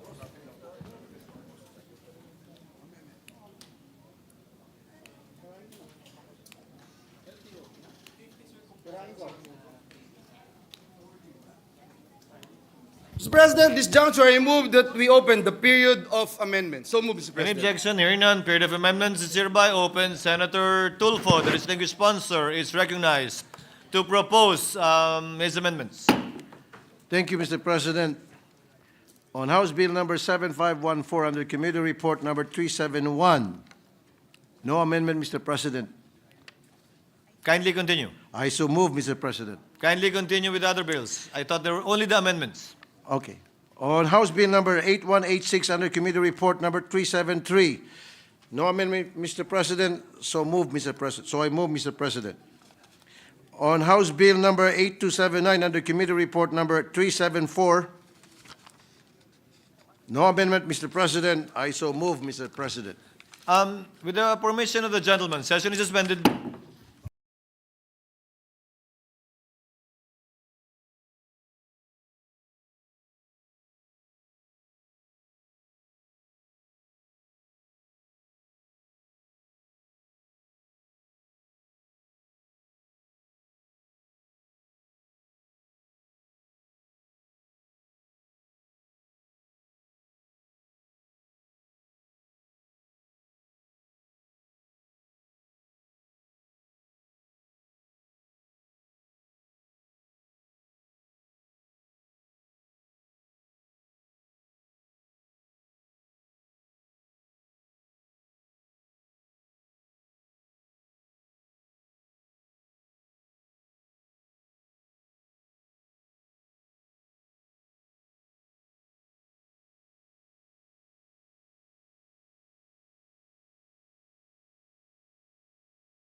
For the record, the understanding of the chair is if there are no proposed amendments to certain House bills, then it is deemed that there are no amendments. So may we ask that only those House bills that we are considering omnibussly with amendments be read by the distinguished sponsor. So the sponsor is recognized, sir. Understood. Thank you, Mr. President. Thank you, sir.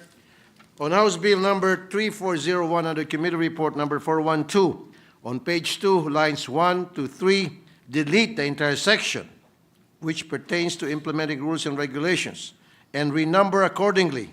I so move, Mr. President. Any objection? Hearing none, amendment is approved. On House Bill number 4275 under Committee Report number 410, on lines 4 to 7, delete the entire section which pertains to implementing rules and regulations and renumber accordingly. I so move, Mr. President. Any objection to the proposed amendment? There being none, amendment is approved. On House Bill number 5659 under Committee Report number 404, on lines 1 to 2, delete entire section. Delete entire section 1 and will be read as follows. Section 1, the existing LTO Extensions Office in the municipality of San Miguel in the 2nd District, province of Iloilo is hereby converted into a regular district office. I so move, Mr. President. Any objection? Hearing none, amendment is approved. Change the title of the bill from an act creating a Class D district office of the Land Transportation Office in the municipality of Nabua, Camarines Sur, to an act converting the existing Land Transportation Office Extension Office in municipality of San Miguel in the 2nd District, province of Iloilo, into a regular district office and appropriating funds thereof. I so move, Mr. President. Any objection to the proposed amendment? There being none, amendment is approved. On House Bill number 6556 under Committee Report number 388, on lines 10 to 11, delete the entire section and renumber accordingly. I so move, Mr. President. Any objection to the proposed amendment? Being none, amendment is approved. On the House Bill number 8283, under Committee Report number 393, on line 3, after the word Batangas, insert a period, then delete all succeeding words up to line 6. Section 1 will now read as follows. There is hereby established a district office of the Land Transportation Office to be located in the municipality of Padre Garcia, province of Batangas. I so move, Mr. President. Any objection to the proposed amendment? There being none, amendment is approved. On the House Bill number 9651, under Committee Report number 406, on lines 1 to 3, delete entire Section 1 and replace with the following. Section 1, the existing LTO Extension Office in the municipality of Pili, province of Camarines Sur, is hereby converted into a regular district office. I so move, Mr. President. Any objection to the proposed amendment? There being none, amendment is approved. On lines 9 to 12, delete the entire Section 3 and renumber accordingly. I so move, Mr. President. Any objection to the proposed amendment? Hearing none, amendment is approved. Change the title of the bill from an act creating a regular land transportation office district office in the municipality of Pili, province of Camarines Sur, and appropriating funds thereof, to an act converting the existing land transportation office extension office in the municipality of Pili, province of Camarines Sur, into a regular district office and appropriating funds thereof. I so move, Mr. President. Any objection to the proposed amendment? Hearing none, amendment is approved. On House Bill number 9652, under Committee Report number 420, on lines 8 to 10, delete the entire section and renumber accordingly. I so move, Mr. President. Any objection to the proposed amendment? Hearing none, amendment is approved. On House Bill number 9654, under Committee Report number 417, on lines 9 to 12, delete the entire section and renumber accordingly. I so move, Mr. President. Any objection to the proposed amendment? Hearing none, amendment is approved. On House Bill number 9664, under Committee Report number 415, on lines 9 to 12, delete the entire section and renumber accordingly. I so move, Mr. President. Any objection to the proposed amendment? Hearing none, amendment is approved. On House Bill number 5731, under Committee Report number 403, on lines 1 to 4, delete entire Section 1 and replace with the following. Any objection to the proposed amendment? What House bill is that? This is House Bill number 5731, under Committee Report number 403, Mr. President. Session is suspended.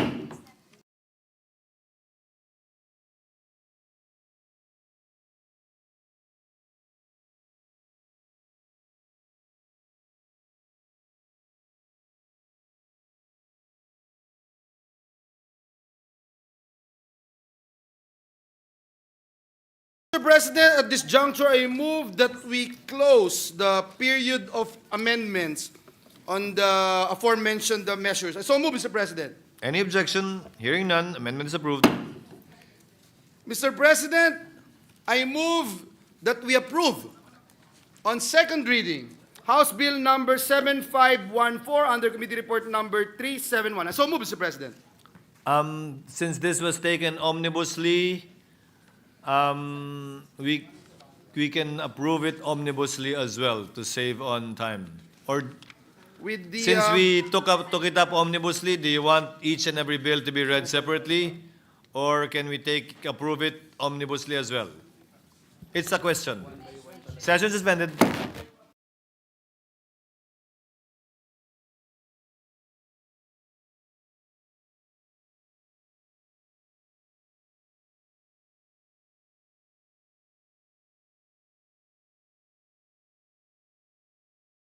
Mr. President, with the permission of the body, especially with our minority leader, I move that we approve on second reading House Bill number 7514 under Committee Report number 371, House Bill number 8186 under Committee Report number 373, House Bill number 8279 under Committee Report number 374, House Bill number 8280 under Committee Report number 380, House Bill number 9468 under Committee Report number 381, House Bill number 10835 under Committee Report number 377, House Bill number 3401 under Committee Report number 412, House Bill number number 4275 under Committee Report number 410. House Bill number 5659 under Committee Report number 404. House Bill number 6556 under Committee Report number 388. House Bill number 8283 under Committee Report number 393. 17. House Bill number 9651 under Committee Report number 406. House Bill number 9652 under Committee Report number 420. House Bill number 9654 under Committee Report number 417 and House Bill number 9664 under Committee Report number 415. I so move, Mr. President. Any objection? Hearing none, the aforementioned bills and committee reports on the creation of LTO district offices are hereby approved on second reading. Thank you, Majority Mr. Leader. President. We congratulate our distinguished sponsor. I now move that we suspend consideration of the aforementioned House bills. I so move, Mr. President. Is there any objection? There being none, amendment is rather, the suspension of the aforementioned bills is approved. Majority Leader. Mr. President, with the consent of the body, I move that we resume consideration of House Bill numbers 5731 and 10779. These are bills on the creation of LTO extension offices. I so move, Mr. President. Any objection? Consideration of the aforementioned bills are now in order. Chair recognizes the sponsor for any interpolation. If there are none, Majority Leader. Mr. President, I move that we close the period of interpellations and debate. I so move, Mr. President. Any objection? Hearing none, motion is approved. Mr. President, I move that we open the period of amendments. I so move, Mr. President. The distinguished sponsor is recognized to propose amendments as we open now the period of amendments on the two House bills. The sponsor may proceed. Thank you, Mr. President. On House Bill number 5731 under Committee Report number 403, on lines 1 to 4, delete entire section and replace with the following. Section 1, upgrading of the existing LTO Extension Office in Dolores, Eastern Samar. The existing LTO Extension Office in the municipality of Dolores, province of Eastern Samar is hereby converted into a regular district office. I so move, Mr. President. Any objection? Hearing none, amendment is approved. On lines 11 to 13, delete the entire section 3 and renumber accordingly. I so move, Mr. President. Any objection to the proposed amendment? Hearing none, amendment is approved.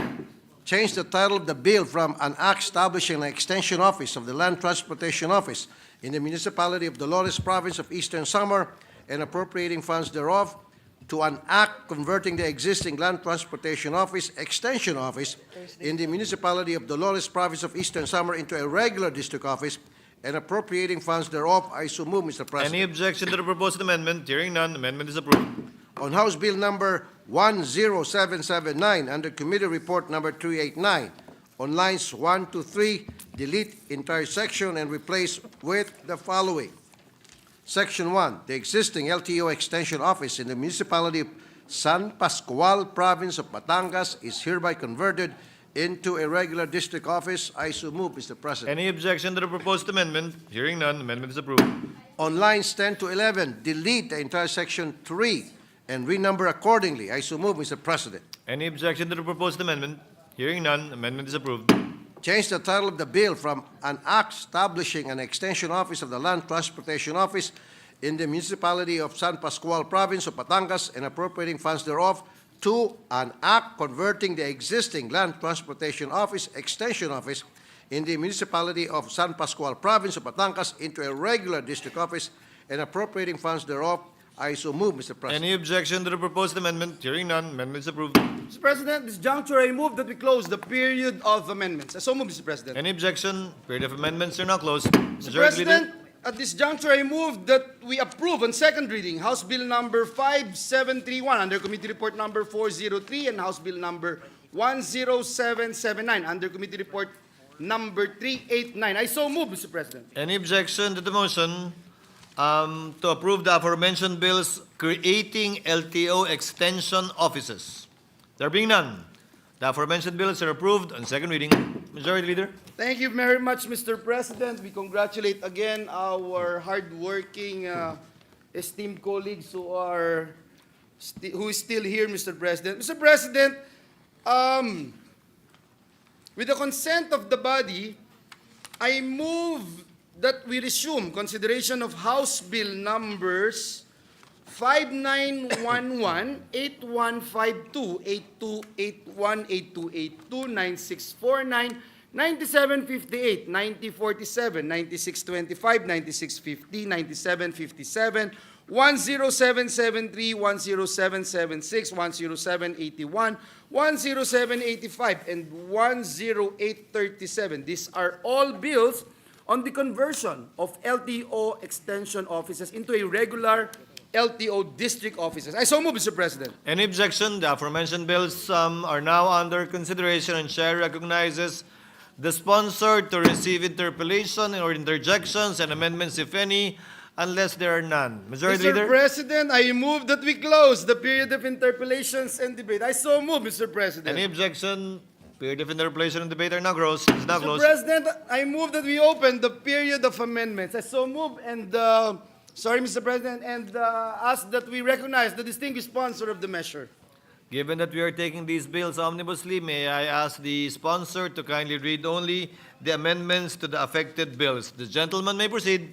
Thank you, Mr. President. On House Bill number 9047, under Committee Report number 408, on lines 12 to 14, delete the entire section 3 and renumber accordingly. I so move, Mr. President. Any objection? Hearing none, amendment is approved. On House Bill number 9625, under Committee Report number 407, on line 3, after the word office, insert a period, then delete all succeeding words up to line 5. The new section 1 will now read as, the Extension Office of the Land Transportation Office, located in the municipality of Tuao, province of Cagayan, is hereby converted into a regular district office. I so move, Mr. President. Any objection to the proposed amendment? Hearing none, amendment is approved. Change the title of the bill from an act converting the Extension Office of the Land Transportation Office, located in the municipality of Tuao, province of Cagayan, into a regular district office, transferring its location to the municipality of Solana, province of Cagayan, and appropriating funds thereof, to read as an act converting the Extension Office of the Land Transportation Office, located in the municipality of Tuao, province of Cagayan, into a regular district office, and appropriating funds thereof. I so move, Mr. President. Any objection to the proposed amendment? Hearing none, amendment is approved. On House Bill number 9650, under Committee Report number 419, on lines 9 to 12, delete the entire section and renumber accordingly. I so move, Mr. President. Any objection to the proposed amendment? Hearing none, amendment is approved. On House Bill number 9757, under Committee Report number 411, on lines 10 to 13, delete the entire section and renumber accordingly. I so move, Mr. President. Any objection to the proposed amendment? Hearing none, amendment is approved.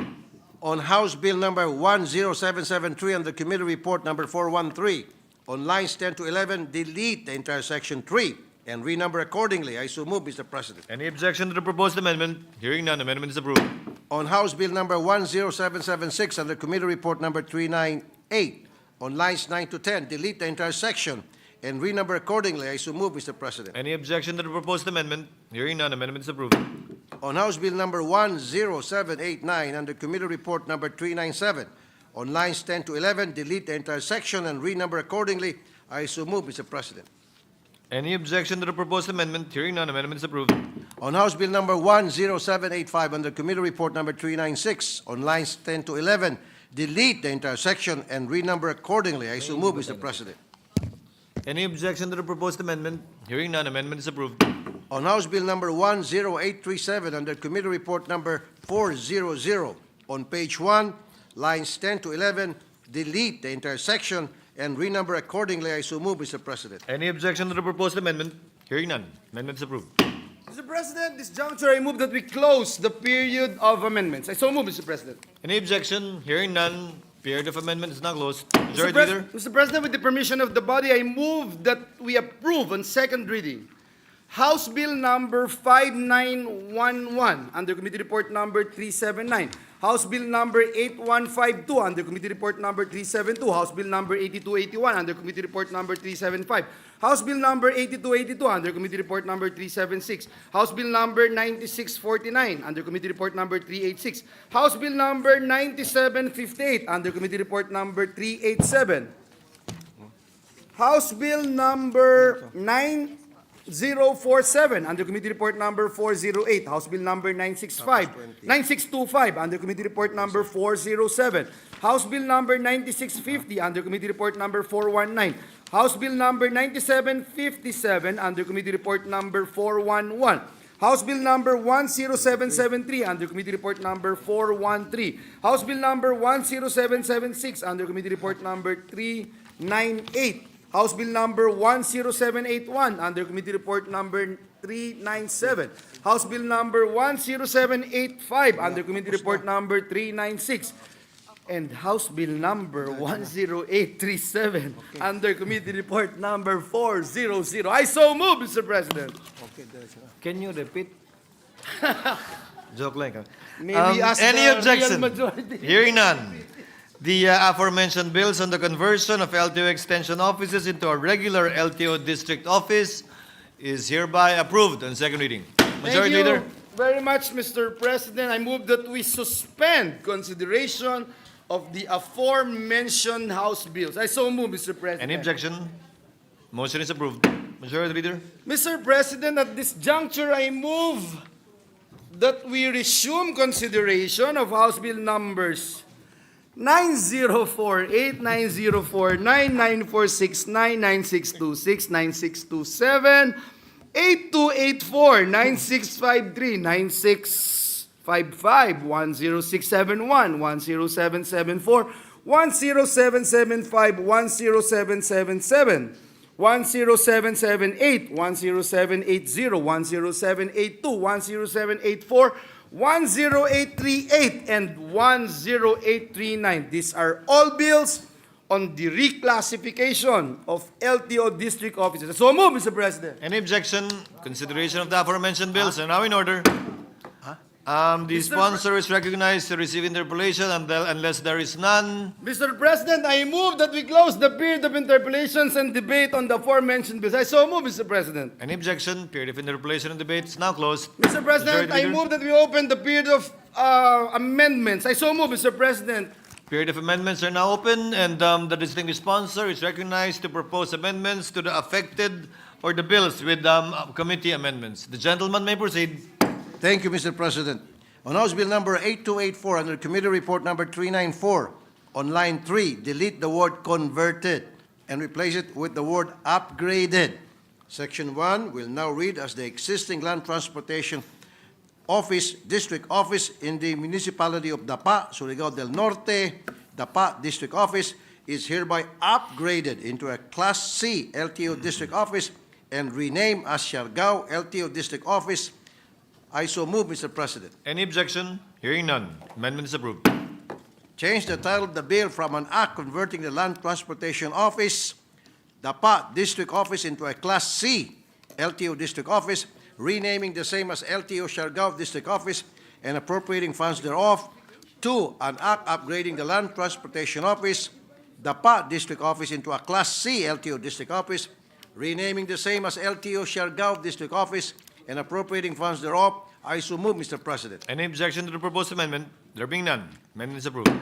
On House Bill number 9653 under Committee Report number 41A, on lines 9 to 12, delete the entire section and renumber accordingly. I so move, Mr. President.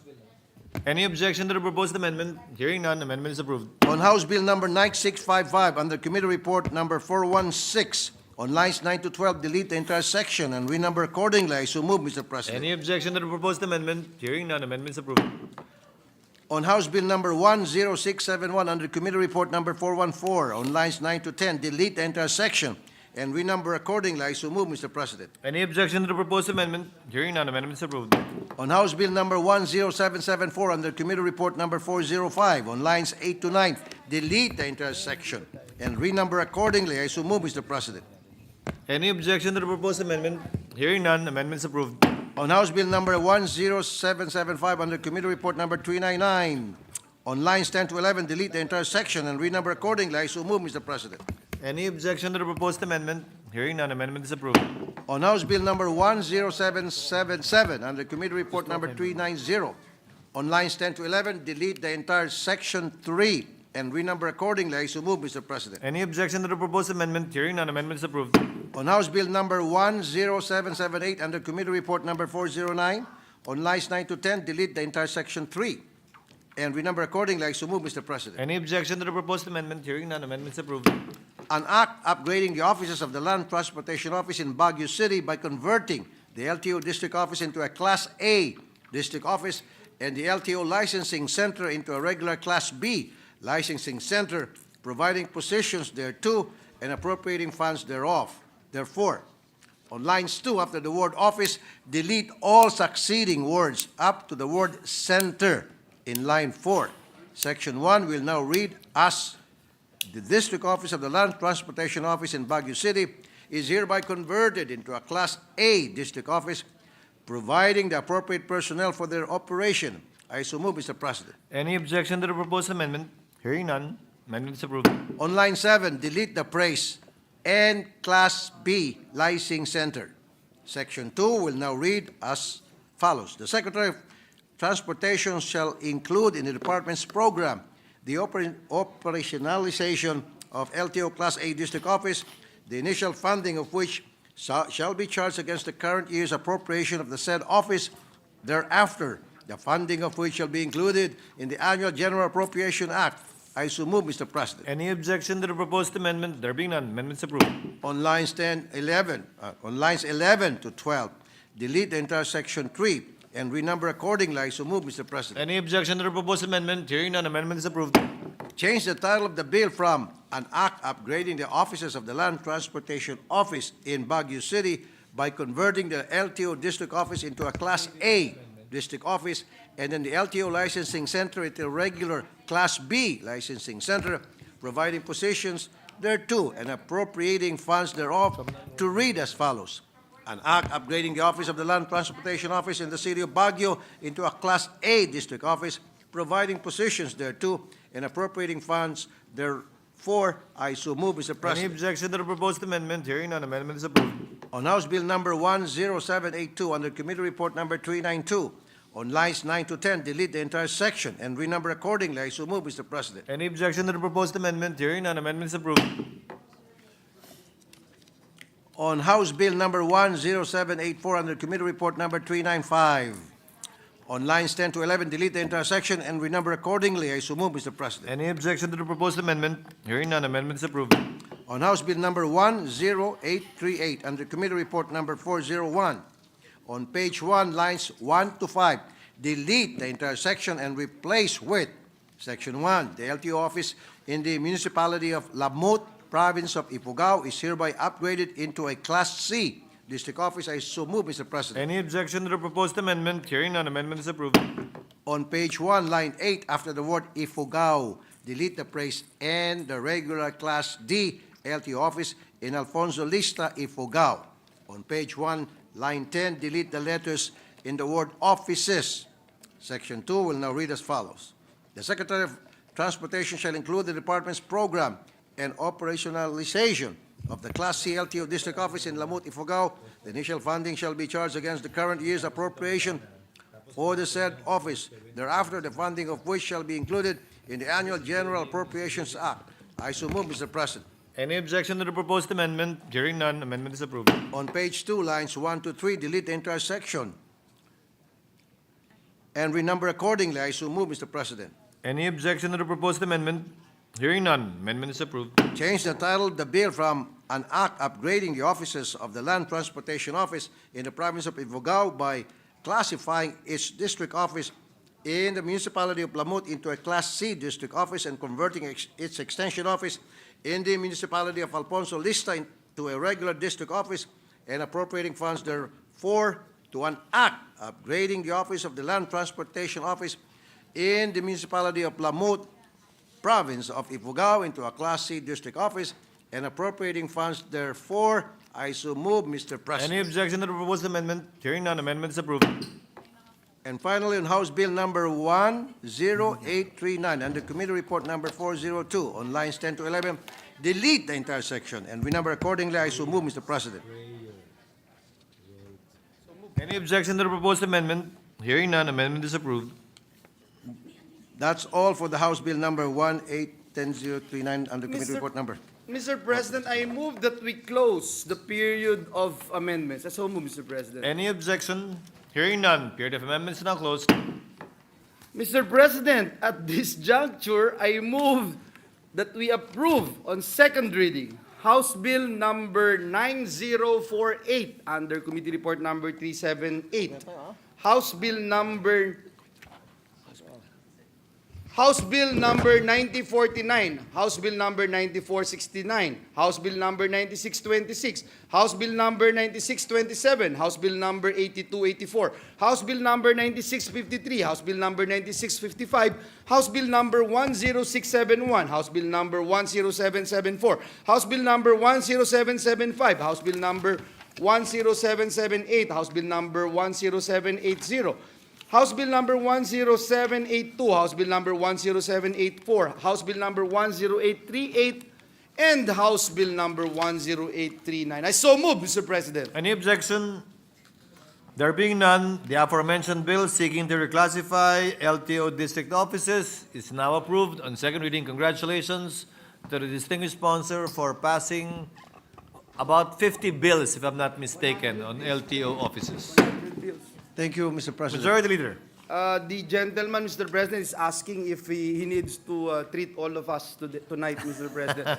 But, Mr. President, no thanks. I'd say no thanks. But, Mr. President, just for our education, because Senator Padilla and Senator Ejercito we were just talking about this. With all this reclassification, Mr. President, you being here in the Senate and in legislation for God knows how long, may we know, Mr. President, why can't we do this through an administrative order? Do we really have to pass a law? Just Because to if there is reclassify? no law, there is no budget for it. It can be established by the LTO itself, very much like TESDA training centers, but we pass laws in order to have a basis to appropriate funds for it. Even But on- for just reclassification? Yes, Mr. because it would involve a totally different budgetary appropriation to a higher district office. Thank you, Mr. But I wish it President. would But have been perhaps, otherwise. Mr. President, we can also revisit the mother law and perhaps come up with another law so that we will not be bothered anymore to keep on doing this every time these things would come up, Mr. President. It includes the establishment of high schools and elementary schools as well. Including, Mr. President, just the adding of hospital beds, Mr. President. Exactly. Anyway, Mr. President, I now move that we suspend consideration of the aforementioned House Bill. So move, Mr. President. Any objection? Hearing none, motion is approved. Order of reference. Mr. President, may we now proceed to additional reference of business. I so move, Mr. President. Secretary General is directed to comply. Second additional reference of business bills on first reading. Senate number 2902, an act strengthening the governance and management of the Philippine Science High School system and appropriating funds therefore. Senator Zubiri. Any I'm referred to the Committee on Science. Science and Technology, Ways and Means and Finance. Resolutions, proposed Senate Resolution 1213, directing the appropriate Senate committee to conduct an inquiry on the status of the implementation of the amnesty proclamations of President Ferdinand R. Marcos Jr., Senators Padilla and Zubiri. Referred to the Committee on National Defense and Security, Peace, Unification, and Reconciliation. Committee reports. Committee Report 431, jointly by the Committees on Public Services, Civil Service, Government Reorganization and Professional Regulation, Ways and Means and Finance of Senate number 2903 with Senators Lapi, Tolentino, Zubiri, Gatchalian, Tulfo, and Estrada as authors. An act providing for the administrative reform and reorganization of the Philippine Coast Guard, repealing for the purpose Republic Act number 9993, otherwise known as the Philippine Coast Guard Law of 2009, recommending its approval in substitution of Senate numbers 2540, 2561, 2648, 2650, 2864, and 2870. Sponsor Senator Tulfo. Referred to the calendar for their business. 432, jointly by the Committees on Public Services, Civil Service, Government Reorganization and Professional Regulation, Ways and Means and Finance on House number 10841. An act fixing the term of the office of the Philippine Coast Guard Commandant, recommending its approval through amendment by substitution, sponsor Senator Tulfo. To the calendar for ordinary business. Majority Leader. Sa'yo ba to? Batang magaling gawin, di ba? Gusto mo yan? Mr. President, may I ask for a minute suspension, Mr. President? Session is suspended.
Resume. Mr. President, at this juncture and with the consent of the body, I move that we resume consideration of House Bill numbers 5851, 7007, 5828, 5831, 5832, 5837, 5836, 5833, 5556, 5850, 5841, 9771, 5846, 5852, 7004, 6158, 5845, 7008, 5827, 5847, 3965, and 3969. These are all bills declaring holidays. I so move, Mr. President. Is there any objection? Hearing none, the consideration of the aforementioned bills is now in order. Thank you very much, Mr. President. The parliamentary status of the measure, Mr. President, is that these aforementioned bills have been previously sponsored, and I move now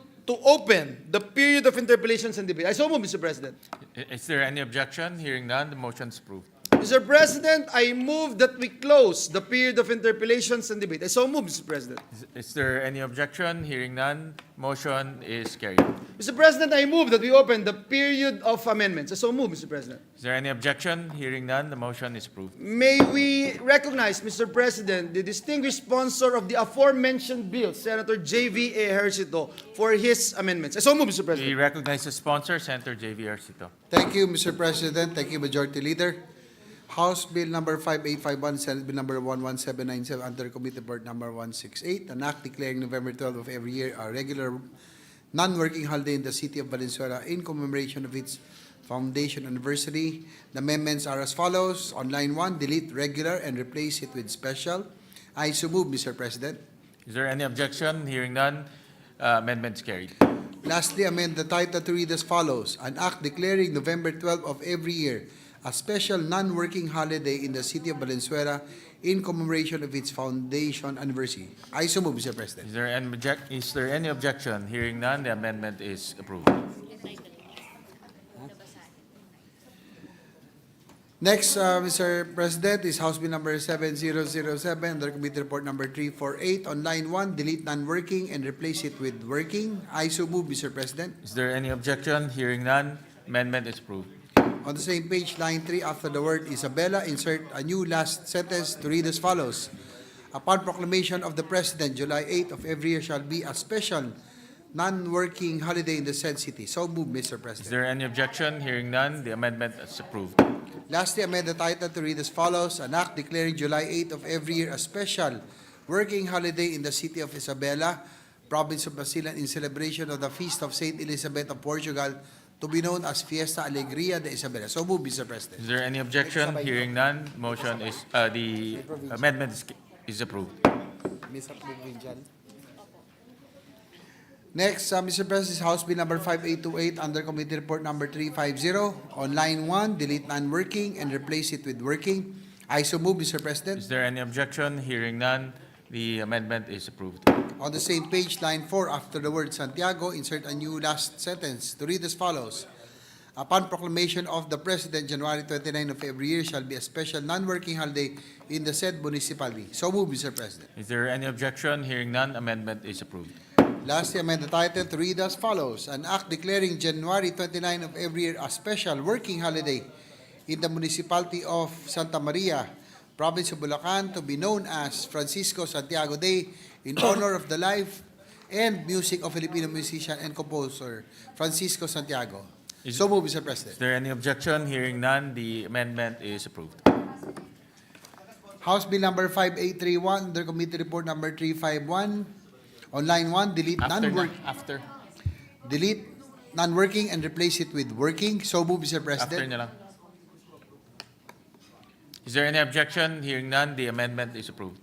On the same page, line 3, after the word fully, insert a new last sentence to read as follows. Upon proclamation of the President, November 4 of every year shall be a special non-working holiday in the said province. So move, Mr. President. Okay na? Any objection to the proposed amendment? Hearing none, amendment is approved. Lastly, amend the title to read as follows. An act declaring November 4 of every year as a special working holiday in the province of Quezon in commemoration of the death anniversary of revolutionary hero Apolinario de la Cruz, popularly known as Hermanopoli. So moved, Mr. President. Any objection to the proposed amendment? Hearing none, amendment is approved.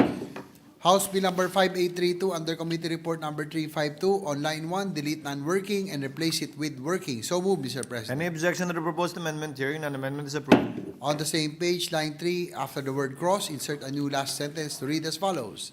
Upon proclamation of the President, September 14 shall be a special non-working holiday in the said municipality. So moved, Mr. President. Any objection to the proposed amendment? Hearing none, amendment is approved. Lastly, amend the title to read as follows. An act declaring September 14 of every year a special working holiday in the municipality of Santa Cruz, province of Occidental Mindoro, in celebration of the feast day of the Holy Cross. So moved, Mr. President. Any objection to the proposed amendment? Hearing none, amendment is approved. House Bill number 5837 under Committee Report number 353. On line 1, delete non-working and replace it with working. So moved, Mr. President. Any objection to the proposed amendment? Hearing none, amendment is approved. On the same page, lines 3 and 4, delete entire proviso after God and replace it with a new last sentence to read as follows. Upon proclamation of the President, March 30 of every year shall be a special non-working holiday in the city of Puerto Princesa. I so move, Mr. President. Any objection to the proposed amendment? Hearing none, amendment is approved. Lastly, amend the title to read as follows. An act declaring March 30 of every year a special working holiday in the city of Puerto Princesa in commemoration of its declaration as the city of the living God. So move, Mr. President. Any objection to the proposed amendment? Hearing none, amendment is approved. House Bill number 5836 under Committee Report number 354. On line 1, delete non-working and replace it with working. So move, Mr. President. Any objection to the proposed amendment? Hearing none, amendment is approved. On the same page, line 2, after the word lechon, insert a new last sentence to read as follows. Upon proclamation of the President, June 24 of every year shall be a special non-working holiday in the said municipality. So move, Mr. President. Any objection to the proposed amendment? Hearing none, amendment is approved. Lastly, amend the title to read as follows. An act declaring June 24 of every year a special working holiday in the municipality of Balayan, province of Batangas, in celebration of the Parada ng Lechon. So move, Mr. President. Any objection to the proposed amendment? Hearing none, amendment is approved. House Bill number 5833 under Committee Report number 355. On line 1, delete non-working and replace it with working. So move, Mr. President. Any objection to the proposed amendment? Hearing none, amendment is approved. On the same page, line 3, after the word Jesus, insert a new last sentence to read as follows. Upon proclamation of the President, November 22 of every year shall be a special non-working holiday in the said municipality. So move, Mr. President. Any objection to the proposed amendment? Hearing none, amendment is approved. Lastly, amend the title to read as follows. Declaring an act declaring November 22 of every year a special working holiday in the municipality of Santa Maria, province of Bulacan, to be known as Huseng Batute Day in honor of the life and literary work of Filipino poet and writer Jose Corazon de Jesus. So move, Mr. President. Any objection to the proposed amendment? Hearing none, amendment is approved. House Bill number 5556 under Committee Report number 356. On line 1, delete non-working and replace it with working. So move, Mr. President. Any objection to the proposed amendment? Hearing none, amendment is approved. On the same page, line 2, after the word day, insert a new last sentence to read as follows. Upon proclamation of the President, July 22 of every year, shall be a special non-working holiday in the said municipality. So move, Mr. President. Any objection to the proposed amendment? Hearing none, amendment is approved. Lastly, amend the title to read as follows. Declaring an act declaring July 22 of every year a special working holiday in the municipality of Kawit, province of Cavite, in commemoration of its anniversary. So move, Mr. President. Any objection to the proposed amendment? Hearing none, amendment is approved.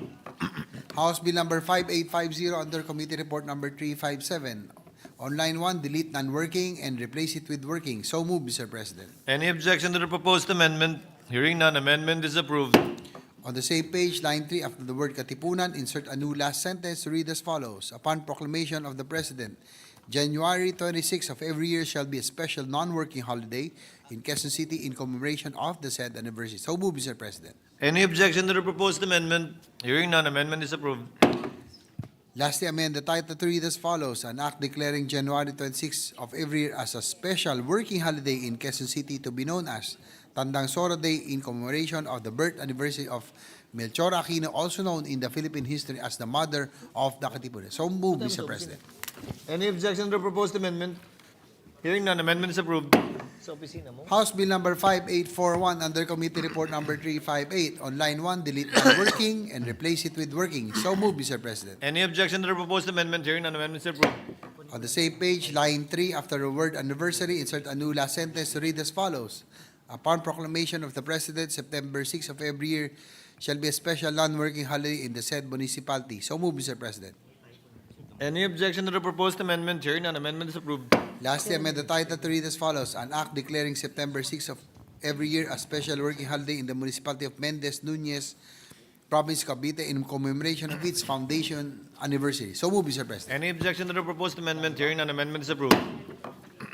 House Bill number 9771 under Committee Report number 359. On line 1, delete non-working and replace it with working. So move, Mr. President. Any objection to the proposed amendment? Hearing none, amendment is approved. On the same page, line 3, after the word Sakayan, insert a new last sentence to read as follows. Upon proclamation of the President, April 25 of every year shall be a special non-working holiday in the said city. So move, Mr. President. Any objection to the proposed amendment? Hearing none, amendment is approved. Lastly, amend the title to read as follows. An act declaring April 25 of every year a special working holiday in the city of Isabela, Province of Basilan, in commemoration of its Charter Day anniversary to be known as Araw ng Isabela de Basilan, Araw ng Sakayan. So move, Mr. President. Any objection to the proposed amendment? Hearing none, amendment is approved. House Bill number 5846 under Committee Report number 360. On line 1, delete non-working and replace it with working. So move, Mr. President. Any objection to the proposed amendment? Hearing none, amendment is approved. On the same page, line 3, after the word anniversary, insert a new last sentence to read as follows. Upon proclamation of the President, September 21 of every year shall be a special non-working holiday in the said municipality. So move, Mr. President. Any objection to the proposed amendment? Hearing none, amendment is approved. Lastly, amend the title to read as follows. An act declaring September 21 of every year a special working holiday in the municipality of San Mateo, Province of Rizal, to be known as Araw ng Bayan ng San Mateo, in commemoration of its foundation anniversary. So move, Mr. President. Any objection to the proposed amendment? Hearing none, amendment is approved. House Bill number 5852 under Committee Report number 361. On line 1, delete non-working and replace it with working. So move, Mr. President. Any objection to the proposed amendment? Hearing none, amendment is approved. On the same page, line 3, after the word anniversary, insert a new last sentence to read as follows. Upon proclamation of the President, April 1 of every year shall be a special non-working holiday in the said municipality. So move, Mr. President. Any objection to the proposed amendment? Hearing none, amendment is approved. Lastly, amend the title to read as follows.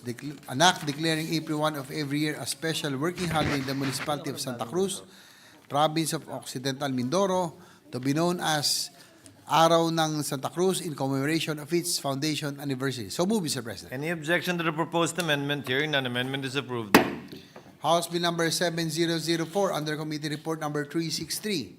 On line 1, delete non-working and replace it with working. So move, Mr. President. Any objection to the proposed amendment? Hearing none, amendment is approved.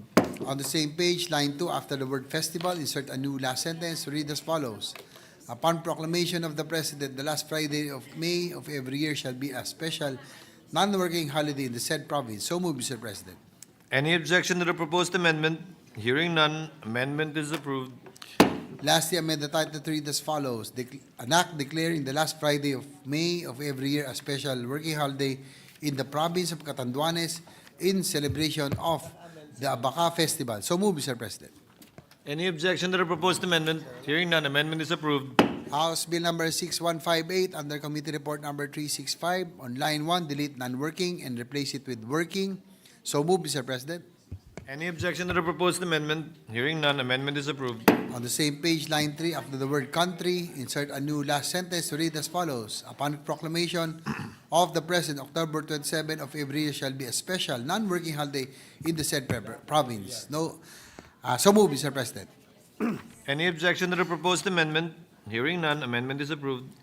Lastly, amend the title to read as follows. An act declaring October 27 of every year a special working holiday in the province of Sarangani in recognition of the unique contribution of the indigenous peoples of Sarangani to the rich and diverse cultural heritage of the Philippines. So move, Mr. President. Any objection to the proposed amendment? Hearing none, amendment is approved. House Bill number 5845 under Committee Report number 366. On line 1, delete non-working and replace it with working. So move, Mr. President. Any objection to the proposed amendment? Hearing none, amendment is approved. On the same page, line 3, after the word anniversary, insert a new last sentence to read as follows. Upon proclamation of the President, July 1 of every year shall be a special non-working holiday in the said city. So move, Mr. President. Any objection to the proposed amendment? Hearing none, amendment is approved.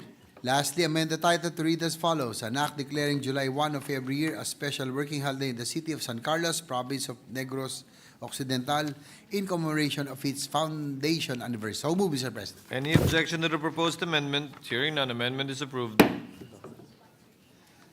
For House Bill number 7008, there's no amendment, Mr. President. Noted. House Bill number 5827, under Committee Report number 362, on page 1, between lines 3 and 4, insert a new section to read as follows. Section 2, repealing clause, Republic Act number 8986, declaring March 21 as a working holiday in the city of Calapan is hereby repealed. So move, Mr. President. Any objection to the proposed amendment? Hearing none, amendment is approved. And to renumber the sections accordingly. So move, Mr. President. Any objection to the proposed amendment? Hearing none, amendment is approved. Likewise, Mr. President, House Bill number 5847 has no amendment. Duly noted. House Bill number 3965, under Committee Report number 35, on line 1, delete non-working and replace it with working. So move, Mr. President. Any objection to the proposed amendment? Hearing none, amendment is approved. On the same page, line 3, after the word day, insert a new last sentence to read as follows. Upon proclamation of the President, July 15 of every year shall be a special non-working holiday in the said city. So move, Mr. President. Any objection to the proposed amendment? Hearing none, amendment is approved. Lastly, amend the title to read as follows. An act declaring July 15 of every year a special working holiday in the Cordillera Administrative Region to be known as Cordillera Day in commemoration of its foundation anniversary, commemoration of its foundation day. So move, Mr. President. Any objection to the proposed amendment? Hearing none, amendment is approved. And last, Mr. President, House Bill number 3969, under Committee Report number 129, on line 1, delete non-working and replace it with working. So move, Mr. President. Any objection to the proposed amendment? Hearing none, amendment is approved.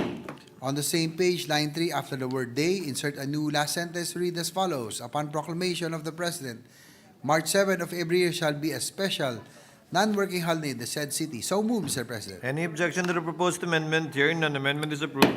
Lastly, amend the title to read as follows. An act declaring March 7 of every year a special working holiday in the island garden city of Samal, province of Davao del Norte, in commemoration of its foundation. So move, Mr. President. Any objection to the proposed amendment? Hearing none, amendment is approved.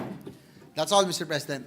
Majority Floor Leader. Mr. President, at this juncture, I move that we close the period of amendments. I so move, Mr. President. Any objection? Hearing none, amendment, period of amendments hereby closed.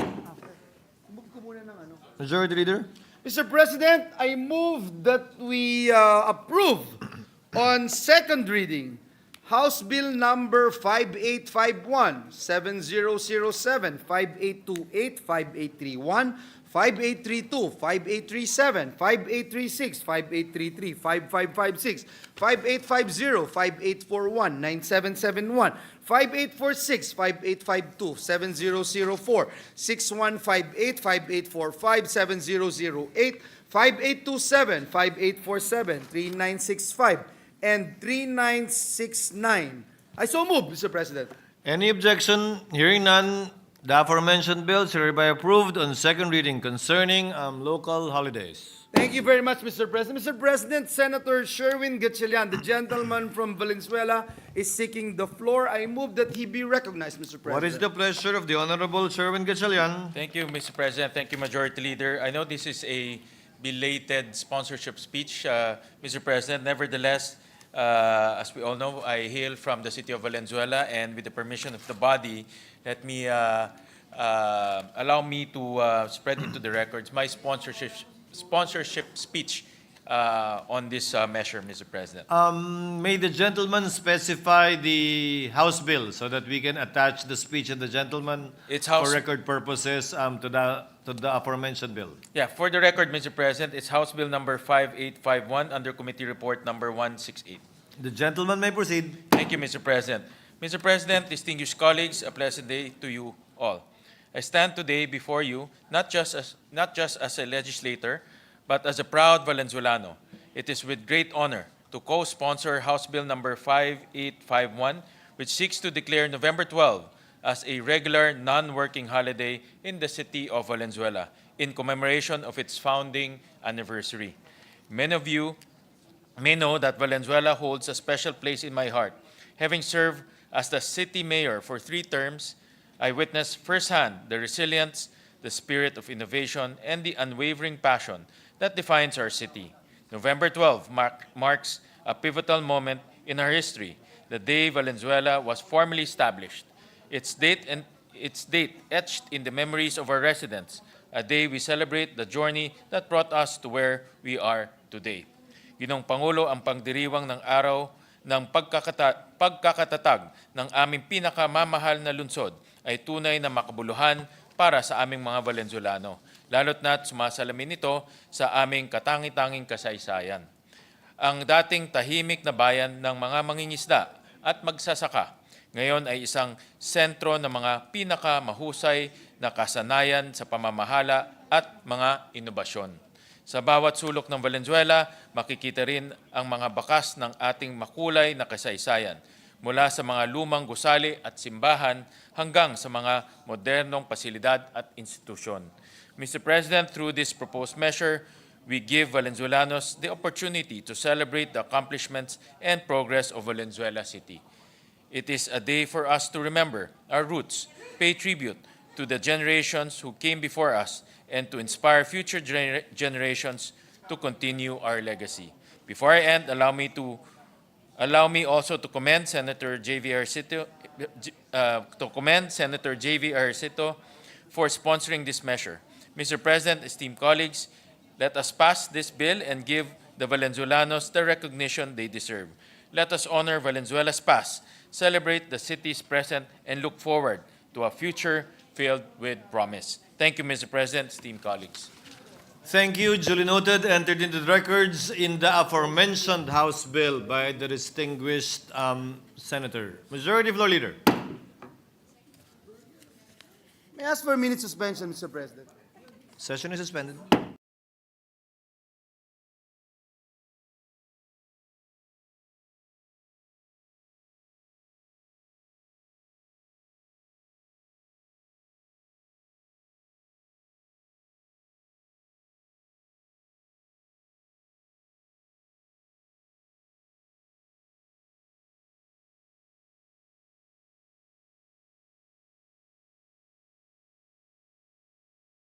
Then I move that we resume consideration of Senate Bill number 2805 under Committee Report number 311.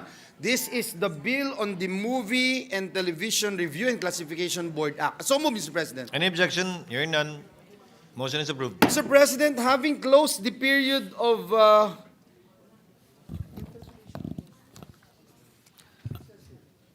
My understanding is, since we will be proposing during the period of amendments a substitute bill, Yes, Mr. President. we will close the period of interpolation and amendment, proceed to the period of amendments without prejudice to subjecting the substitute bill to the period of interpolation and amendment. Yes, Mr. President, we have clearly conveyed the message to our minority leader, and I'm getting his nod, Mr. President. And so with that, Mr. President, and having closed the period of interpolation and with no committee amendment, I now move that we open the period of individual amendments and recognize the distinguished sponsor of the measure, Senator Robin Hood C. Padilla. So move, Mr. The President. gentleman is recognized to make his individual amendment by substitution.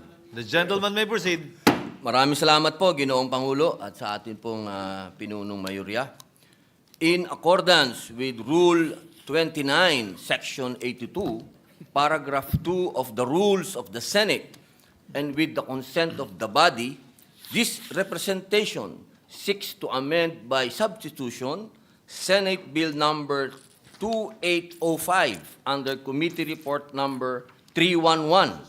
This amendment by substitution hopes to address the collective queries and legal issues pertaining to the bill. With that, Mr. President, and with the permission of the body, I move that we amend the bill by deleting the entire text after the enacting clause and replacing the same with the provisions contained in the proposed amendment by substitution, as filed with the legislative bills and index service and distributed through email to the offices of the senators yesterday, December 10, 2024. Further, I also move that the text thereof be considered as read into the record. So move, Mr. President. Any objection to the motion to amend by substitution and the same being deemed read into the records? Hearing none. Motion is approved. Thank you Majority very much, Leader. Mr. President. Mr. President, to allow our colleagues to further study the substitute measure, Mr. President, I move to suspend consideration of Senate Bill number 2805. So move, Mr. President. Any objection? Hearing none. Motion is approved. Mr. President, this juncture, I move that we resume consideration of Senate Bill number 1273 under Committee Report number 312. This is the bill on the Muslim Filipinos, indigenous peoples, and other denominations' access to Public Cemeteries Act. I so move, Mr. President. Any objection? Hearing none. Consideration of the aforementioned bill is now in order. Mr. President, having closed the period of interpellations and debate, I now move that we open the period of amendments. I so move, Mr. President. Any objection? Hearing none. Motion is approved. May we recognize the distinguished sponsor of the measure, the Honorable Senator Robin Hood Padilla, for his amendments. So move, Mr. The President. gentleman may proceed. Maraming salamat po, Ginoong Pangulo, at sa ating pong pinunong mayorya. I move that the committee amendments as contained in the committee report be considered as read into the records. I so move, Mr. President. Any objection to the proposed amendments as contained in the committee report of the bill being deemed read into the records and approved? There being none, motion is approved. Mr. President, with no other committee nor individual amendments, I move that we close the period of amendments. I so move, Mr. President. Any objection? Hearing none. The aforementioned bill is approved on second reading. Majority Leader. I move that we suspend consideration of Senate Bill number 1273. I so move, There Mr. being no President. objection, motion is approved. Congratulations, Senator Padilla. Sponsorship na lang. Insert lang, insert.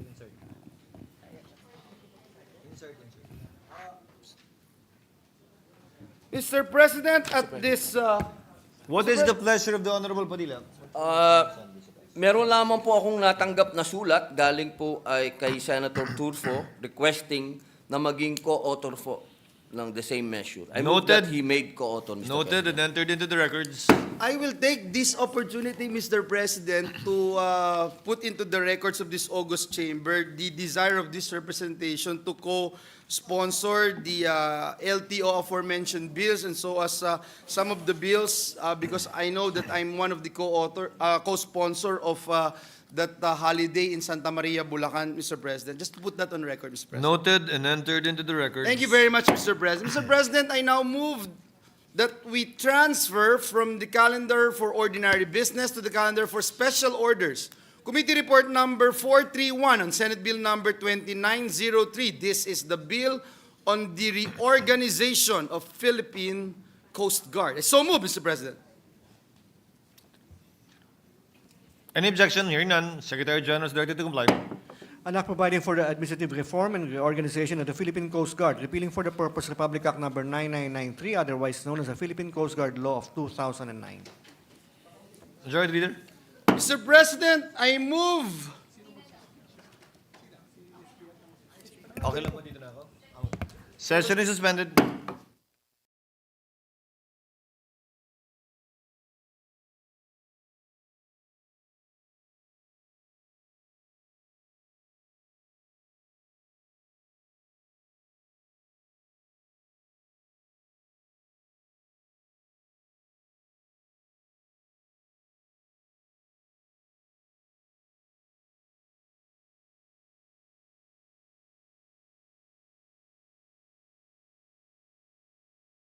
And to sponsor the measure, may we recognize our hardworking, super hardworking Senate President, Senator Francis Chis Escudero. So move, Mr. President. Our Senate President Francis Escudero is recognized. Thank you, Mr. President. Thank you, Majority Floor Leader. Upon prior authority being given by the Chairman of the Committee on Public Services and Transportation, Senator Raffy Tulfo, this representation has the honor to sponsor the aforementioned bill on the modernization of the Philippine Coast Guard. Mr. President, Your Honors, the Coast Guard has been around for the longest time. However, it has never been the subject of any modernization attempts, especially given the current problems we have in the West Philippine Sea. Mr. President, Your Honor, this is a brief sponsorship speech concerning the bill, which I will outline in brief. It seeks, Mr. President, among others, to streamline the Coast Guard in order to enable it to perform its functions under the current situation, especially given the problem in the West Philippine Sea. It seeks to stabilize the ranks, the emoluments, the salary, including provisions for longevity pay, as well as survivorship. Likewise, Mr. President, it seeks to provide for a fixed term for the Commandant of the Philippine Coast Guard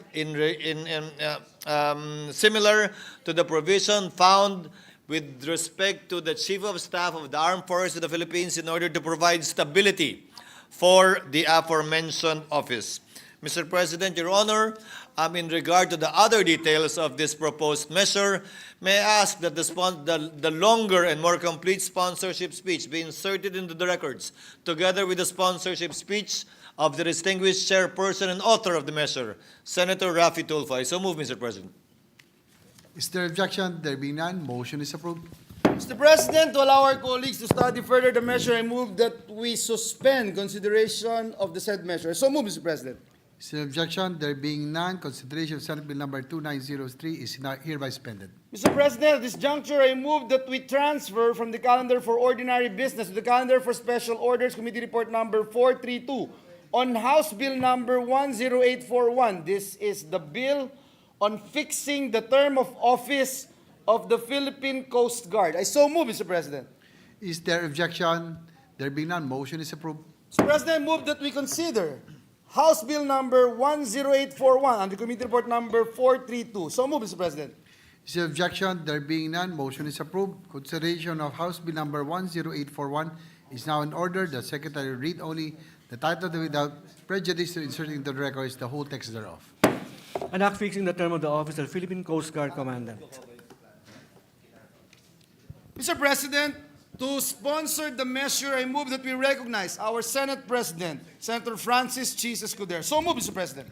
Our Senate President, Francis Chis Escudero, is recognized. Thank you, Mr. President. As with the previous measure, upon the previous authority being given to this representation by the chairperson of the Committee on Public Service and Transportation, I have the honor to sponsor the measure with respect to the fixing of the term of the Commandant of the Philippine Coast Guard. Mr. President, Your Honors, this bill is an open and shut bill seeking merely to provide a fixed term of 3 years to the Commandant of the Philippine Coast Guard, similar to what we have with respect to the Chief of Staff of the Armed Forces of the Philippines. This is to provide stability to the position and leadership within the Philippine Coast Guard, especially given the problems you're facing currently within the West Philippine Sea. This, Mr. President, admittedly, is part and parcel of the modernization bill that I sponsored earlier.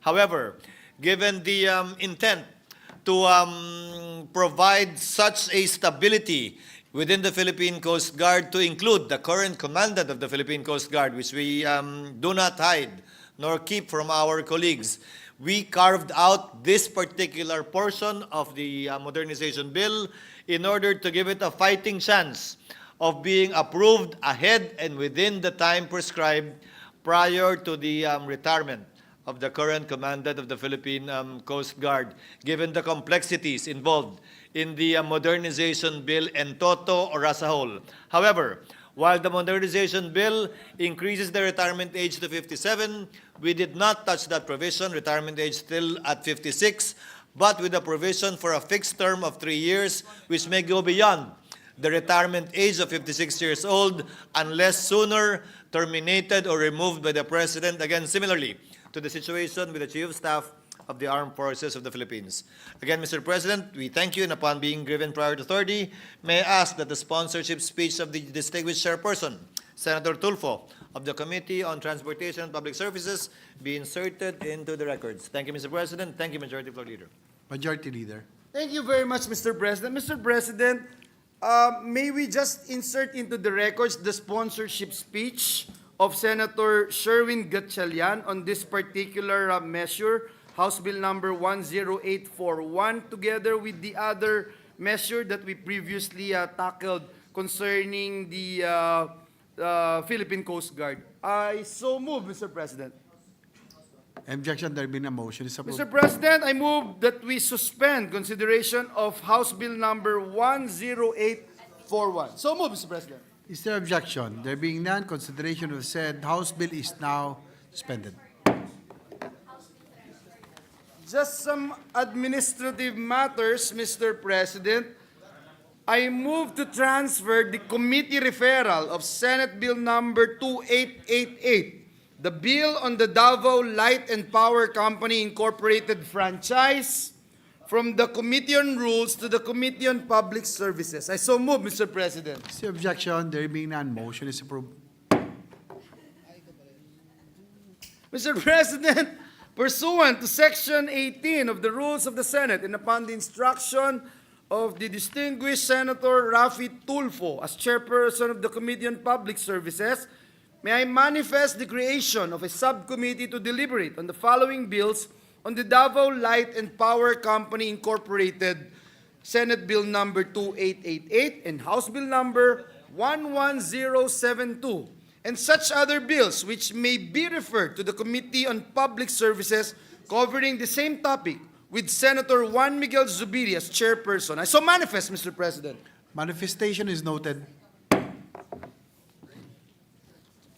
Mr. President, I move that we adjourn the session until 3 o'clock in the afternoon of Monday, December 16, 2024. So move, Mr. President. Is there objection? There being none, the session is adjourned until 3 o'clock in the afternoon on Monday, December 16, 2024. Thank you, Mr. President, and we thank our Senate staff.